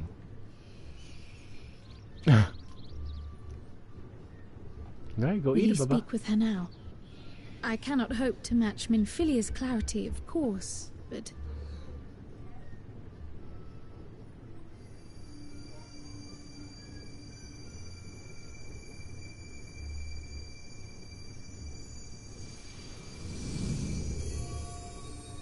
Thank you.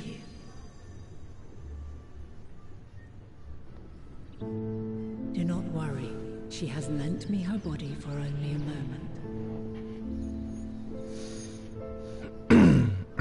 Just as I could not save the first from the flood of light, it has become arduous for me to interact with the physical world without assistance.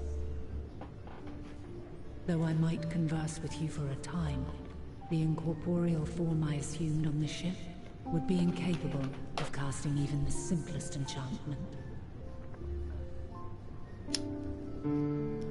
It is in the depths of the ethereal sea, the place to which all life returns, where my influence is greatest. After Menphilia's sacrifice on the first, it was to the sea, here in the Source, where I ferried her soul. I wished that gentle spirit to find rest in the world she loved so well. Her, and another who may yet have a part to play, though that will depend on you. Take the flower, walk free, for you are free, to go where you wish, to believe what you will.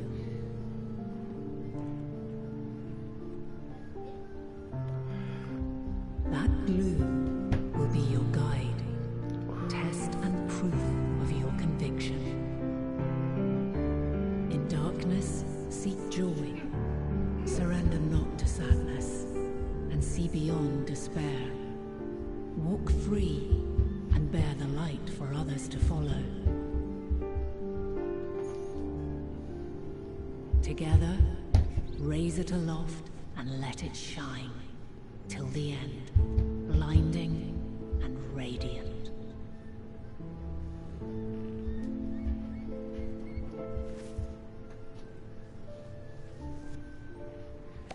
Use your spoon, Bubba. Go.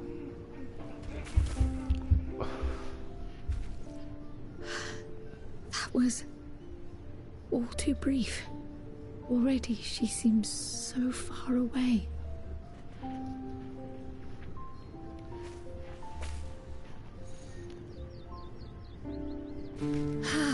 My apologies if I startled you. Ever since we began our descent into Labyrinthos, I had sensed another's will, straining to reach out. Even with my particular talents, though, I was unable to make a connection at first, so weak and tenuous it was. Once I took hold of that wispy thread, imagine my surprise to discover it was Hydaelyn herself. Needless to say, it seemed wise to learn what we could before letting go.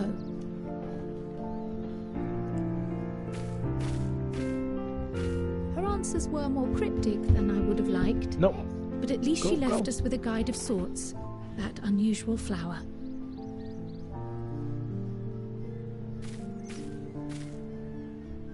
Yes, we are definitely making progress.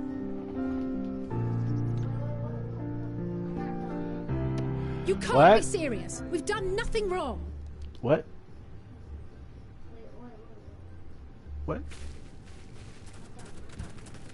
Oh, okay.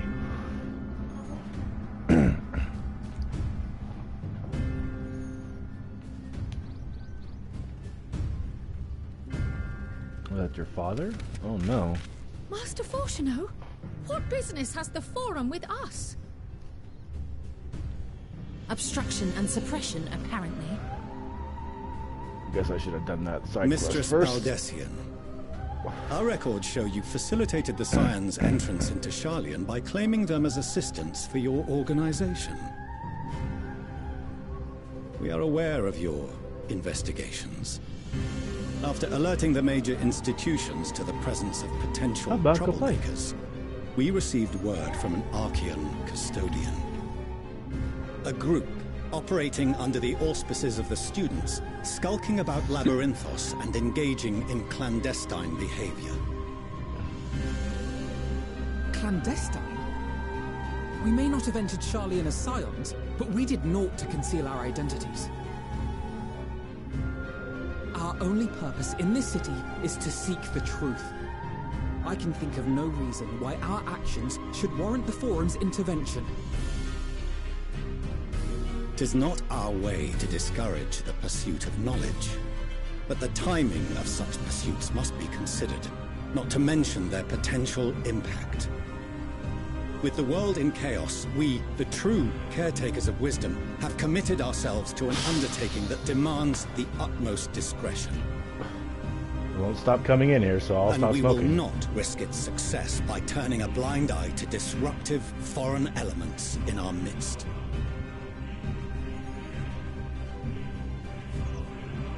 What then is to be our fate? Will you put us on a ship back to Eorzea? The Forum will convene to examine your case. The results of said inquiry will determine your future in this city. As for your absent companion, What, Bubba? He has already been detained. You just had something to eat. Grah! But why? Is reading a crime now, too? Come on, kiddo. Oh, you want something else over here?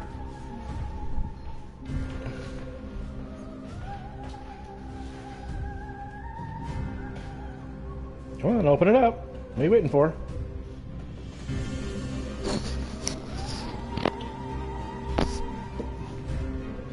That's not to eat, that's a drink, but go for it. It's right here. Open right there, you just get it out.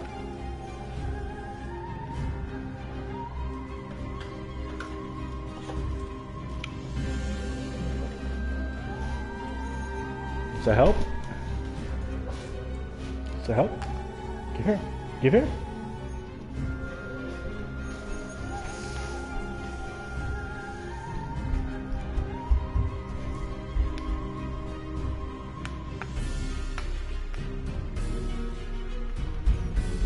Here you go.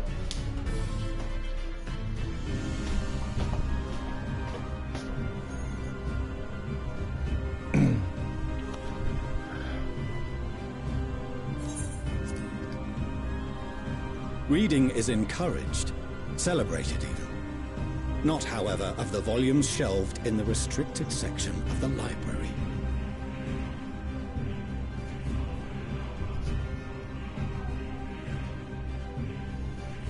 Refusing to comply will only make matters worse. Let us instead treat this as an opportunity to open a dialogue with the Forum. Sounds like the best course of action. Silence is often one's best defense. I would advise against prolonging the proceedings with frivolous discourse.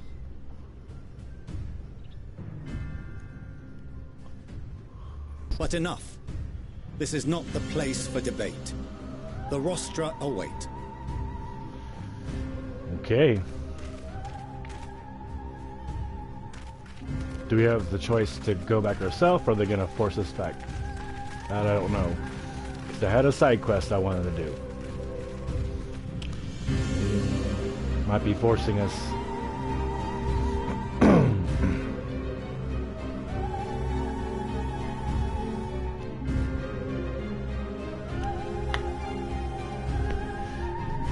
Looks like it, yeah.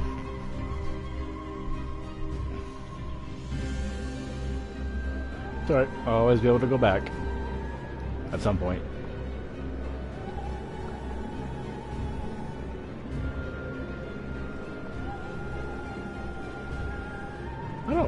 I just now realized that he wasn't with us. Forgive me. I was careless. We would have been detained regardless. This way, at least, we managed to stay together. I trust your time within the Forbidden Archives was well spent.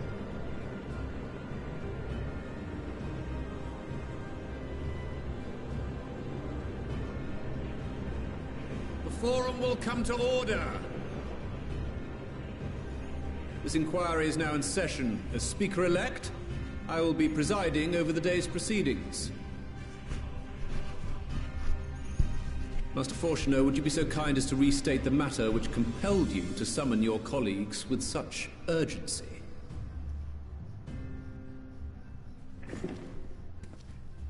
As you are all aware, we recently denied Eorzea's request for Sharlayan assistance. Since then, certain individuals dissatisfied with our decision have taken it upon themselves to interfere with our work. They entered our nation masquerading as associates of the students of Baldesion. But these malcontents are better known as the Scions of the Seventh Dawn. These militants wield influence with both the Eorzean and Eastern alliances, and are inextricably involved with the crises presently afflicting the world at large. Loose in our city, these warmongers sought to meddle with and expose matters of state secret. What are they, if not a dire threat to be expelled?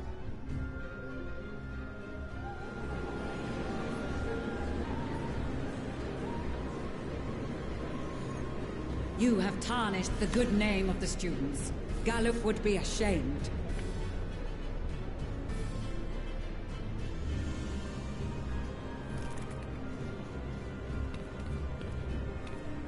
Galuf Baldesion was never one to forsake his fellow man.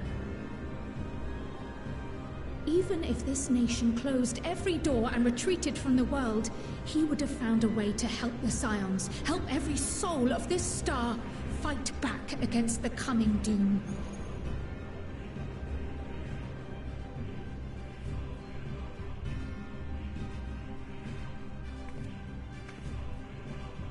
A terrible enemy stands poised to lay waste to all we hold dear. In the face of such madness, Eorzea reached out to Sharlayan, a respected ally, in the hopes of forming a united front. Was your curt dismissal truly the best you could offer? Or are you so preoccupied with your momentous duty of an age long past that even the end of the world is unworthy of your attention?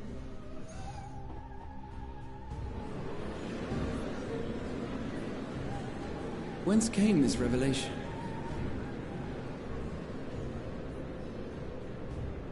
From the mouth of a Forum member within fortuitous earshot.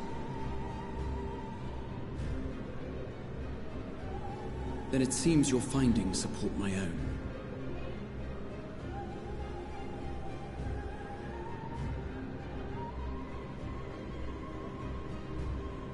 The reason I visited the restricted shelves was to study records of the Forum's policy-making process, to better understand the historical trends underlying their most major decisions. At first glance, the positions of neutrality in war and the accumulation of knowledge above all else appear constant and consistent, the unchanging pillars of Sharlayan society. And once upon a time, I might have left it at that. These days, however, I am more attuned to the subtleties of governance, and so I noticed something odd.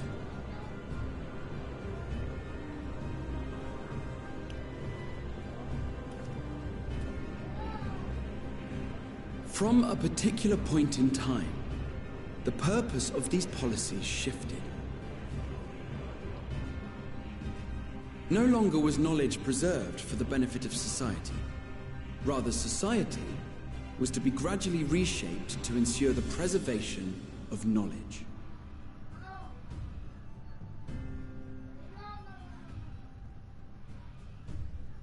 The most conspicuous and telling change was the one which befell Labyrinthos. Once little more than an oversized storehouse, an enormous allocation of funds saw it transformed into an advanced research and archival facility. I also discovered a fascinating account on the finances of our Dravanian colony. The settlement attracted students from far and wide, and the connections and tuition fees thus acquired were funneled into further improvements for the archives. Now, there is no question that our nation's progress is tied to the acquisition of wisdom. Nevertheless, the vast resources diverted for this purpose borders on the obscene. But returning to the matter of when, our change in course appears to have been made some 270 years ago.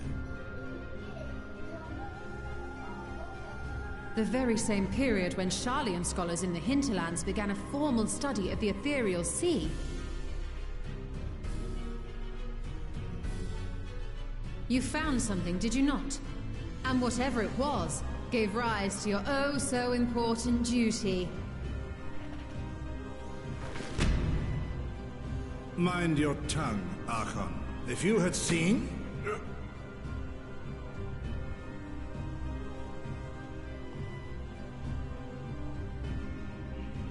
Yes. We are bound by a duty we cannot ignore. Knowing this, what would you have us do? Abandon our vital work and join you on the field of battle? We will never choose the way of the sword. We will fulfill our mission not through strife and bloodshed, but survival. Come what may, we shall live on. We must. Do as you must, then. But we Scions will fight until the Until heavens the heavens fall. fall. Until our our last last breath.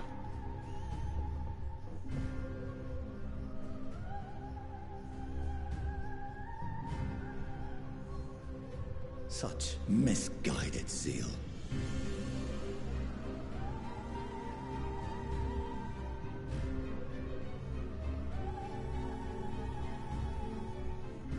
Father, Master Fortuno, I fail to understand the stance you have elected to take. But by the same token, I have yet to find a compelling argument to counter the challenge you put to us in Gridania. Still, in the midst of my uncertainty, I must trust in myself to do what is right, as others have chosen to trust in me.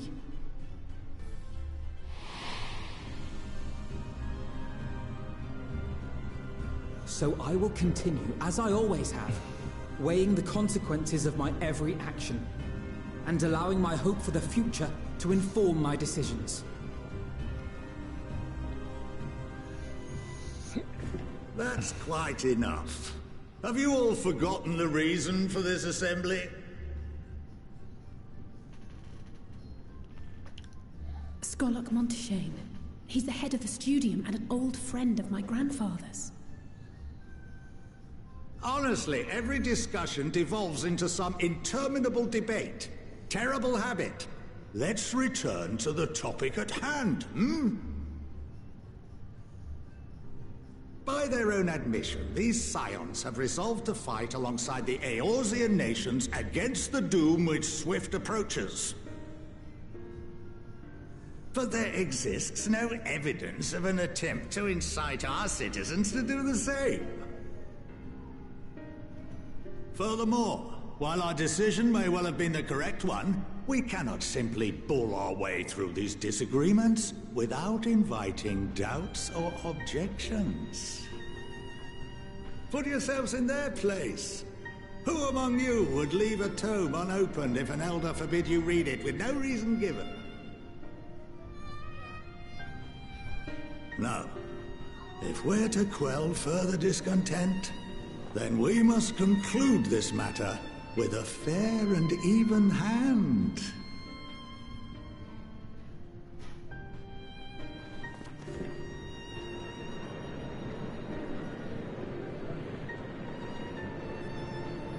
Order! We will have order!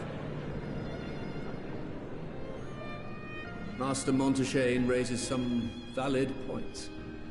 Keeping such concerns in mind, I propose we enforce the following measures. Until further notice, the students of Baldesion are to cease any and all activities within the domain of Sharlayan. You will also refrain from any further investigation into the Forum's decisions and duties. Failure to comply with these restrictions will result in the immediate expulsion of your Scion associates.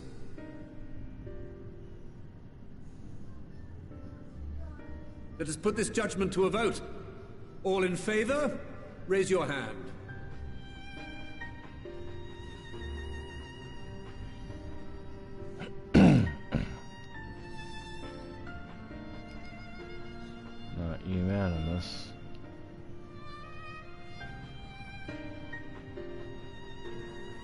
I count 51 for and 48 against. The proposal is passed. Students, scions, you have heard the Forum's judgment. Pray abide by it, or face the consequences.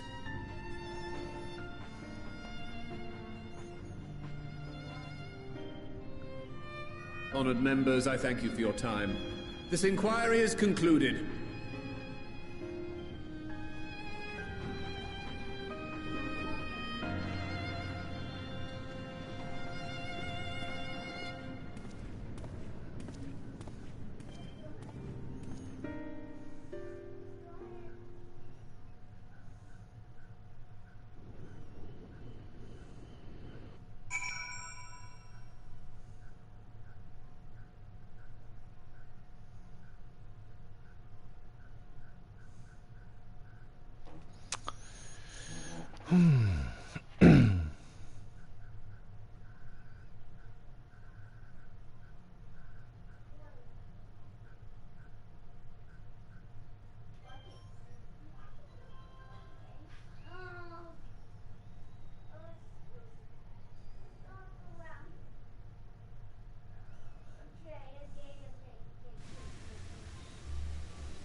Mommy?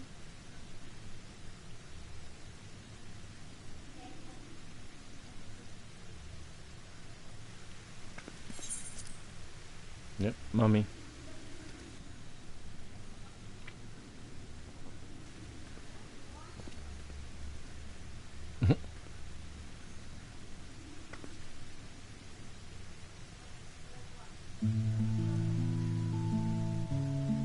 A millionth?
Hey, kiddo.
No, let's walk because might be an extra dialogue bit.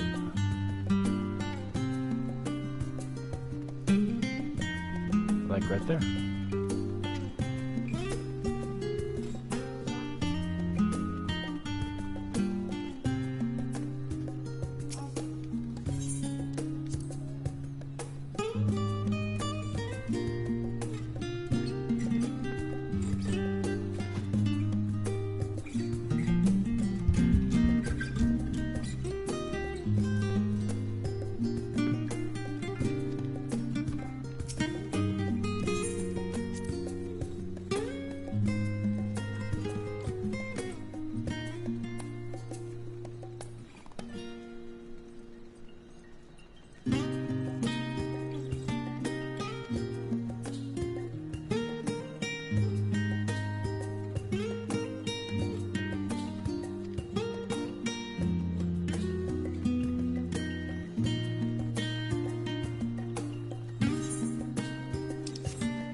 Oh, yeah.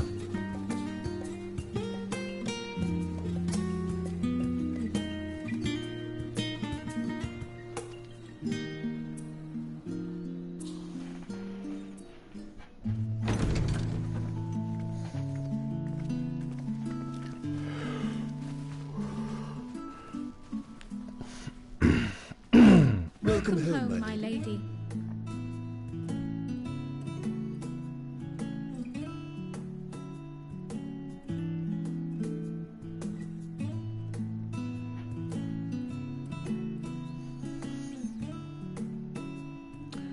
Quite an upbringing.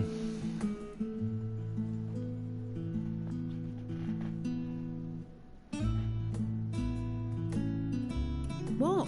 What are you gawping at?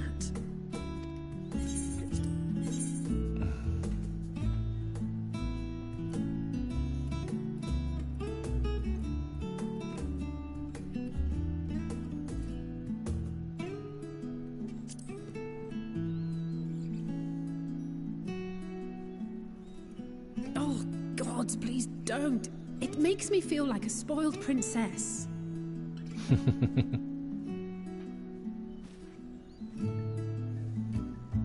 Lord Fourcheneau is not to hear of this visit. And I should also like the children to have their gifts, ere my husband makes his return. As you wish, my lady.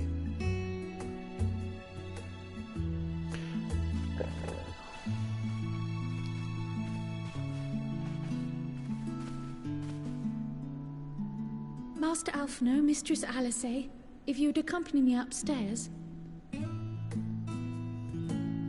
We shan't be long.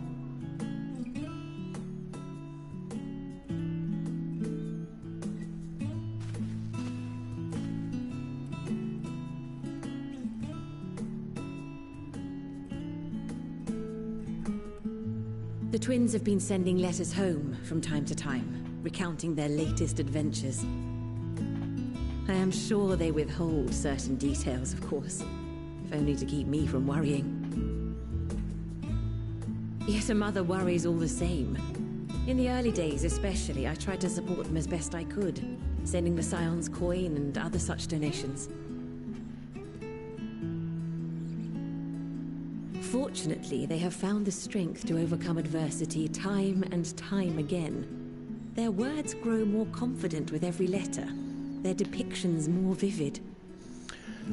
The triumphs and defeats, the joys and sorrows. It is clear that they have come to find value in every experience. But of those they treasure most, it would seem that meeting you might be the most impactful. Why, since that fateful day, I do believe there has not been a single missive in which you were not mentioned by name.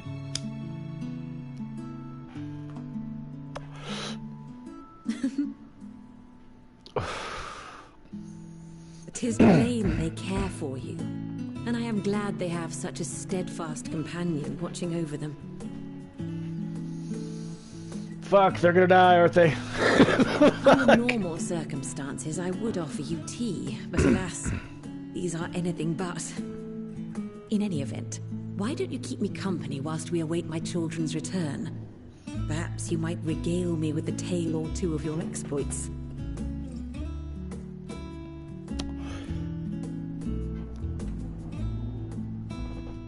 Dude, I've killed this big-ass dragon, right? And then I collected enough of his scales that I got to ride him.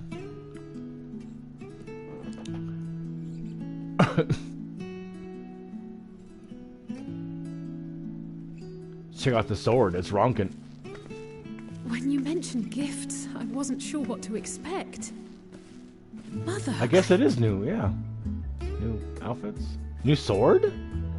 Oh, look how well it fits you. And the style is to your liking?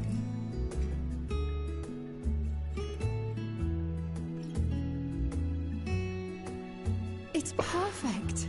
Exactly what I would have chosen. But please, tell me you had something different made for Alphinaud. Naturally. You are hardly little children anymore.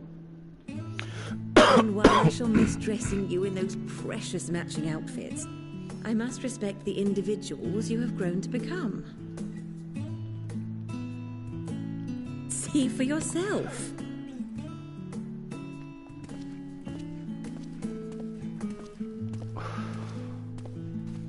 Thank you for the splendid clothes, Mother. Stylish, comfortable, and eminently practical. I am so glad you like them. They are, however, missing one final touch.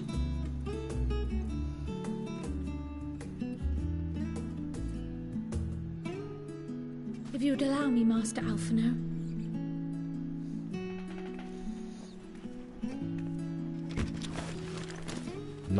Nautilus, or whatever they're called.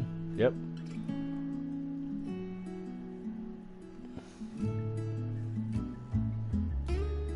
Wait. Are these... A sage's tools of the trade. They belonged to your father.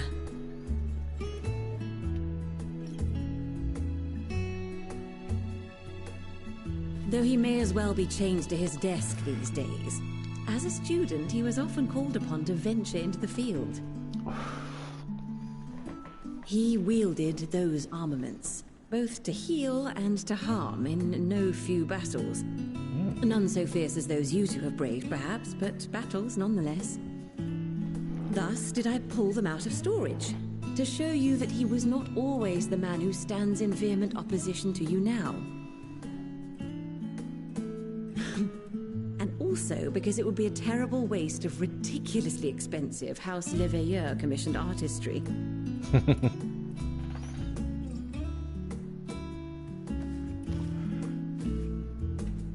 I'm just still gawking.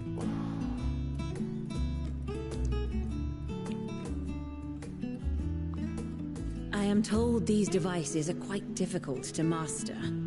But someone of your extensive experience should soon have them darting about with grace and aplomb. May the wisdom in that crystal serve you well.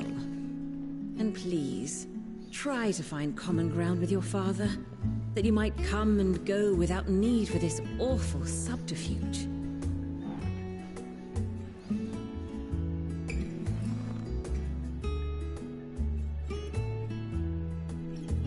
We will, Mother. I promise. My final gifts to you, before you run off, are an observation and a suggestion. Firstly, Fortuno has ever been a serious man, but it was only after you were born that he truly lost himself in his work. I may not know the Forum's inner workings, but I know your father's. The timing of that change in him holds some significance. Secondly, do not seek to best your father with words. Far better that you simply show him. Let him discover the merit of your actions, after they cannot be undone.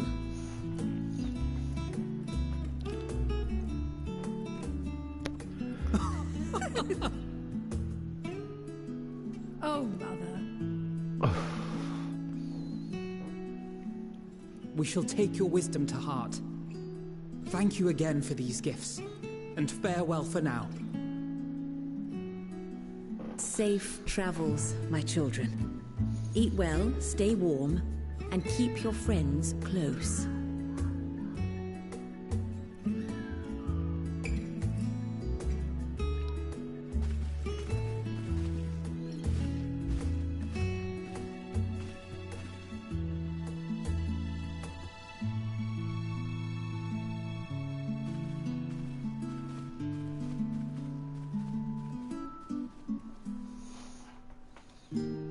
I protect. Until they die completely out of my control. Or at least one of them. Or both. Who knows? Hi, kiddo. Oh. Huh? Do I got attack? Yeah.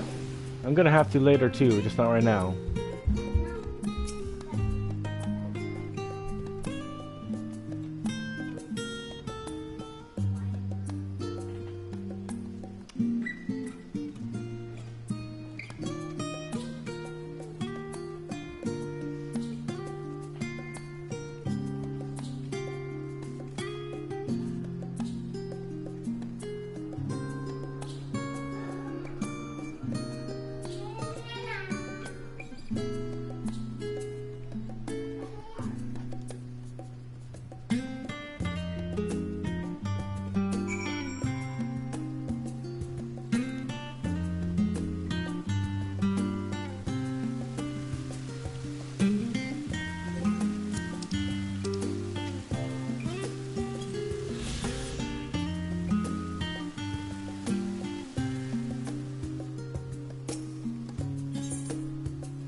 Not sure which one I have to do. Which one's which? Estate visitor? Yeah.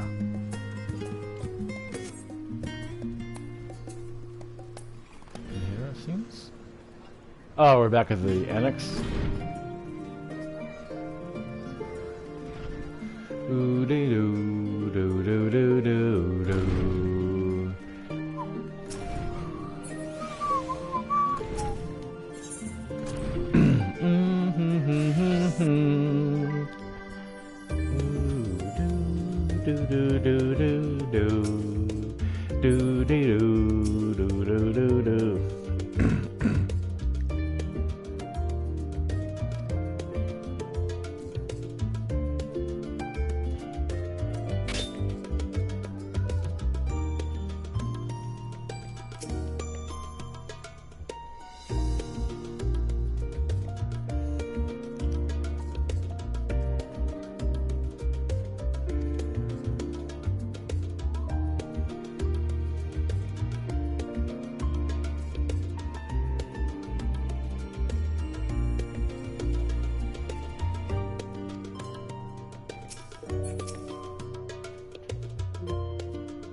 Yeah.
Well, I almost gained a level there.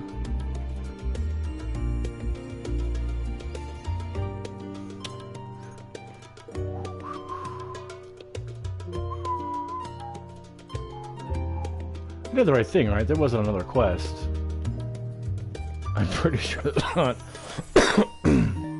Just from the way it talks, I know now I have to do the other quests.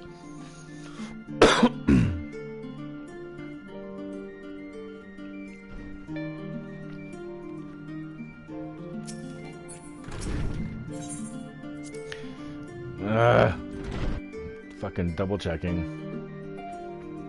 Yes. No new quests. That was a fast load.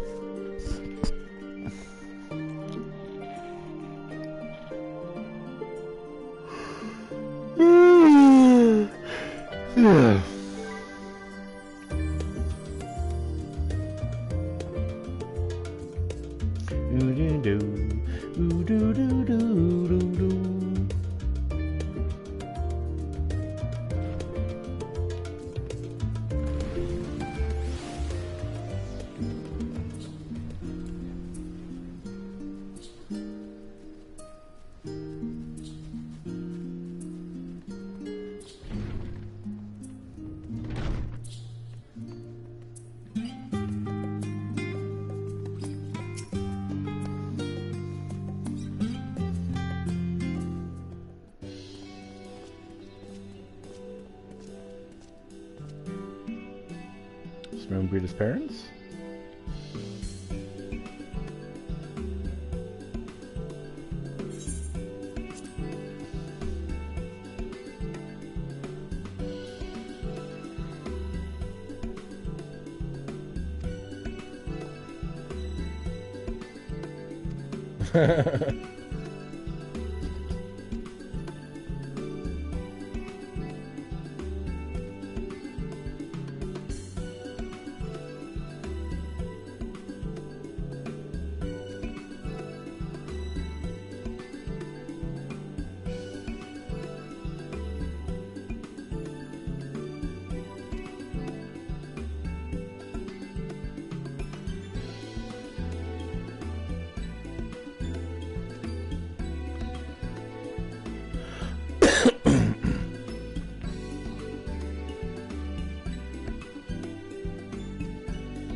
Yedelmad?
Right, we're all set.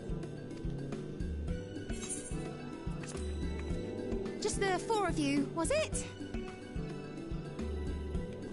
Three. I'm already attuned to the crystal in Thavnir. You are? Oh. I would have preferred more test subjects. Oh, well, never mind. If our three travelers could line up here, please?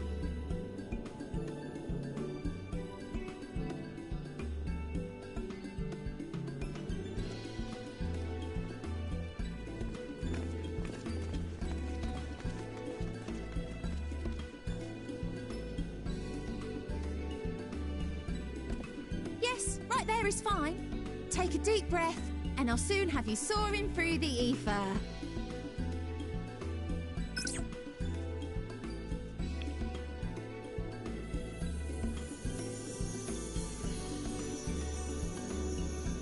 Oh, and one last thing. You might experience a teensy-weensy touch of violent ethereal sickness. Good luck! What?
Thavnir, home to city-state Rads at-Han.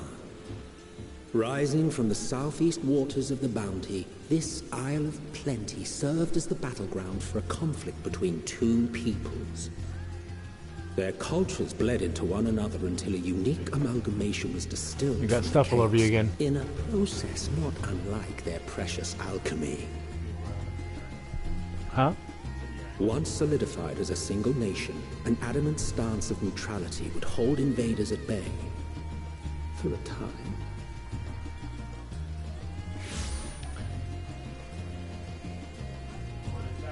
Now across this vibrant isle creeps a fog of malice. What choice do you have?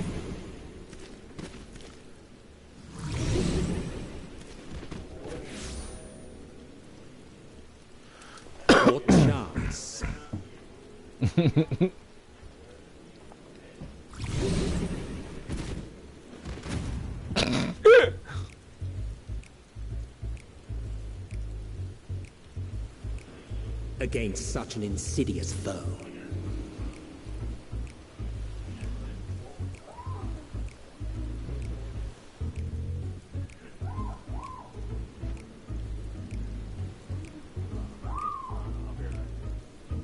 What? Okay, back. I'll be here. Okay, here. I'll be back.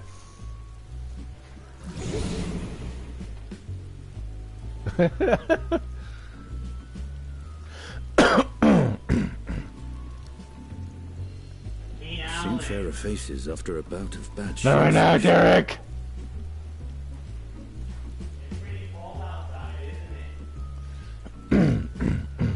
Let me bring you something to drink. That should help settle your bellies.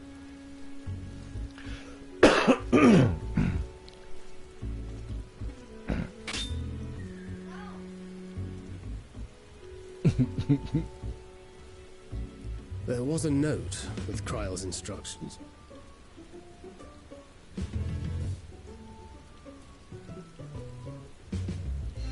Don't let Estinian roam the markets alone. He's alarmingly bad with coin.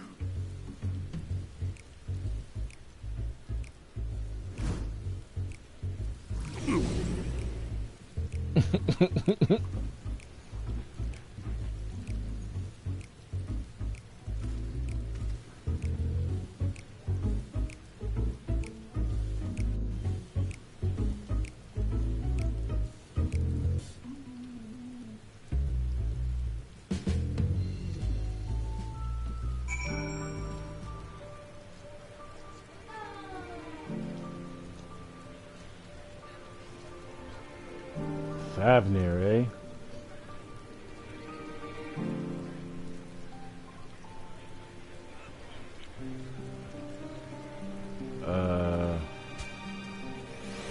Why can't I move? Oh! Okay. Oh. Oh, I guess it's you really need to get to him as fast as possible.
Okay.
Okay.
Alright.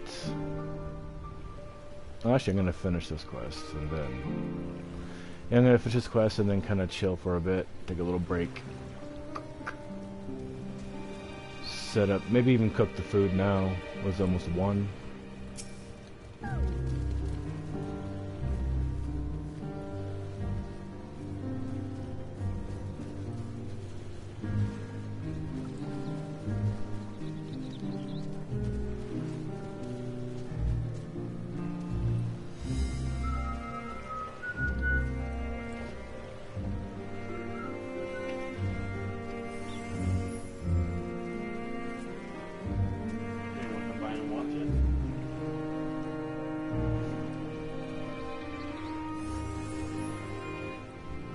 Are you saying something to me? Yeah. They won't come by and watch it at all? No.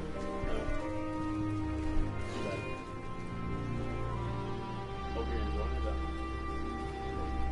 Hope you're enjoying it. Yeah, I'm enjoying it. I was gonna take a break here in a minute and probably cook the hamburgers and hot dogs and stuff. And then... What mountain is that? What? Where? Yeah. Yeah. Regular, I think. Yeah, 6 hours straight. Mm-hmm.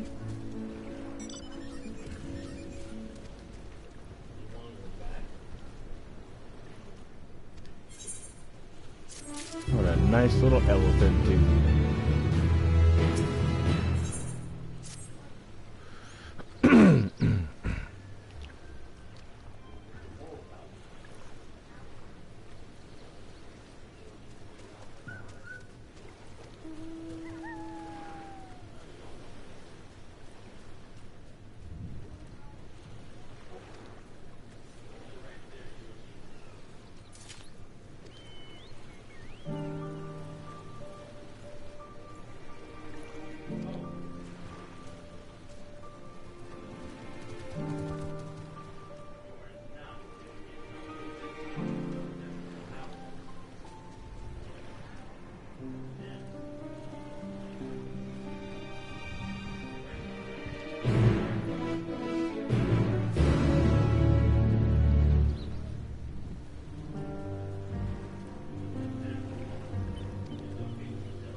Alright, yeah, I'm gonna log out. I don't know if I'll stream later. I might just play it myself for a bit. And if I get to a part where I know stuff's kind of go down, I know level 83 is supposed to be some crazy things that happen. I'll get back on, see if somebody wants to jump in with me. Also record my reactions. But yeah, I'm gonna go cook some food. Yeah. Alright. It's all your fault, Yoshi. Let's see how you like getting dunked in the sea, chump.